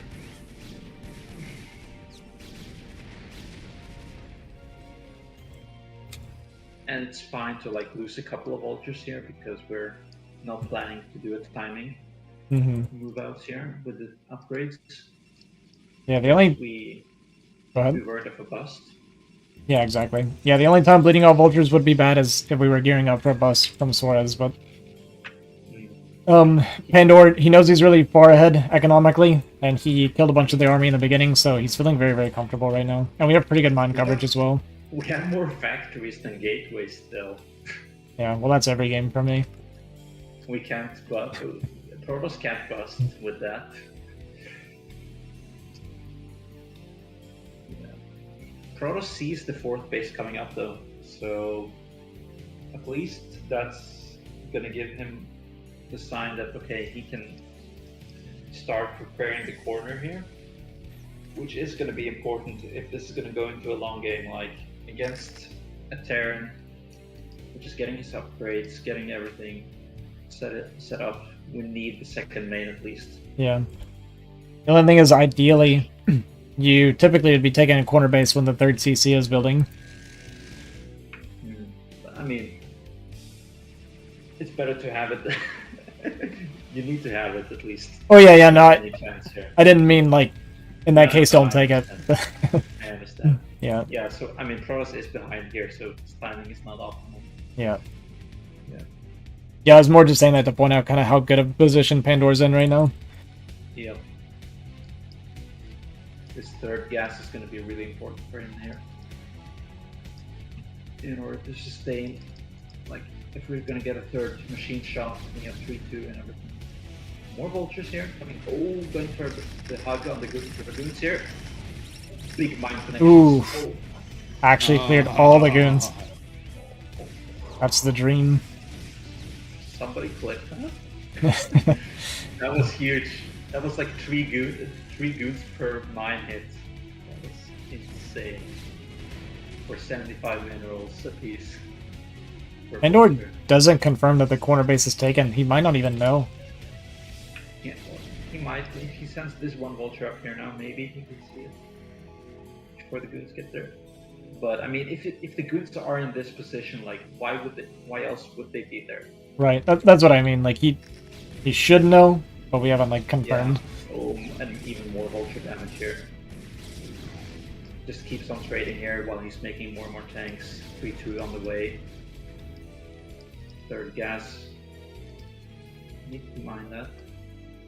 There we go. Yeah, Pandora's maxed right now as well. Living the dream. Yeah. But probably he wants to, like, even if he's maxed now, it's a max with a lot of vultures, right? Sure. So he wants to lay the mines, trade them, get more tanks, get more vultures, get more mines, and then when 3-2 finishes, Yes, absolutely. he has even stronger maxed out army. But yeah, Terran maxing out before Protoss does, not a good sign. Though now, if we get the second main up and we get like gateways here, it opens up potential for like backstabs, counterattacks, all that fun stuff. Yeah, it's not Game wild here. It's not like over for Suarez, right? Like you can still get even with a max supply Terran with 2-3. I mean, we have storms and shuttles, right? Like look at these shuttles. Look at the Templar. Yeah, exactly. Ton of energy here. This is like one bad fight from Terran, and he's in a very tough. But we can't fight with goons alone here against the Terran pushing out.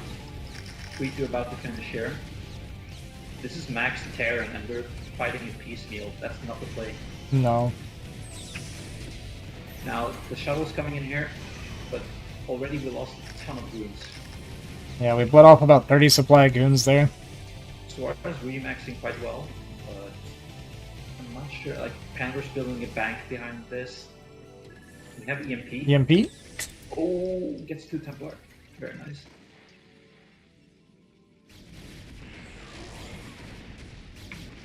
Templar snipe. Yeah, even kills one of the full energy Templar.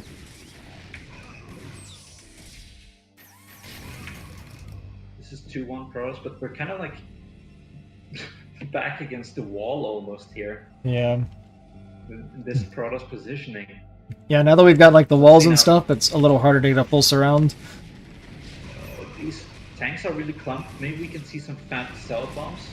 Ooh, that's pretty good actually. Oh, that's huge. Oh my. Yeah, that was the fight that Suarez needed. That's good. Actually, really good. Too clumped. That was really clumped up. Pandora thought he had it with the big fat 200 supply. Now, if he loses both these vessels, yeah, this pretty much turned the game around. Well, now, with the second main fully operational, and now Protoss is in a good position, or at least like in an even position where he doesn't feel like he's about to lose. Yeah, he's caught up with it, right? And now we've got some breathing room, so we can kind of like get our mineral line saturated, maybe even take an extra base. Like we have a little bit of breathing room to close the gap a lot more now. When he max he can max out much quicker than Terran does, and Yeah. Terran lost most of his tanks. Like that was at least 10, 12 tanks. Yeah. that That's he what I'm. lost. Yeah, we have a lot of Next breathing room Terran now. max out is going to be much weaker again than the last one. I think. Now we get a nice probe transfer in here. Getting a few, but now is like when we're trading vultures, but it might come back to hurt us because Protoss is maxed. So killing goons is good, of course. But if Protoss is maxed again, and Terran's at 150, he might try and like go for a big attack. And now we lost a bunch of vultures. This is so many zealots. Yeah, suddenly Suarez is looking really strong. Like, that's kind of what we were saying, right? Like, he could get a really good fight, and then he's just suddenly back at it. He got an insane fight there, like killing all the tanks, basically. And that's the... Oh my... Oh, that's also... One mind connection. It hurts a little bit. Now, Pandor's eventually going to need like a 5th base here, like his natural is going to mine up pretty soon. We're flying 2 command centers across the map. Oh yeah, that's right. CC man. Very, very slowly. Yeah. But how's our tank count? It's like one control group of tanks? Yeah, it's not super high right now. And Okay, it's maybe like 15. we're getting close to mining on one base, so... I think this bust might be really, really strong here if these zealots get it. It's a lot of mines, but let's see if 2 shuttles might... Oh, Goliaths are in other positions. Shuttles are gonna get in. Yeah, very... I feel like Pandor's setup This here is storm's incredibly strong. Goliath. Beautiful, beautiful. You wanna storm the SEs as well? No, okay. That was a good trade for Protoss. You think that was good for Taz? I thought that was great for us. Like we traded mostly zealots, and we kind of like delayed the Terran push out while we max out much quicker. Alright, I feel like because we killed almost 0 tanks here, we traded a good chunk of army. This is not good.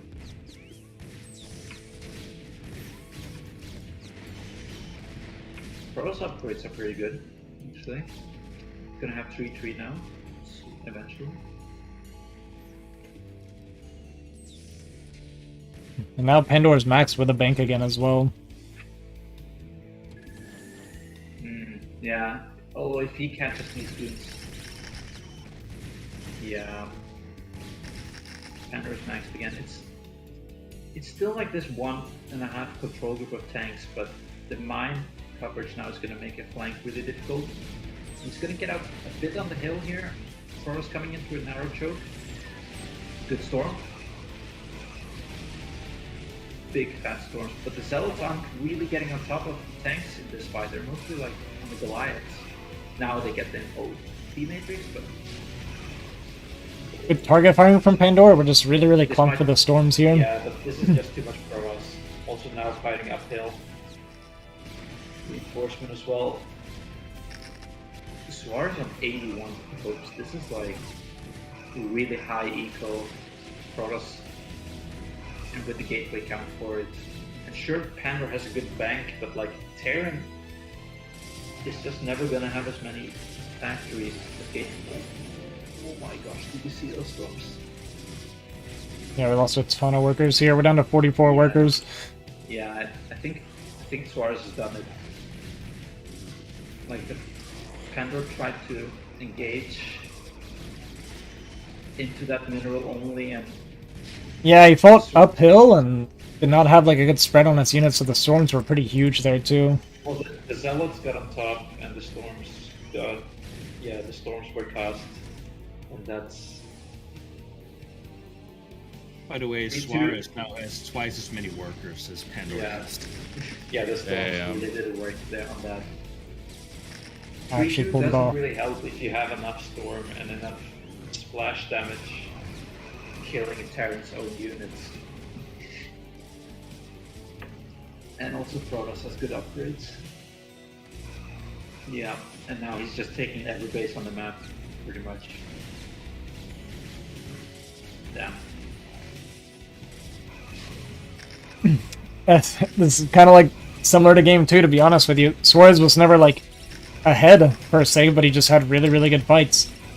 Yeah, the 2 fights Yeah. pretty much like turn the game around, and that can happen in this matchup. It's like you can be really ahead as Terran, but you still need to kind of your army is still really strong, but it's really volatile. If that makes sense.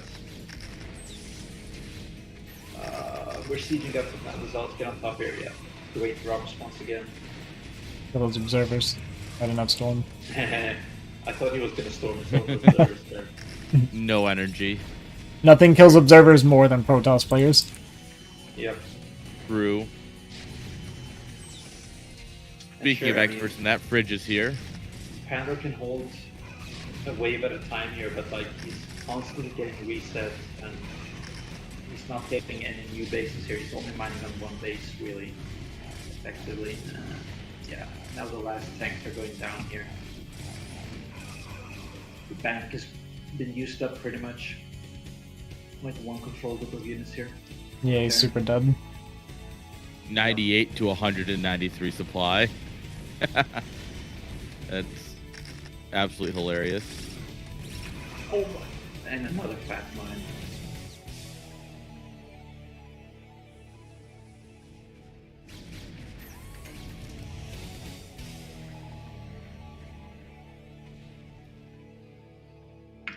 We are going to Yeah. donate some probes here in a second.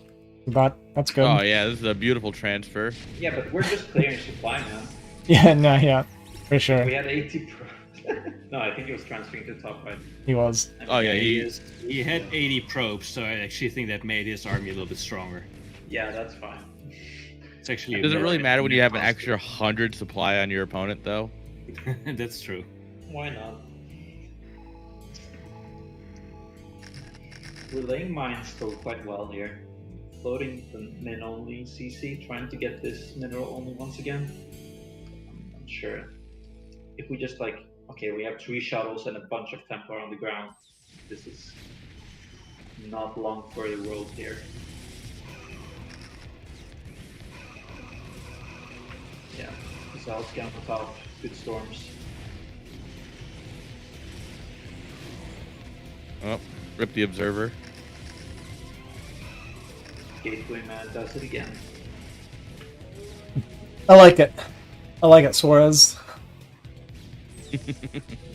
Gateway good unit. Just nice standard play. We don't make carriers. We don't do 12 Nexus. I thought that this mine was gonna kill all the tanks there. Please, please, please. He's drop gonna that. try for it. Boom. Nice. Very nice.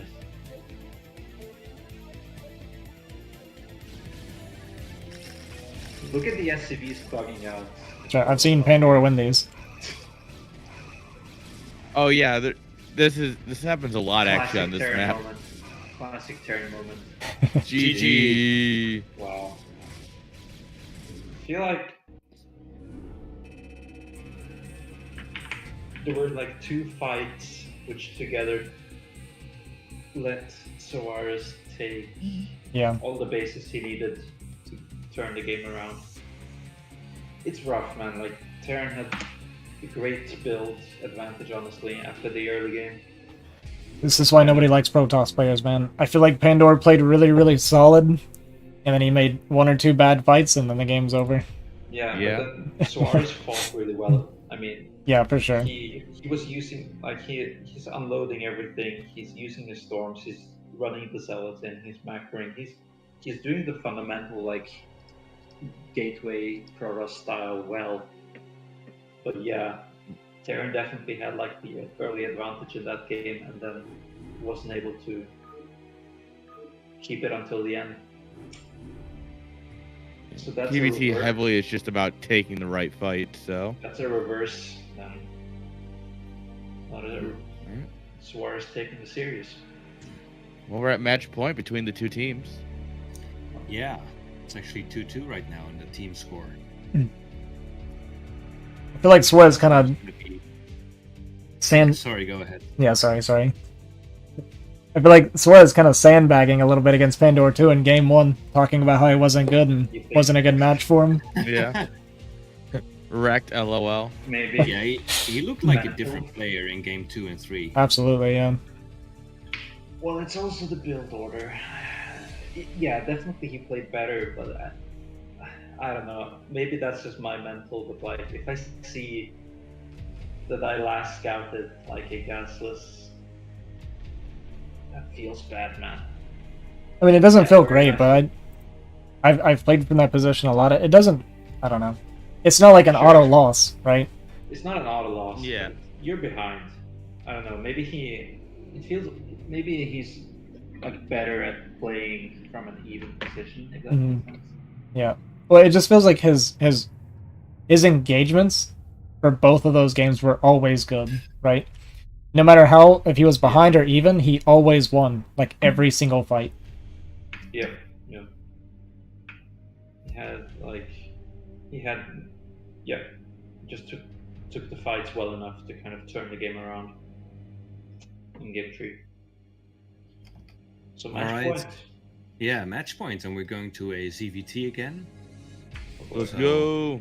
I don't actually know that much about Vermin. Maybe you guys can help me out. Maybe you guys know more about him. I don't. But we know I played a Nibline, little of bit course. with him, Okay. but not TVZ, of course. But I played a little bit with him, but he's Is- pretty good. He's a coach now for Jinjin Panda team as well. Is Vermin Okay. a Zerg player? Yeah, Zerg player. Yeah. Figured with Alright. that name. So let's get started. Okay. This is going to be Vermin versus Nibline on Ascension, game 1. This one's for the 3-2. See which team can take it.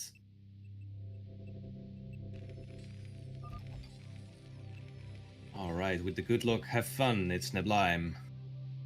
Tearing the left side of Ascension.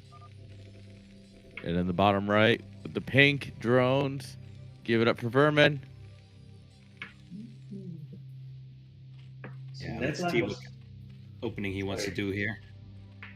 Neblan was typing really quickly, and I can't help but feel like I saw his SCVs kind of not having the most optimal split, but instead valuing being manner to his opponent.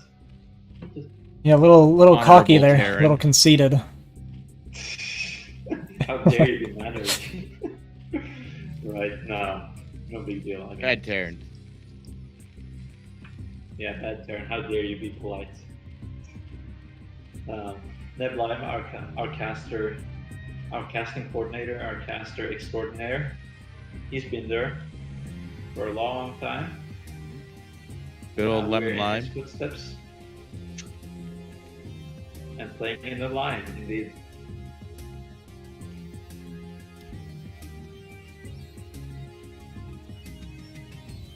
So So, looks like it's probably going to be a 12 hatch from Vermin. Yeah. yeah, it looks like this is a link. Yeah, this should be a link type wall. There's to do that at the top there, and then yeah, depot below the racks. So this looks like a tech play from Nebula. Let's see. Oh, need to make a gas then. Okay, oh, this gas is actually a little bit late, but yeah, tech play it is. Here's what he's going to tech into here. Maybe we're going to get more Valk builds. We seem to be getting a lot of those today. Is he gonna like follow his Australian teammates' footsteps and go into a 1-1-1? Yeah, they're in on it together. Looks like a 2-hatch from Vermin though, so 1-1-1 wouldn't be that great here, I think. Could be 2-port great as well, with the main wall.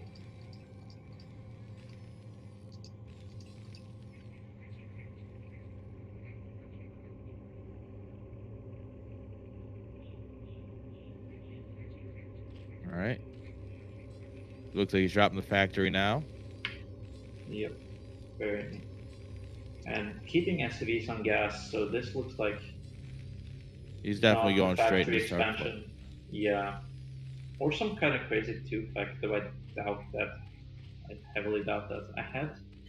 I've seen that mostly in like 2-player maps where you try Yeah. you like eBay block and gas steal the Zerg and then you rush a 2-fact behind it. But on this, I would be shocked to see a second factory here. The Blime and Zesky are the two that cast together all the time, right? Yeah, they cast Yeah. together. So they talk a lot about the game as well. Looks like they're gonna Just play like the same. sharing insight and I would love to see Ooh, Nablime do just it never series. take a CC. well, No, he needs to cover his natural with a turret and barracks. until he Yeah, double yeah. expands. yeah, but you see what I'm seeing here? Yeah, yeah, I mean, double this is double gonna be starport. for the CC. Yeah. But at least here, like the build wasn't kind of messed up. Like both sides kind of just like doing the build very without any trouble, any hiccups. Yeah, we have the defensive sunken this time as the vulture's coming out. Yep. No, Now the no question way is, there. of course, is Vermin gonna read this correctly? He sees that there's no expansion coming up, but of course, he can't really know is it 111 or is it the 2-port?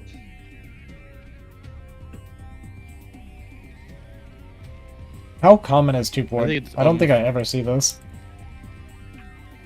We're gonna go straight Very to common. cloak, huh? Is that part of it? Yeah. Yeah. Yeah. Okay. Well, there's some Yeah, variants. for Like, cloak. Yeah. you can go like delayed, like make 2 raids right away and then a later cloak. But this looks like a straight cloak variant. We're also not making any more vultures, so I don't think we'll see any dropship. Just gonna be, yeah, raid with cloak here. May have noticed my You'll probably ZVQ get a- knowledge is approximately 0. I don't No, play he'll this either. The problem you'll probably here get a is that- couple raised here and then see the mutas and switch into Valkyries. Well, the problem he's in a here is that we perfect don't position have to a do. Hydra Den on the way, so there's actually going to be a timing where Zerg kind of has to defend just by making like morphing creep colonies with drones being targeted, Yeah. because the meter just won't be out in time. If you see like no command center, you often see Zerg call down a Hydra Den to hold this like in-between period where there's no mutas out, but the Wraith timing is there. How bad are Scourge against Wraith? But he did Scourge. get Burrow, I believe, right? He did get Burrow, yeah. Yeah, Burr is very good here. Scourge, Yeah. don't one-shot a Wraith. Barely. Like, Yeah. You barely need 2 Scourge, so they're not Yeah, optimal in that sense. But what I meant was, like, how easy is it to micro Wraith against Scourge? you can, with numbers, you can kind of, like you would eventually stack the Wraith using like similar to Corsairs, Yeah. and then you can micro pretty well against Scourge. But I mean, it takes practice, of course. But Bunch of SBs just chilling behind the mineral line. Is it basically the same thing as Muta Micro in terms of how it works? Yeah, that's kind of what I was wondering, because I feel like I've seen it once We have before, but I don't no remember. turret. I don't know how to rate micro very well, so I shouldn't be answering. But I mean, Wraiths actually have longer range than Mutas, I believe. Yeah, one more range. So he's gonna So- cut these Muta off, and you can chase these. Like, these Muta There's- might not get home at all. I mean, we don't. Yeah, we have cloak and we have no overlord. Yeah. We have no overlord speed. Like overlord speed is also part of trying to play against 2-port. You eventually want that. But Are we missing? How did nothing die there?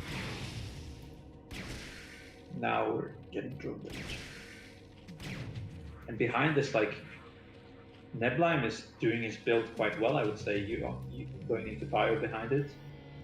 Yeah. Meanwhile, Vermin kind of struggling to deal with this.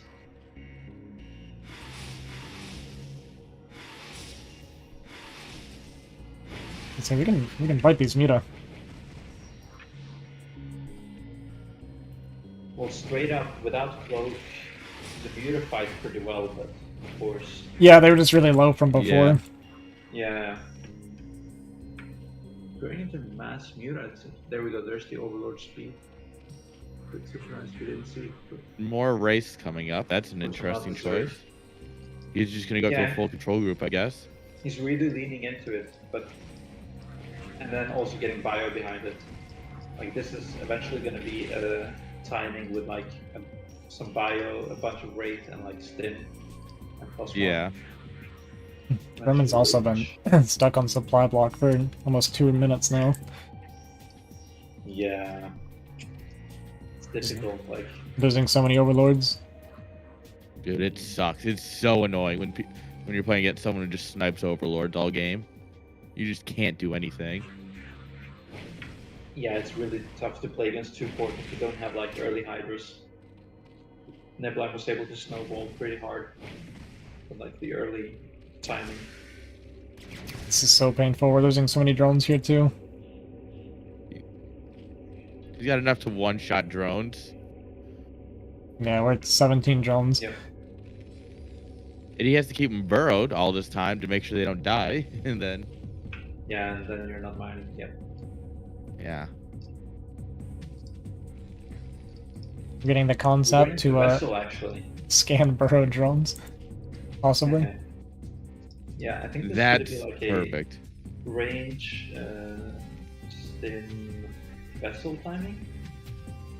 Actually, we're getting close. Mm. Oh, we're starting. Muta's close. going Two across even the on map. One base. Wow. Yeah, we don't have nearly enough gas to do everything. Alright, 2 Scourge kill 1 Wraith.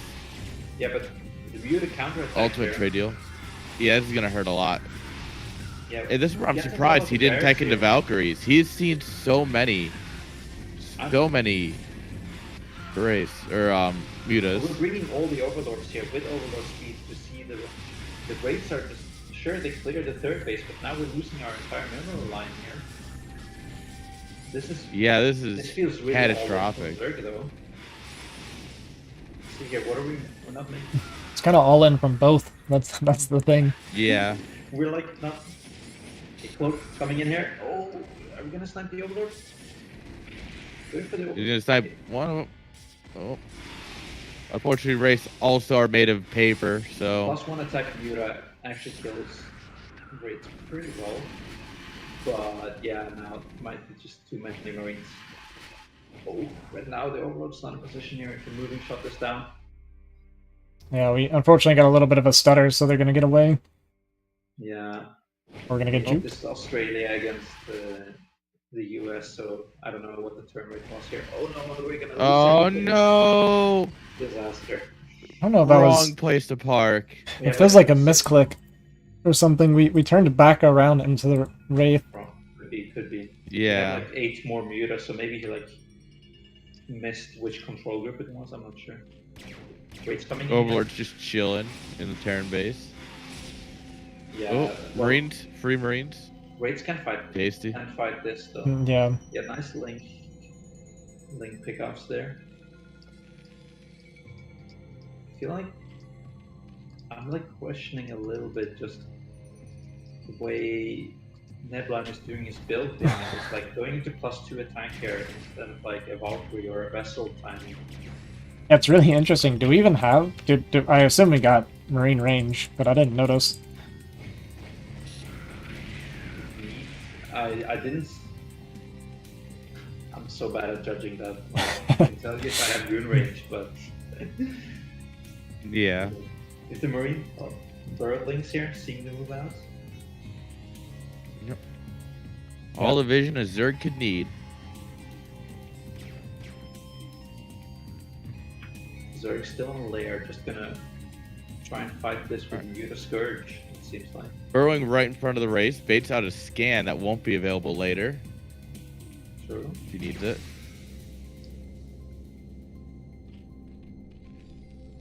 So these are the TVZs we get with Niblim and Zeski. Is that the deal? Apparently. Seems like it. 17 SCVs, man. Oh, we don't have range. Range just started. Okay. This is Oh. and we're like That's super gonna all in hurt. here. Oh, and we're gonna lose the break as well. Oh, this is Oh, the rays are all so low. Yeah, and now without, and of course without range, like the Marines can't fight well against the. Yeah, you're Beavers. gonna lose against the This Vulture Sunkens did a for lot sure. though, but I don't know. This is like gonna be one last big fight here. I feel. Yeah, it feels like this just wins. Oh, Scourge coming in. Yeah, the Mutas with Yeah, +1 attack easy. here, no Marine range. GG. Let's go, Vermin.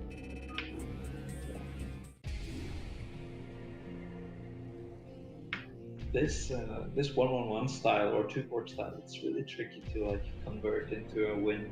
It seems like. Like the initial damage was really, really good, but then the Zerg counterattack knocked us down to like 10 SCVs or something like that. Yeah. Kind of reset all of our army for our big Range push. all game. Yeah. It's rough. It's rough to nail everything like back at home between all the microing.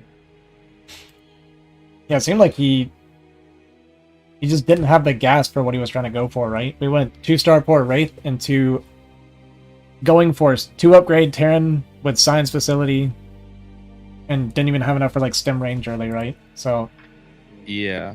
Well, I've seen Science Facility, like, you try and get like one vessel and do it like a big push. well, that's what I would have thought it was for Vessel, right? But we went for 2 attack instead. Yeah, I'm not sure. Now, game 2 here. We're going to butter. I kind of wonder if he's gonna try to do the same thing. You can hold It's the such a main unique quite well. build. It feels like it's probably a good tournament build, a good best of 3 build. But I don't know if it's. Do you really want this to be like your go-to build for this matchup? Well, I think Vermin is gonna adjust here. If he sees a wall once again, he's for sure getting a Hydra then. Yeah. I would imagine, because like the Hydra then can kind of like provide the stopgap kind of anti-wraith measure until mutas are out, Hmm. and then you can deny it even better. It does. It kind of looks to me like it's probably a fun build to play though as Terran. It does look fun. That's what I was Yeah. thinking when I was watching. I was like, this looks fun if nothing else. He's enjoying himself Yeah, right up yeah. until he started losing. Yeah, that's important too, Yeah. of course. Well, it's only important to have fun if you win. All right. What are you talking about? We are winning. Pandora Patrol, let's go. All right, so let's go into game number 2 on Butter. Vermin versus Sublime. Let's see if he wants to do the same thing again.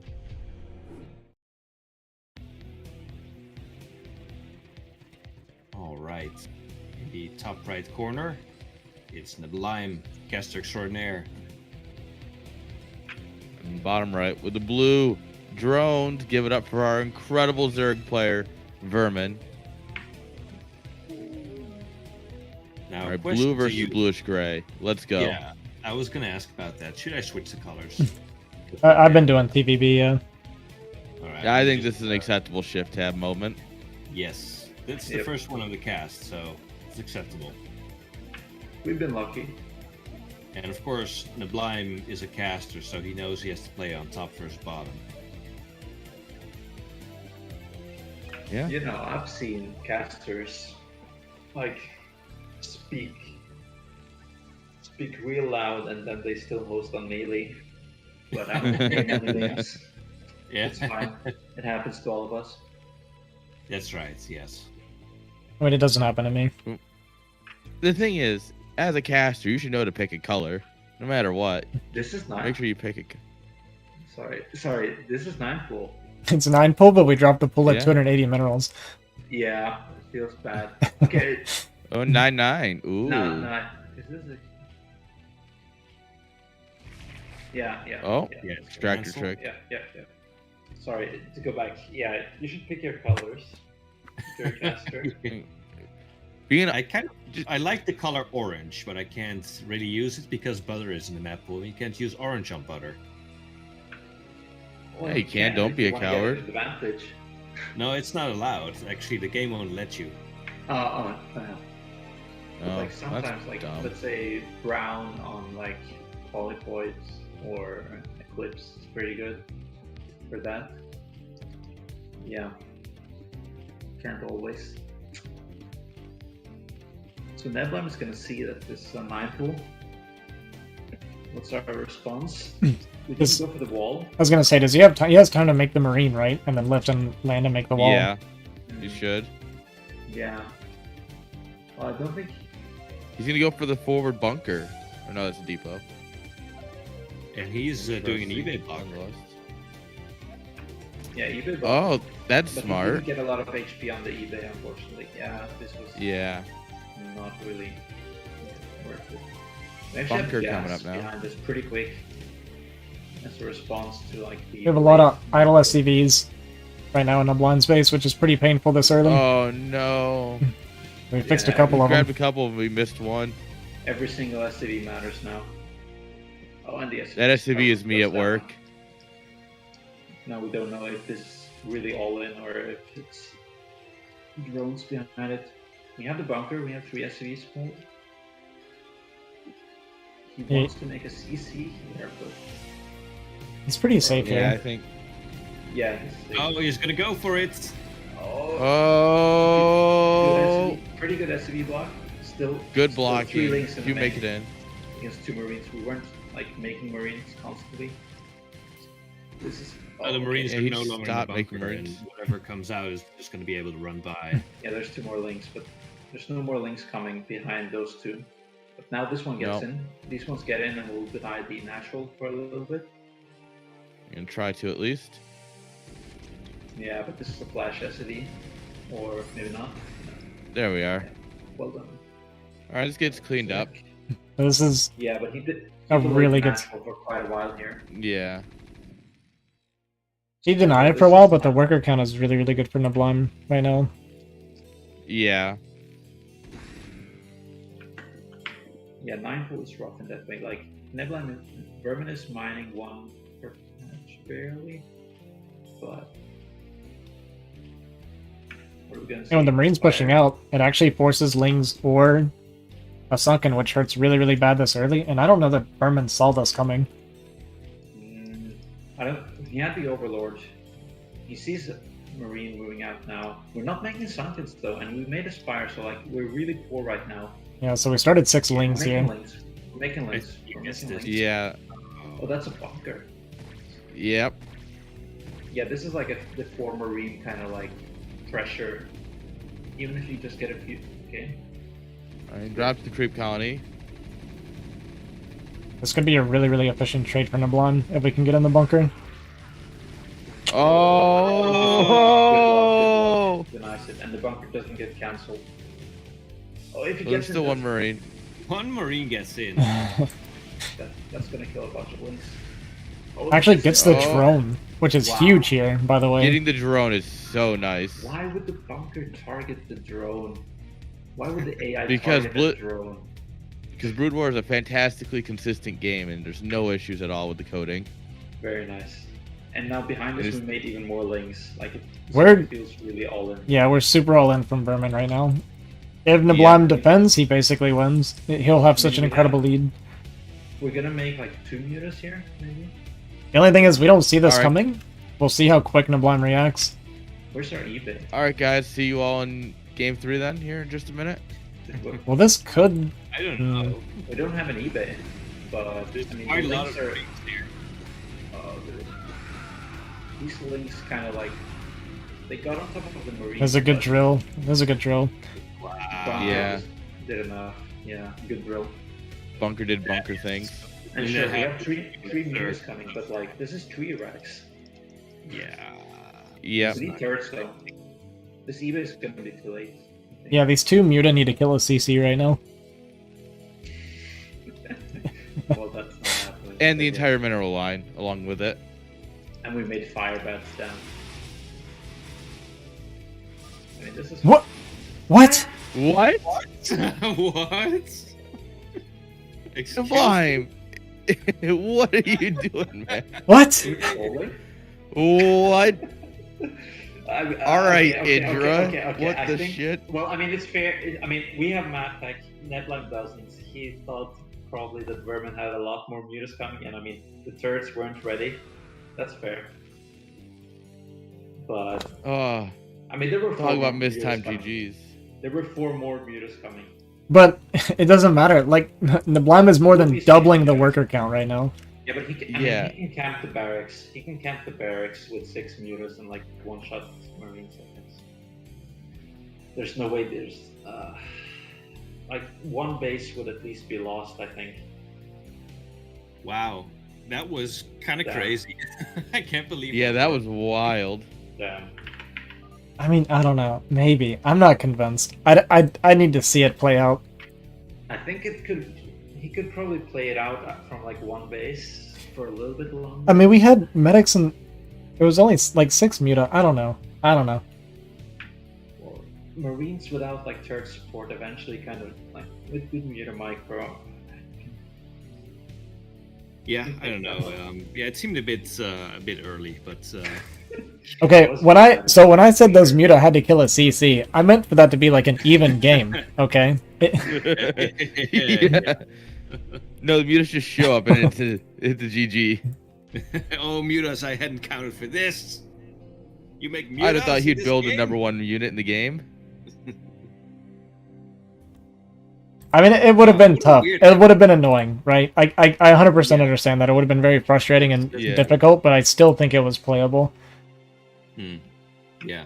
Well, we know how where Vermin was behind it. Neblan doesn't know for sure, of course. He doesn't know for sure, but you know how many lings you killed early, right? You saw that there was no saturation on the natural, and then like a gigantic flood of lings. So he should know that he wasn't like bad off, at least. But I don't know.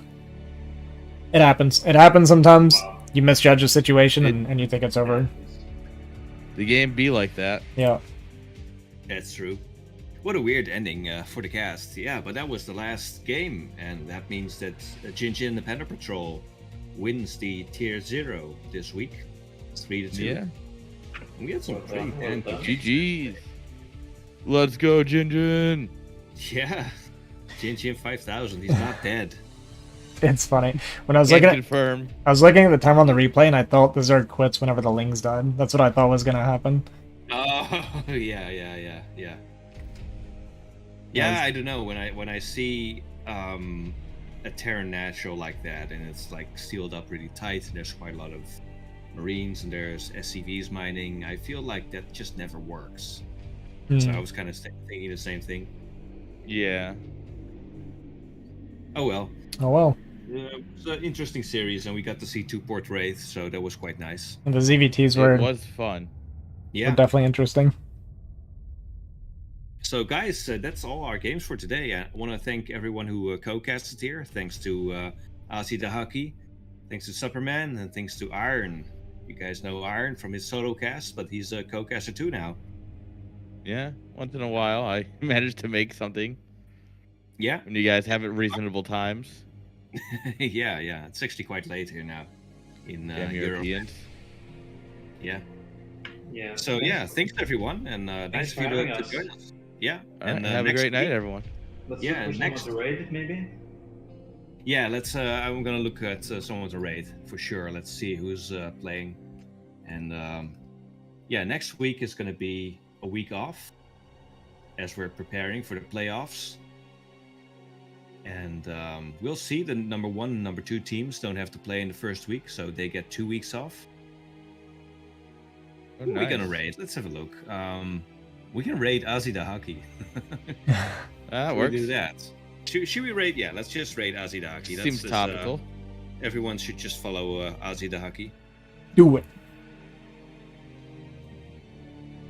There we go. Raid Azida Haki. Yeah, thanks for watching, everyone, and see you in the next cast. We'll try to get one for the playoffs as well. All right. Bye-bye. You all have a great Guys. one. Good luck with the stream, Ozzy. Thanks, buddy. Good luck, Ozzy. Yeah, I'll go suffer through ladder a little bit. Very nice. Life be like that. Yeah. Alright, see you guys. Peace. We've done the raid. Thanks, Dada, for the raid. That was fun. Yeah, I'm just gonna do like 1 or 2 ladder games here and then find someone else to toss it off to, hand it off to. I've been on for 5.5 hours, which is way more than what I normally do. But yeah, it's fun. It's fun casting a little bit. Should do it more often, but I don't know. I'm a lazy human being. Yo, yo, yo. What's up, Dada? The question is, can we break 2K? Is today the day?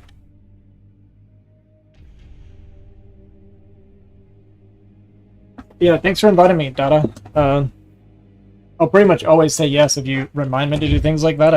The thing is I forget. Keep talking about how I want to do cast myself, and then, yeah, I don't know. Yeah, it was a fun cast. And yeah, just a reminder, guys, this next weekend on Friday, and I'm gonna make a video about it and I'll post it on YouTube later, probably tomorrow.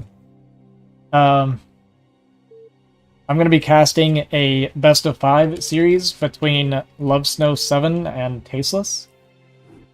It's gonna be super fun. And they're playing for 150 bucks, so there's a lot of money on the line.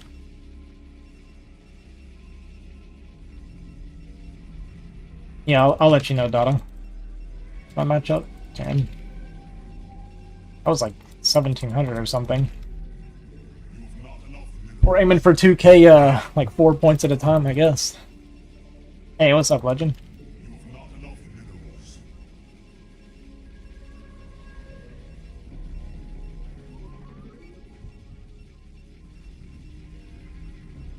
But yeah, I think that'll be really fun this weekend. I enjoy casting. I don't think I'm like a good caster per se. I'm a pretty soft-spoken person, and a lot of my knowledge isn't like totally there, but it's fun. I have a lot of fun doing it.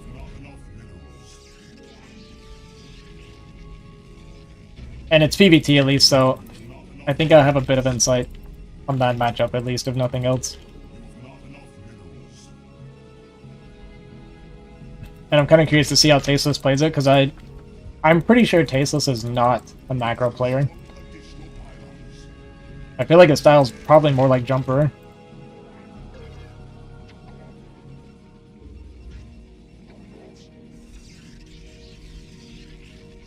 I like you, the color guy. I hate it when that happens to me. I have no clue what you're talking about. But yeah, Boshram, I'm glad you enjoyed it, dude. PC seems fast, my StarCraft doesn't load that fast.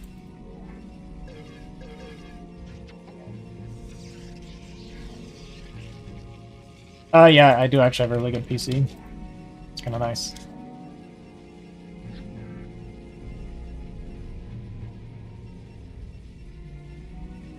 I'm happy with it. My gas was late.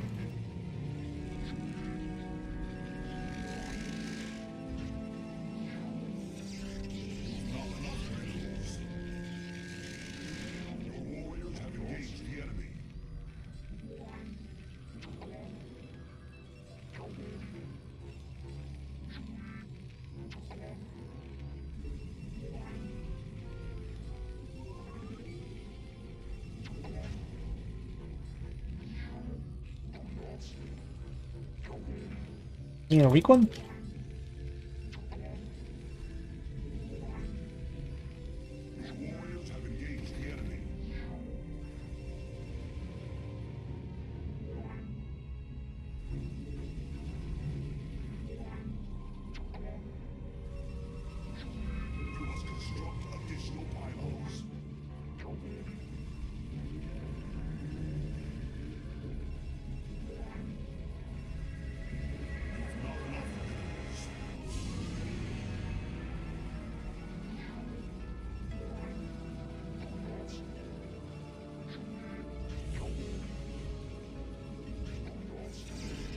My #1 fan, you think so?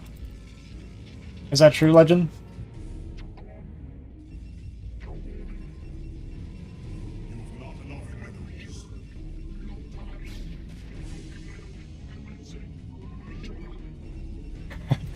%, huh? I went triple pylon, or whatever. It's okay.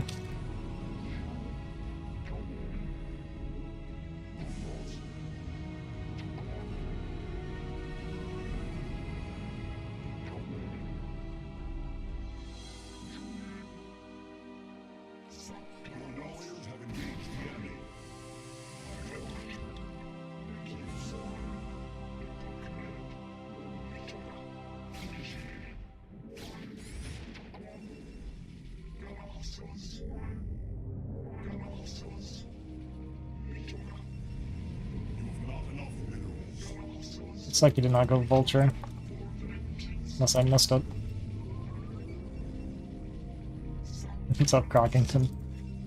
Glad you're here to judge. Where would I be without you?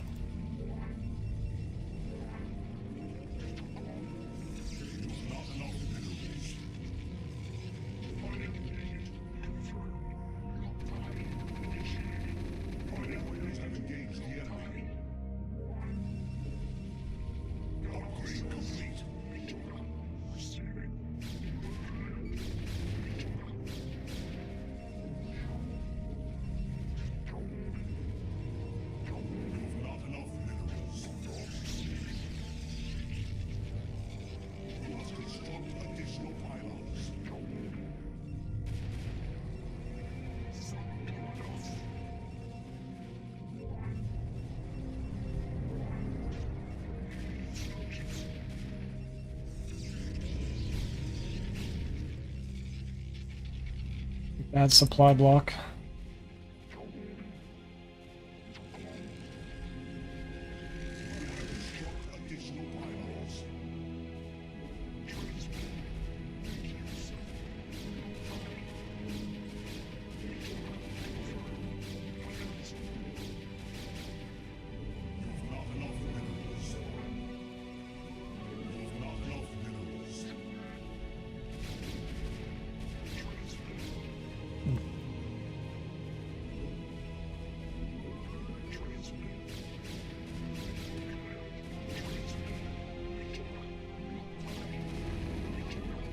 Ah, that stupid bug.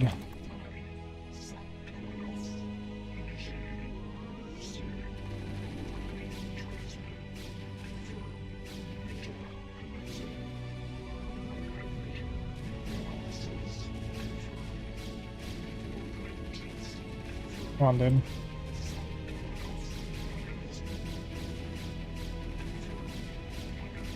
Yeah, I'm having such a hard time with this angle.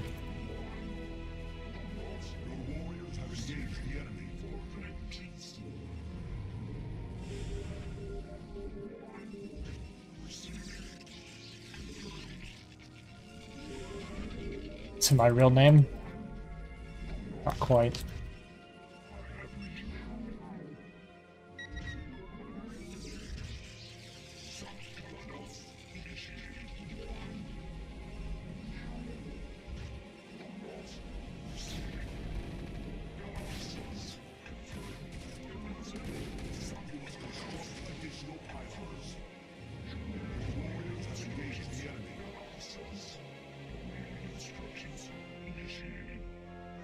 I was not fully prepared.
When you have a cast, They're the play-by-play and color guy. One talks a lot about the tech. Oh, I gotcha, I gotcha. I see what you're saying. I gotcha.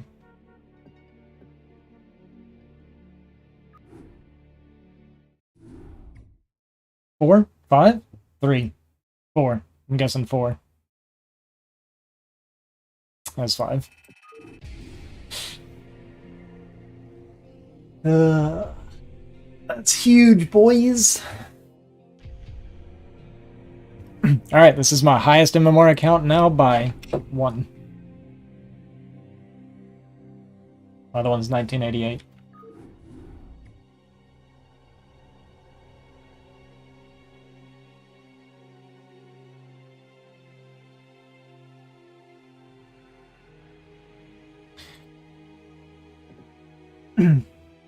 It's bugged. What are we doing?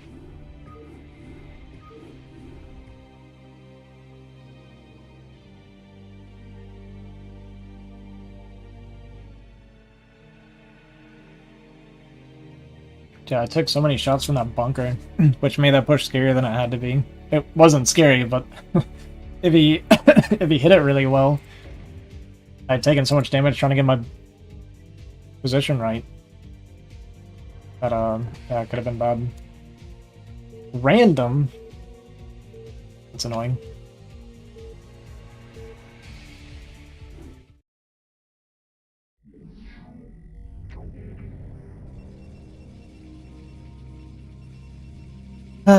So our game to get into into 2K is a random player. But why?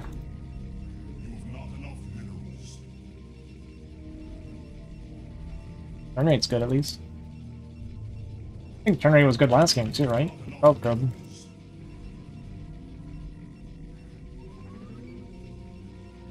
If I pull, yeah, I'm just gonna end base pylon.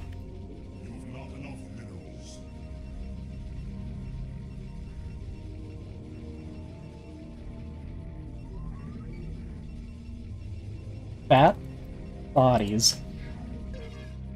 What are you talking about?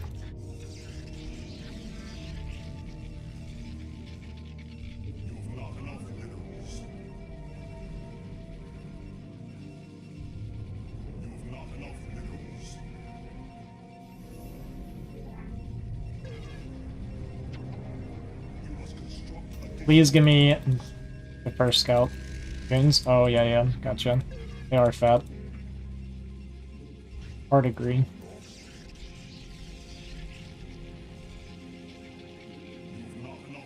Talking about my fat body? Huh?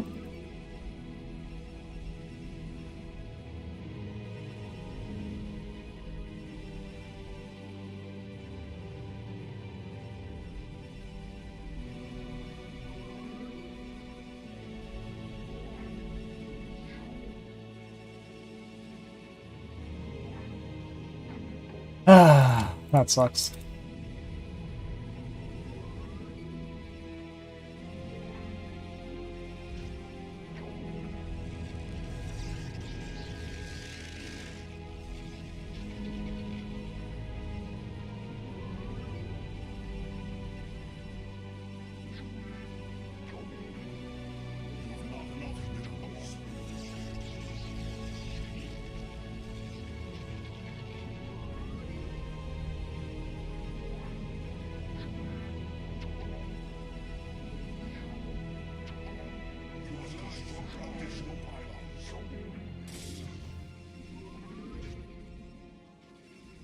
Okay.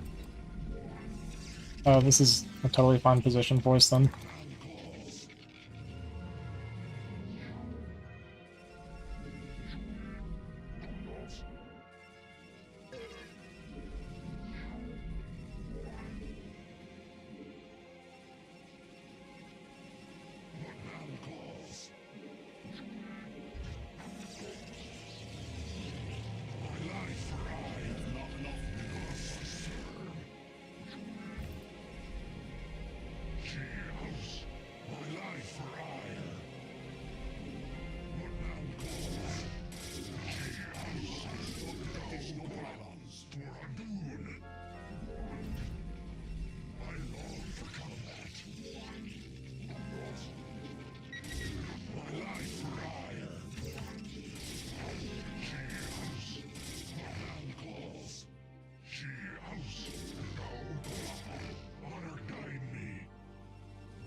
not mean to keep.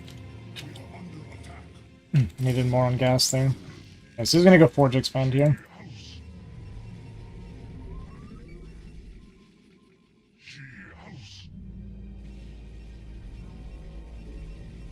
Kind of force him into that when we took his gas.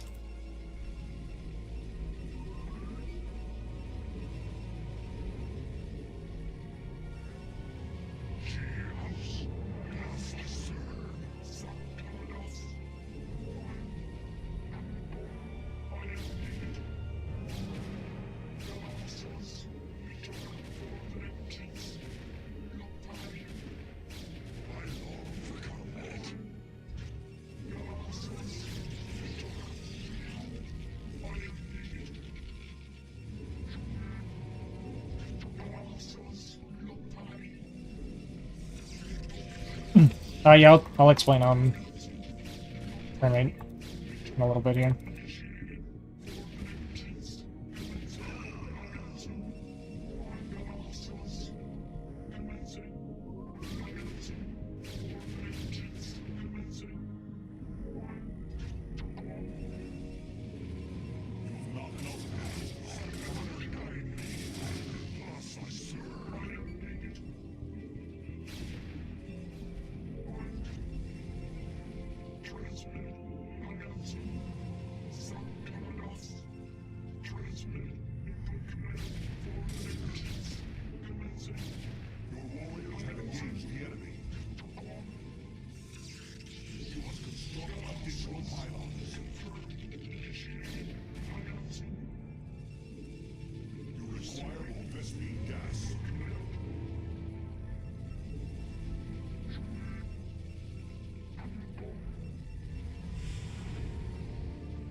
Pylon's off.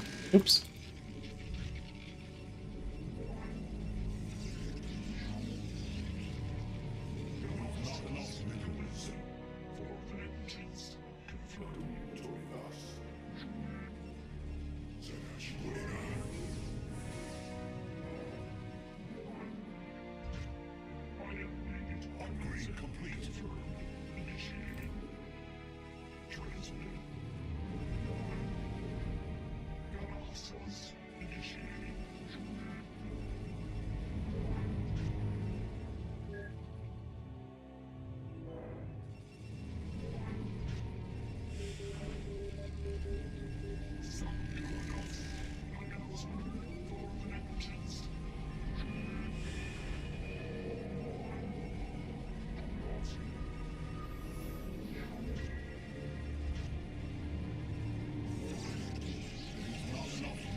Ah, this should have been here so long ago, man.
We're just dead here.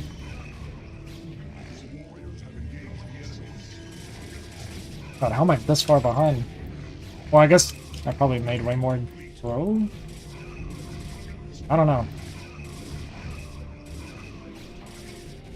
Not good.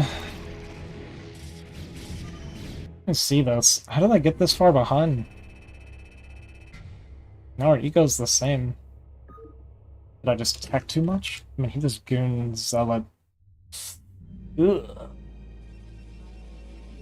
Too much tech and me getting nothing out of it, I guess, is a big part of it. I didn't feel like... I thought the beginning was good for me.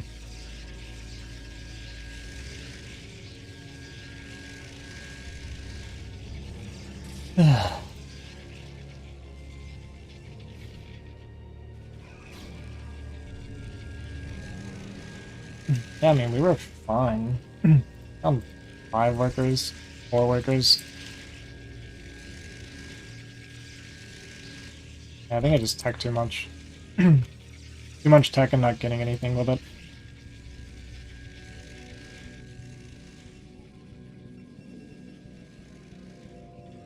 And then I take a third.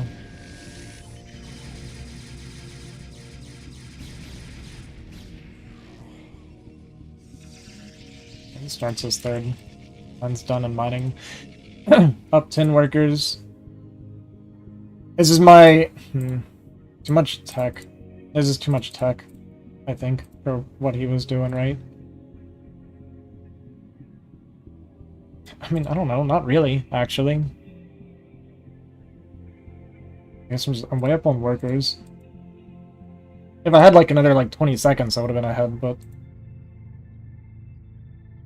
I mean, if you think about it, I'd shuttle 2DT. That's like the only wasted tech I have right now. It's not that much.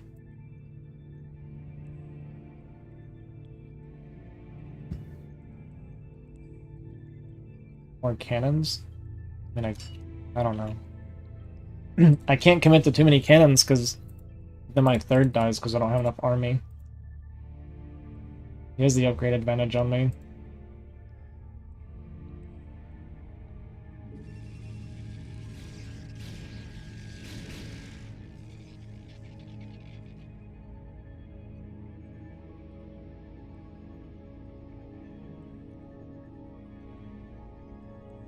I mean, I'm down a lot of units.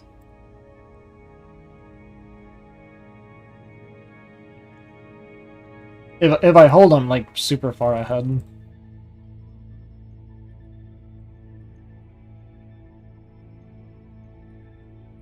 Honestly, if you take away the shuttle and 2DT, then I'm fine, right? I'm only down. I'm only down like 6 units right now, which is basically that tech. And then he has the upgrade advantage. He has like way more zealot.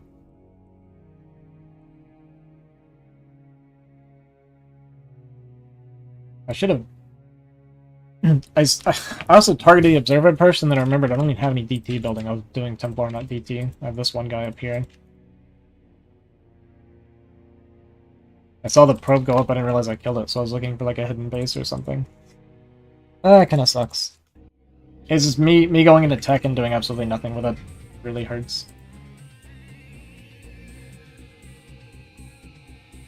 Oh well. It's PvP. I'm not good at this matchup. It felt really good for me, though. I honestly thought I was doing fine.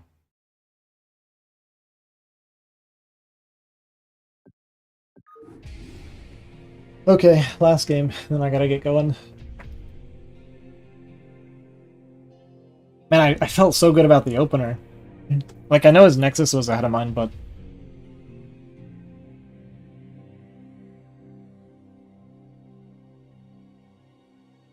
yeah.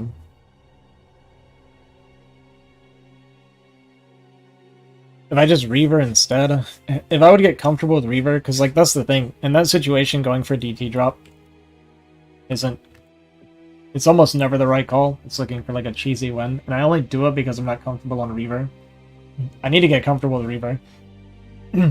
Yeah, if he has 12 o'clock, it would have been better. That was the other thing, too. It took so long for me to get my DT, because I was going across, and then he had his goons out chasing my 2 goons. And I didn't know if he went back or not.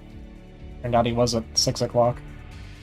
So I wasted a ton of time, and yeah, the positioning was bad for DT drop, that's true. I should have just gone straight into Storm at that point, honestly. If I went straight into Storm, I would have had Storm for that push, and then I would have been golden.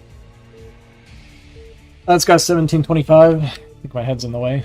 Oh no, it's not. Oh, because I shifted it right. That's right. To cover the replay. Or the yeah, the replay time. I just gotta start doing Reaver, man. If I went Reaver from there, I would have been in great shape. I would have just won. I just need to start doing it. Except that I'm gonna lose some games while I learn to control Reaver, but I gotta start playing Reaver.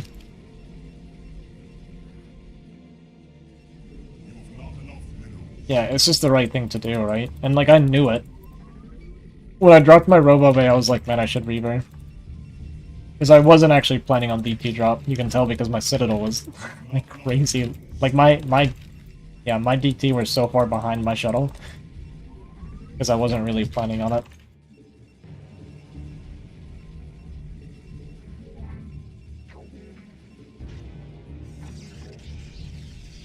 Yeah, I just gotta suck it up and start doing Reaver.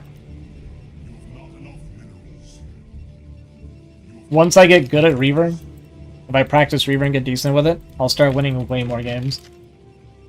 Also, this is the worst. This is what gets me triggered, man. His god-awful turn rates PvP, where I'm just gonna get 2-gated or something. I can't stand it, man.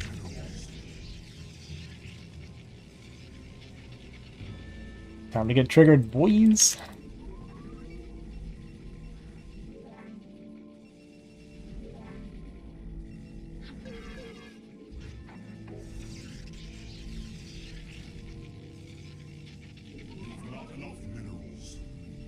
I had the advantage on the opener as well. It's like a normal timing. If it equals 5 more games, I can't really. Yeah, so the higher the turn rate, the less like lag there is on unit response time. Like units respawn quicker.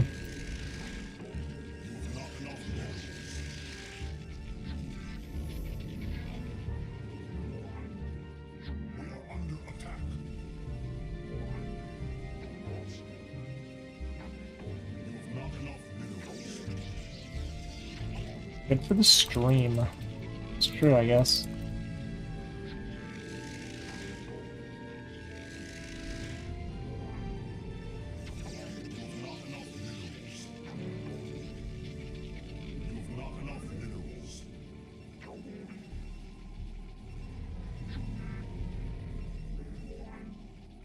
You guys time to work on that Reaver.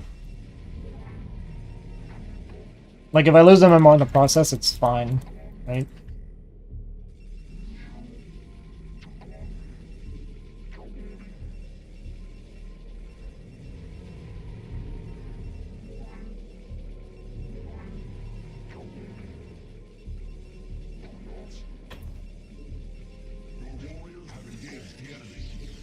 Oops. Nope, that should not have happened.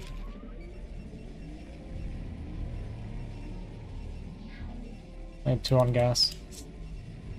Ugh.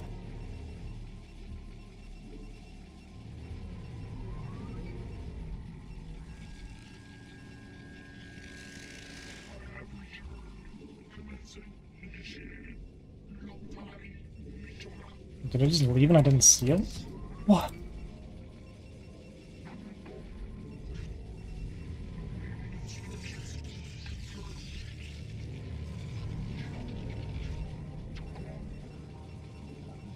We're gonna game. We'll be gaming in a 3-gate. Because we don't like PvP, and this is about the only way we ever win PvP.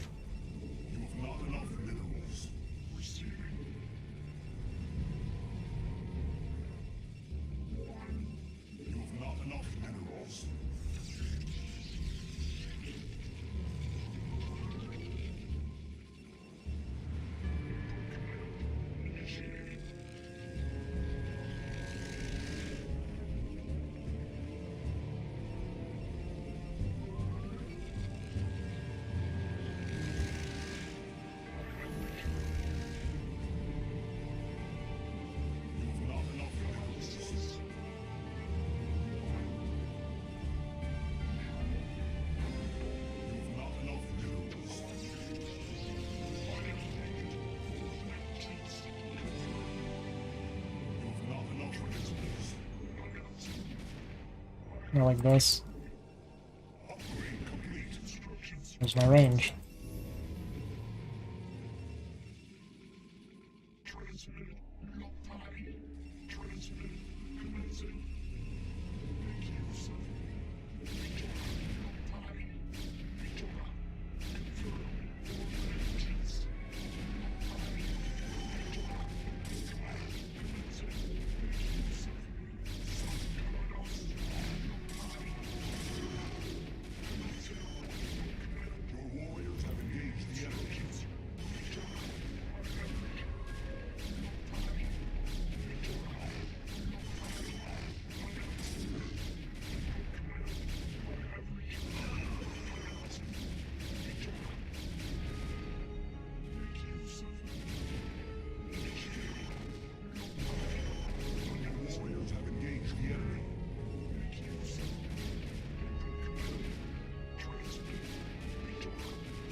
Pretty sure he was also 3-gate.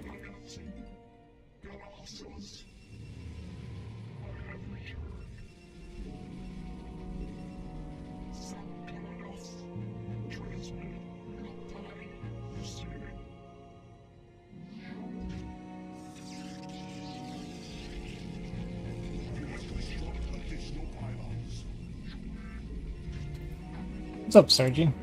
Sergi?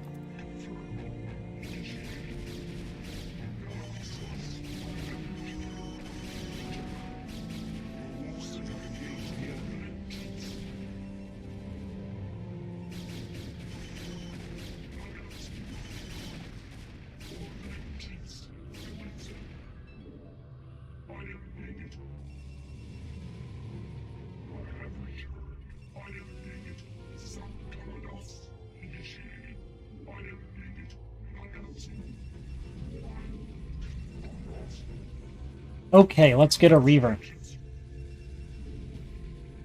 Today's the day.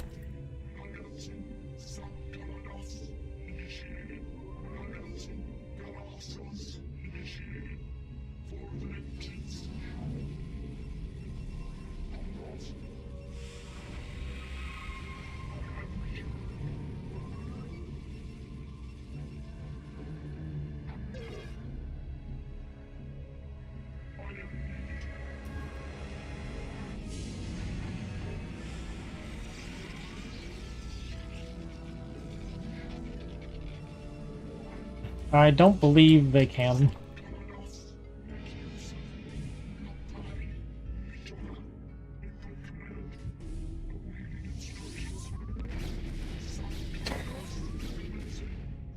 Oh boy.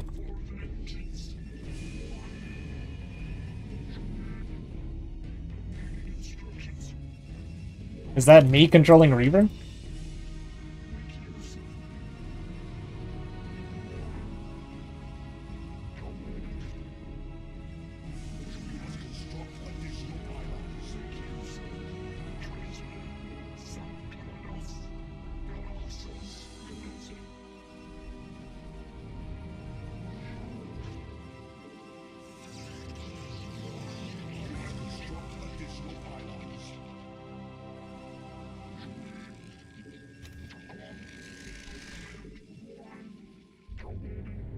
Yeah, he didn't need to. That was, not great by him.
like trying micro.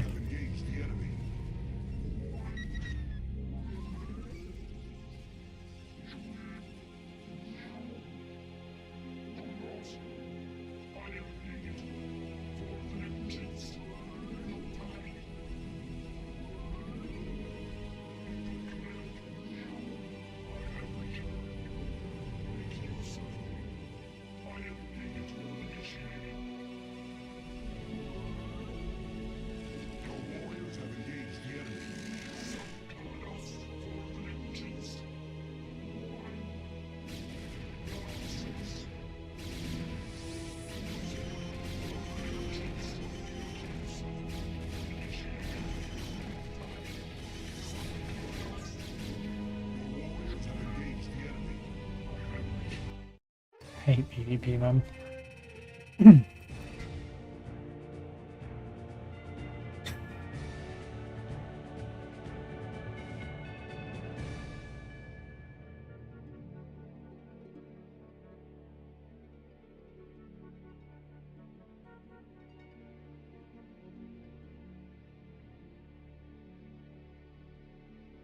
Hmm.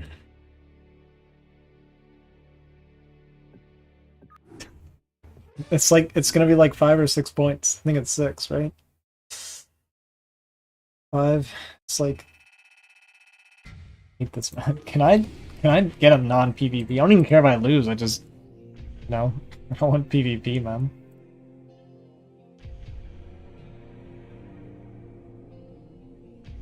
I need to be. I need to go. I'm not like this. Random.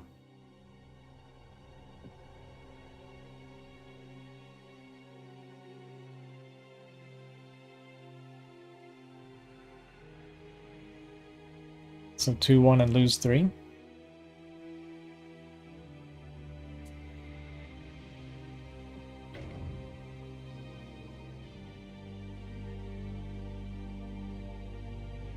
Please not. Okay. Okay. That's okay. That's good. I don't know how to wall on this map, but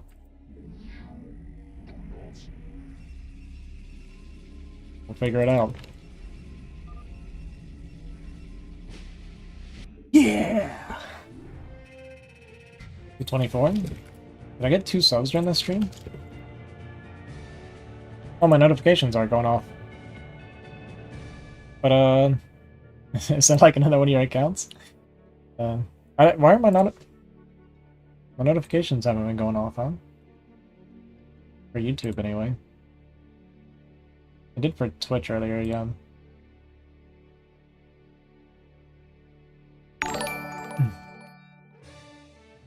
Okay. Went off that time.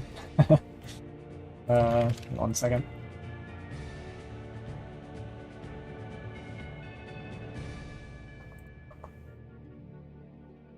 I have to be on Streamlabs to see my YouTube stuff. Always forget to bring it up. Just ask 3 friends to sub. Well, I appreciate that, dude. Yeah, thanks for the sub, man. Was that?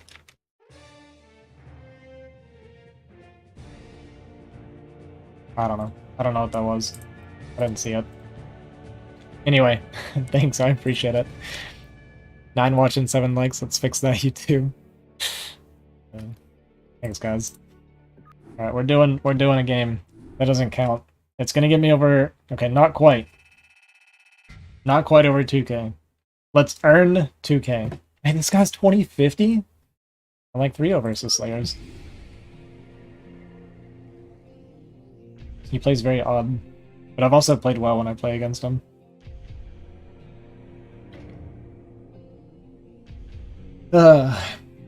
Please a non-lever, please not PvP. Let me earn... I want to earn 2k. Why? It's fighting spirit too. I hate PvP on this map even more.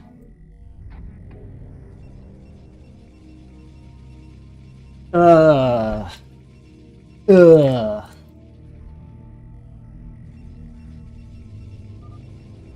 That's what I was afraid of, man. I don't want it to be like this.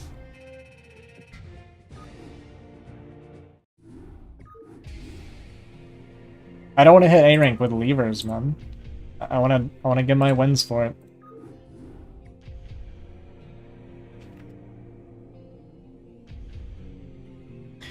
I jump in and out of stream. I have short attention span. I think I'll watch a game or two, leave and watch lions fighting hyenas, and then some UFC, then back to the stream. That's totally fine, dude. It's funny.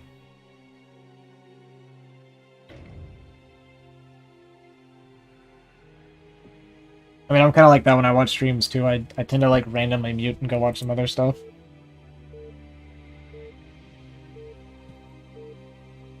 This guy's like right at A rank, huh? I think 2050's A. Oh, that sucked. Not a good start.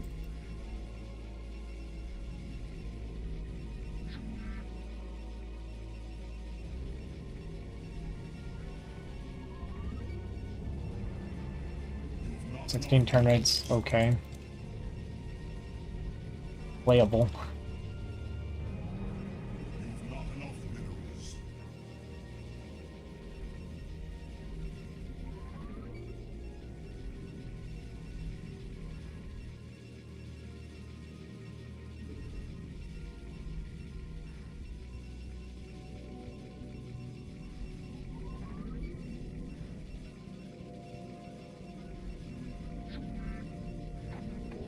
Alright, so here's the deal. If I win this game, I will feel like I've earned A rank. If I lose, or not A rank, but 2K. If I lose, I think it'll bump me like just below 2K, and that's fine.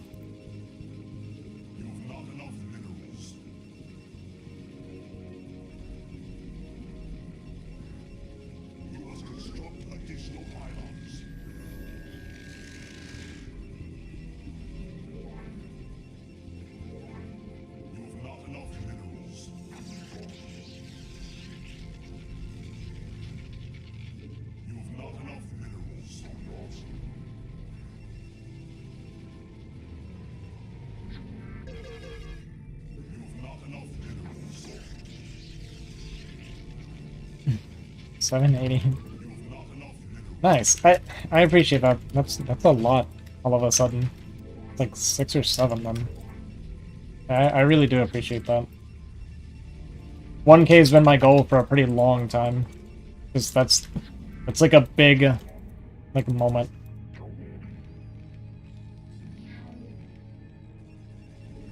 For YouTube stuff.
Where'd it stop?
get down on the hockey instead.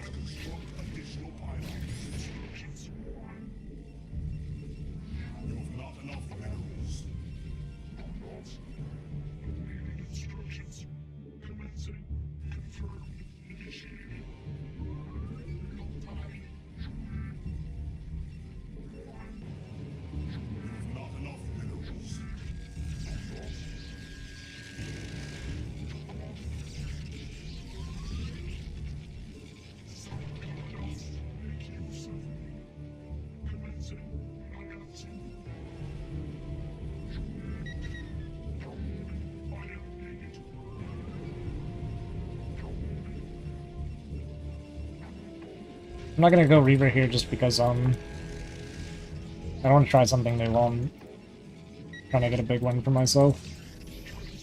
It's important to me, this win. And I haven't had a very good start this game.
What is, Come on. Never mind.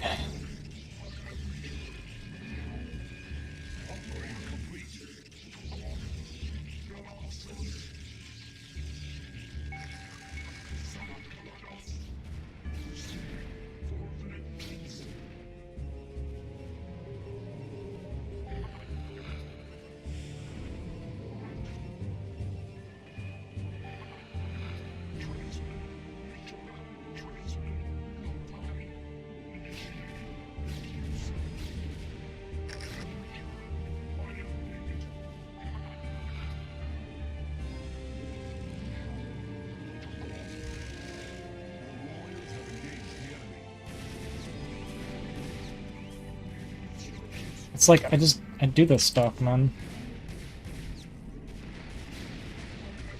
Even though I know this is gonna happen, huh?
Or off I am.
Yeah, really dropped the ball on this one.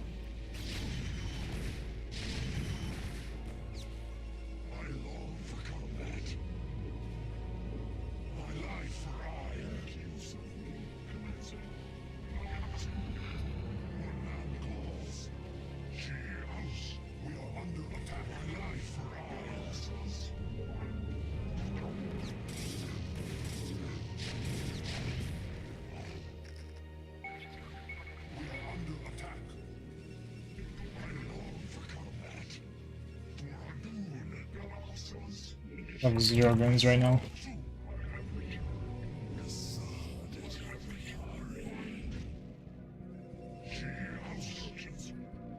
Yeah, the thing is, if I were gonna counter, I should have done it in the beginning. I thought I could hold.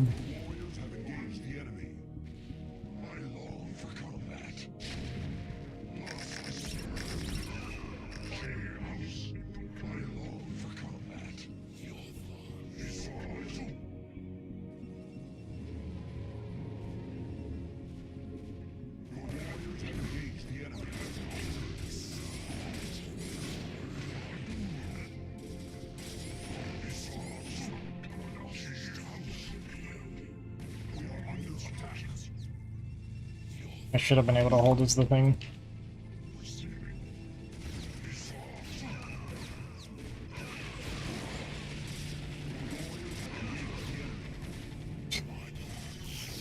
I just don't see him coming either. Like, if I see it coming and I flank this, then I can crush this attack. This is just a bad game by me. It happens. And he also macroed really well. He macroed well and I played like crap. Good combo.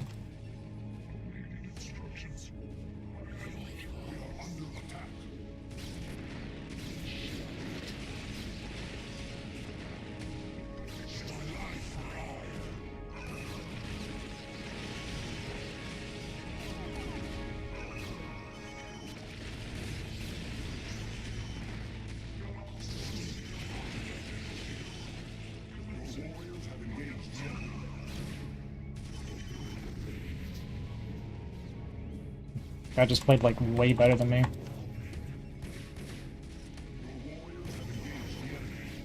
Ugh.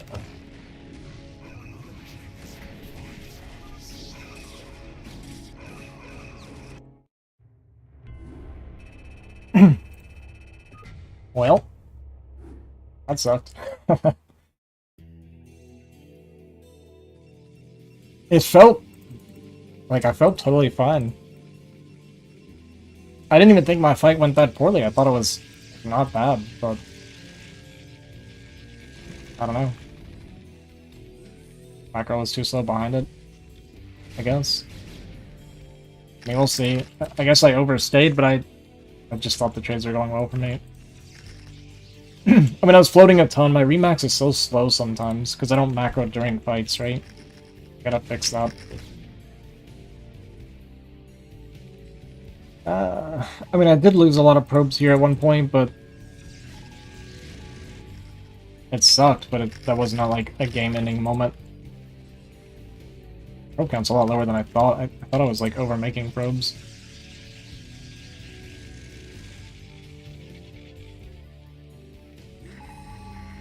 He honestly just out-macroed me, straight up. It was a big part of it.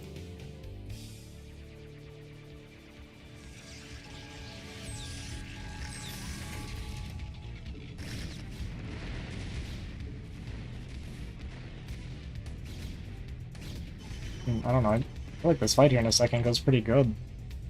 We'll see. I'm only at 55 workers, holy.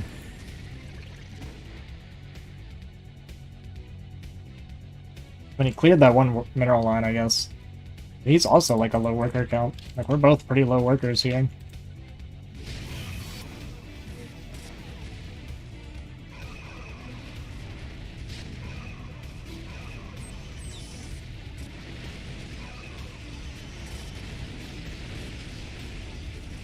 So you see the difference here, right? Like, he's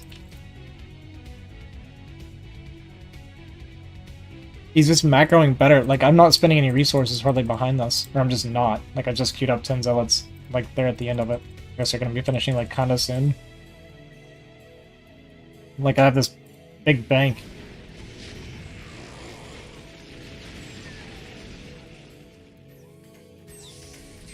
He's on literally only tank at this point. Dude, someone tell me to start making shuttles.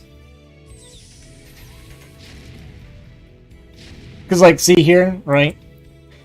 If I just have my money spent, I'm remaxed and he's 160 and then I can mow this down. My remacro is so slow sometimes. Because I should be remaxed right now for this push, and then I crush this, and then we just kill this base from there, and the game's over. But it's literally just me macro slipping all the time. You said shuttles? There you go.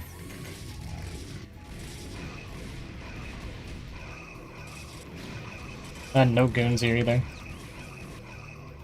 Should just waited. Should just waited for my goon rotation instead of wasting all those zealots too.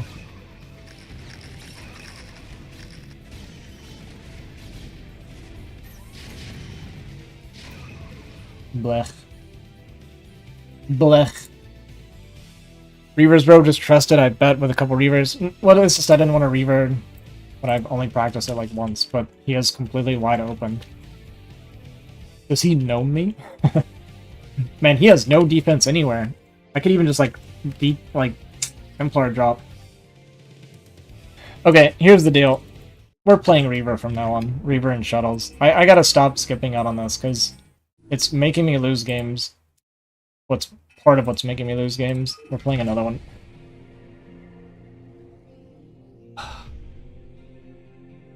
But even if I just re-macro, I can win from there, but I still gotta learn to punish with, like, shuttle stuff way, way more. Almost A, sorta. It kinda doesn't count.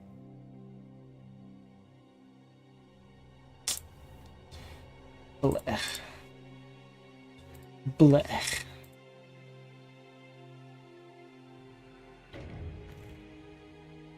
I got like 2 levers, yeah.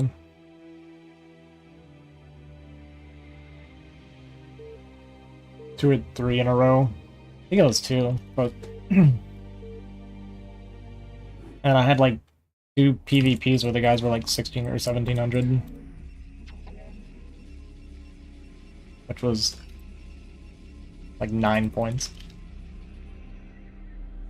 A PvP, man. Alright, this is my last game, win or lose.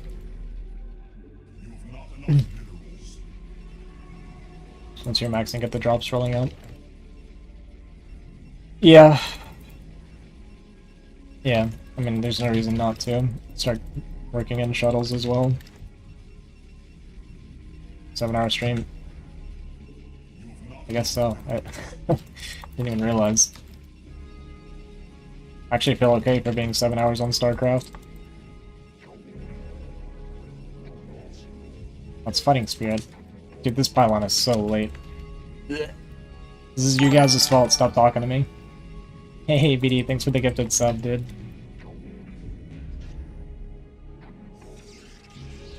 Now we're just 9 pylon to like 30 minerals. This is good, trust.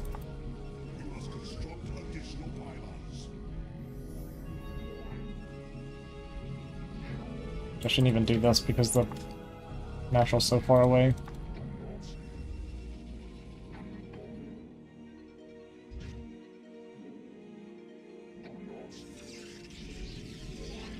Alright. My start to every PvZ is just wrong. It's just never good. Like, my first pylon is always screwed up.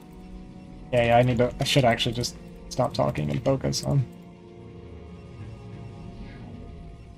Especially on this map, because you get like 9-folder, like 9-pull speed so often.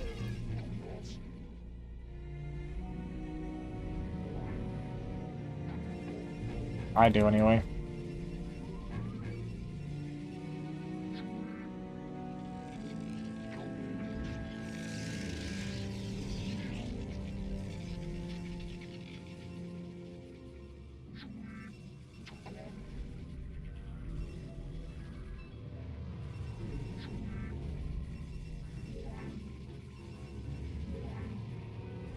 Sub hype.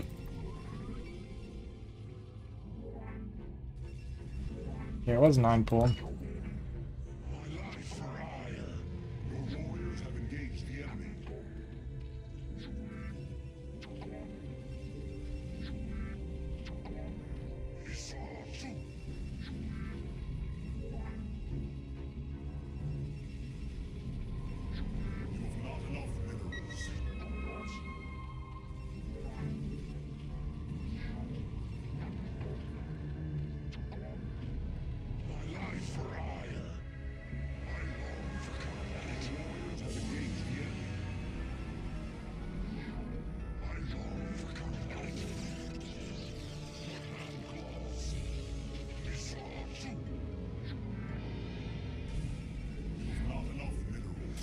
What? It's always something with me, man. Just always something with me.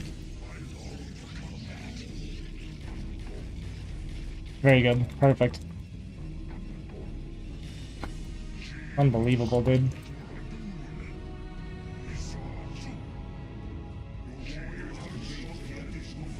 Nice. And the turn rate sucks too. Am I really not plugging this correctly? Like, am I seriously gonna lose like this? This is it, huh? This is how we do it.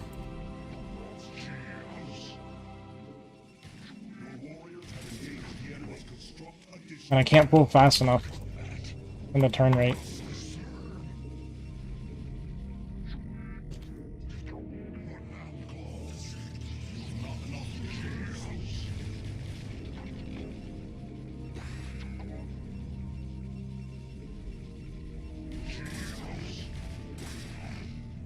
I just lose. Dude, trying to do this in this turn rate is the worst, man. I've lost way too many workers now. Is this not... I'm like not plugging this correctly.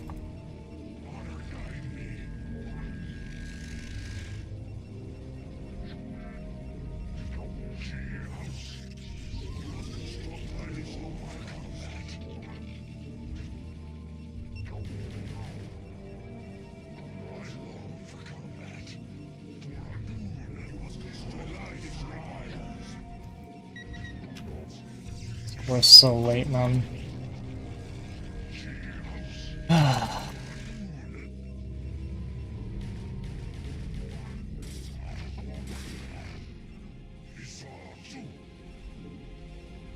I swear, dude, every time it's like these crappy turn rates too, man.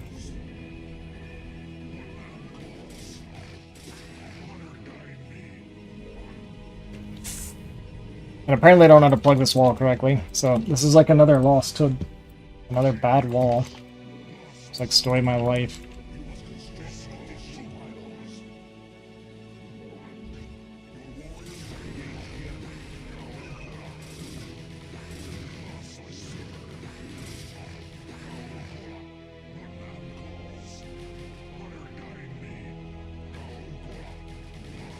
Come on, dude.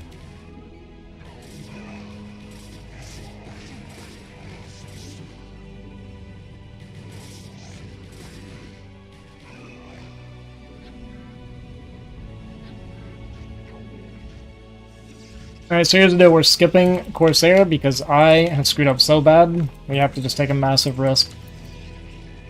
Try and get back on the game.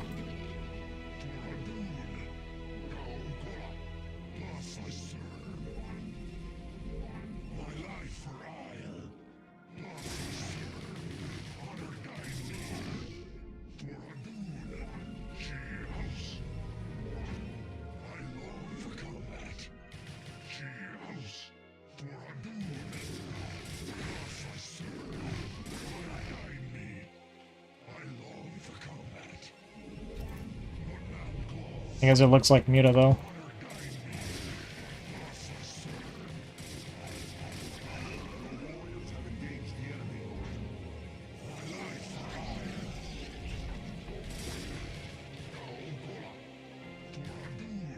It is.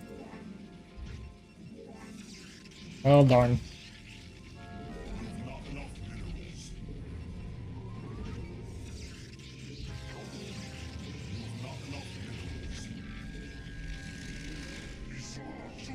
Well darn.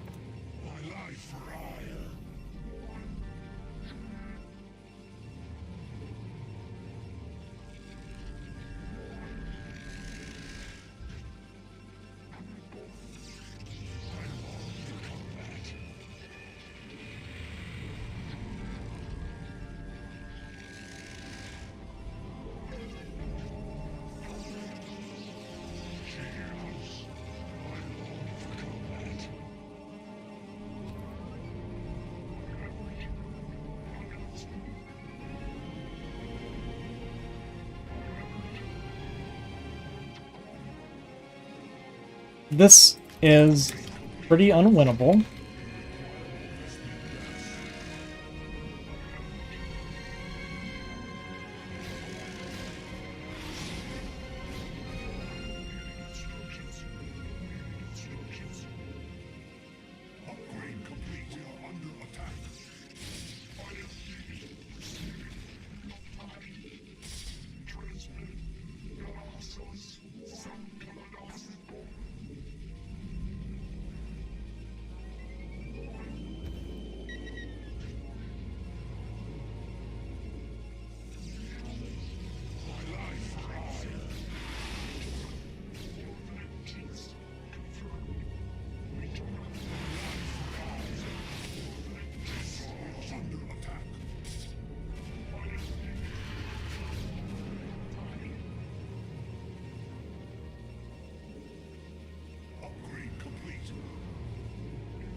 We're just gonna go for it in a second. It's pretty doomed.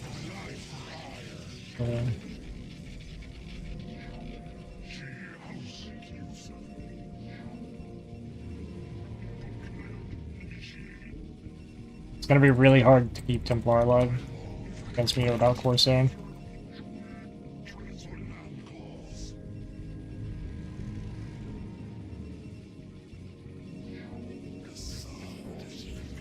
Guess I could just go Lurker, and then it's not fun at all.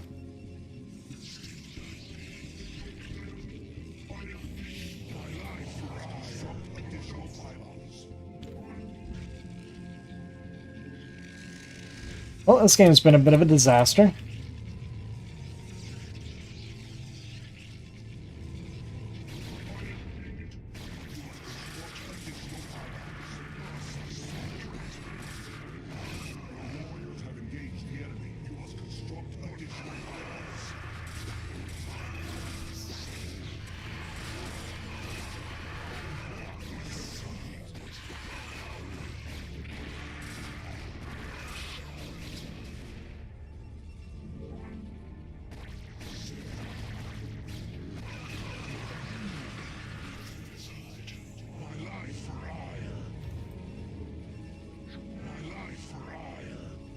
You know what? That was okay.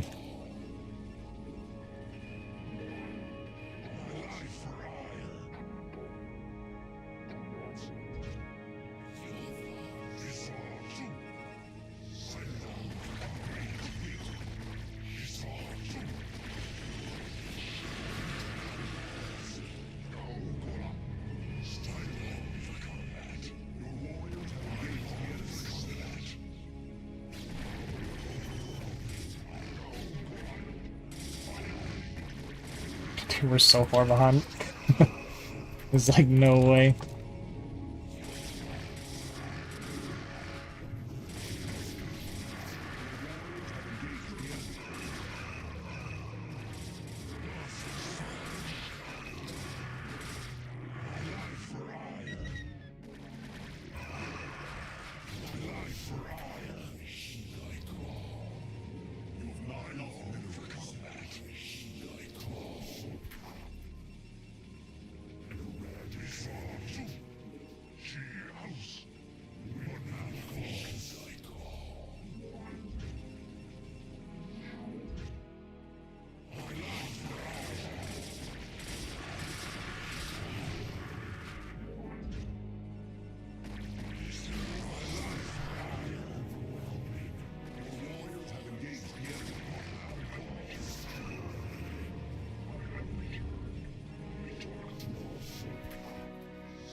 He could have so much right now.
Where you going, buddy?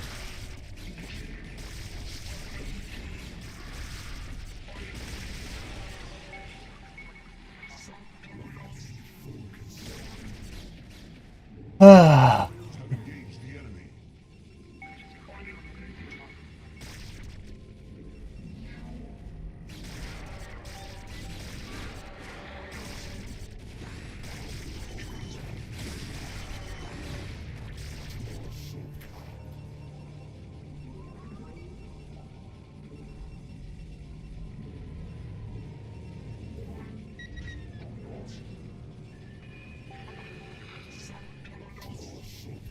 I kind of got rolled.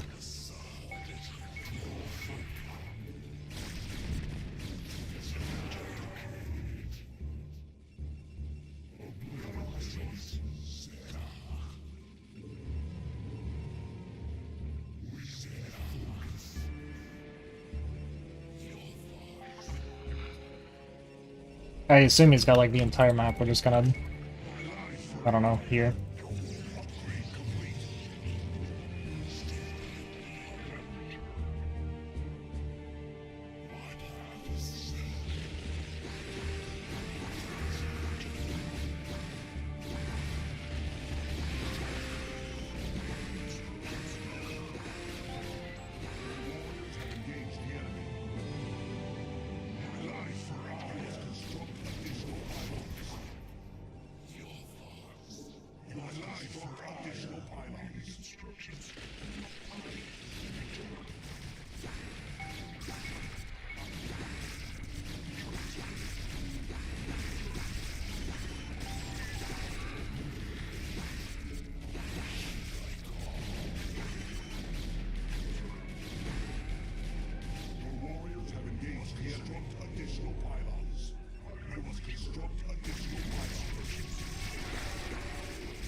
I mean, I screwed up my wall again. Like, it's just another screwed up wall, making a game almost impossible for me.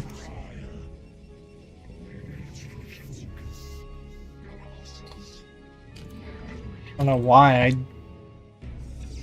I was confident that wall was fun, too. It's like always basic stuff that I need to learn. I have no hard time playing.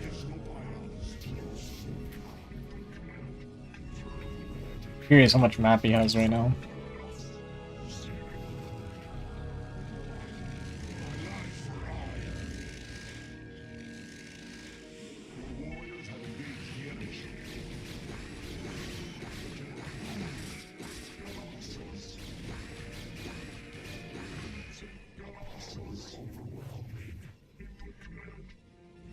There's no attack upgrades on his lings.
The observer snipes are still tilting.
I mean, I lost a long time ago, right?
You okay with there, Snow? It's kind of freaking out the whole game.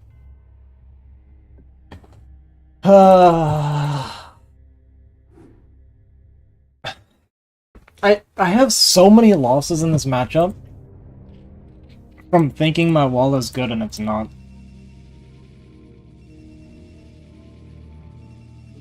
My Zella wasn't blocking the top side. I'm almost 100% sure you can do this with a single Zealot.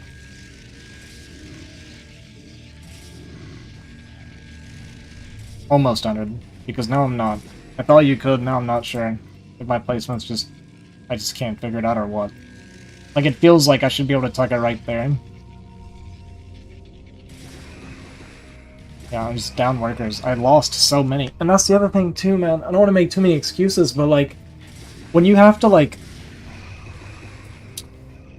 When you have to play reactive on pulling workers in god-awful turn rate, it is so hard to keep workers alive. For me, anyway. It's just... I can't do it, man. Like, I lose so many workers trying to pull workers, and the probe's like, hang on, give me like 20 seconds and I'll move, okay? I just want to see how much map he had at the end. Like, I knew here he was 3 base, because this was like the Eco Hydra thing. And we were like kind of holding and stabilizing. Sorta. I mean, I managed to get a 3rd base in the meantime.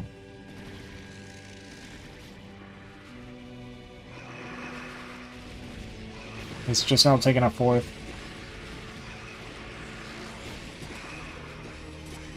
I actually got ahead in supply at one point. It's good. I know it's... you're supposed to be, but... And then from here, it's just all downhill from here. Without that god-awful beginning, it's like... It's so winnable, man. I think so. This is my last game. I gotta get... I'm like super late getting stuff done. I just wish I could stop screwing on my beginning so often, man. Like, so many games my opener is just wrong. Can't even like quit the game, dude. Whatever, it happens. I mean, I can complain about it all I want. At the end of the day, I don't practice enough. That's the problem. I need to be practicing way more.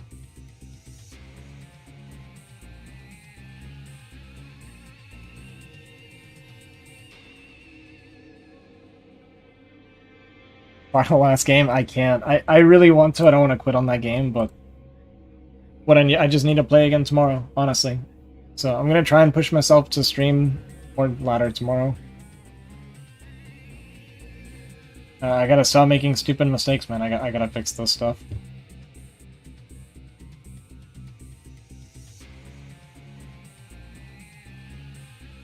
Okay, let's on mute. I'll raid DeWalt. He's raided me before.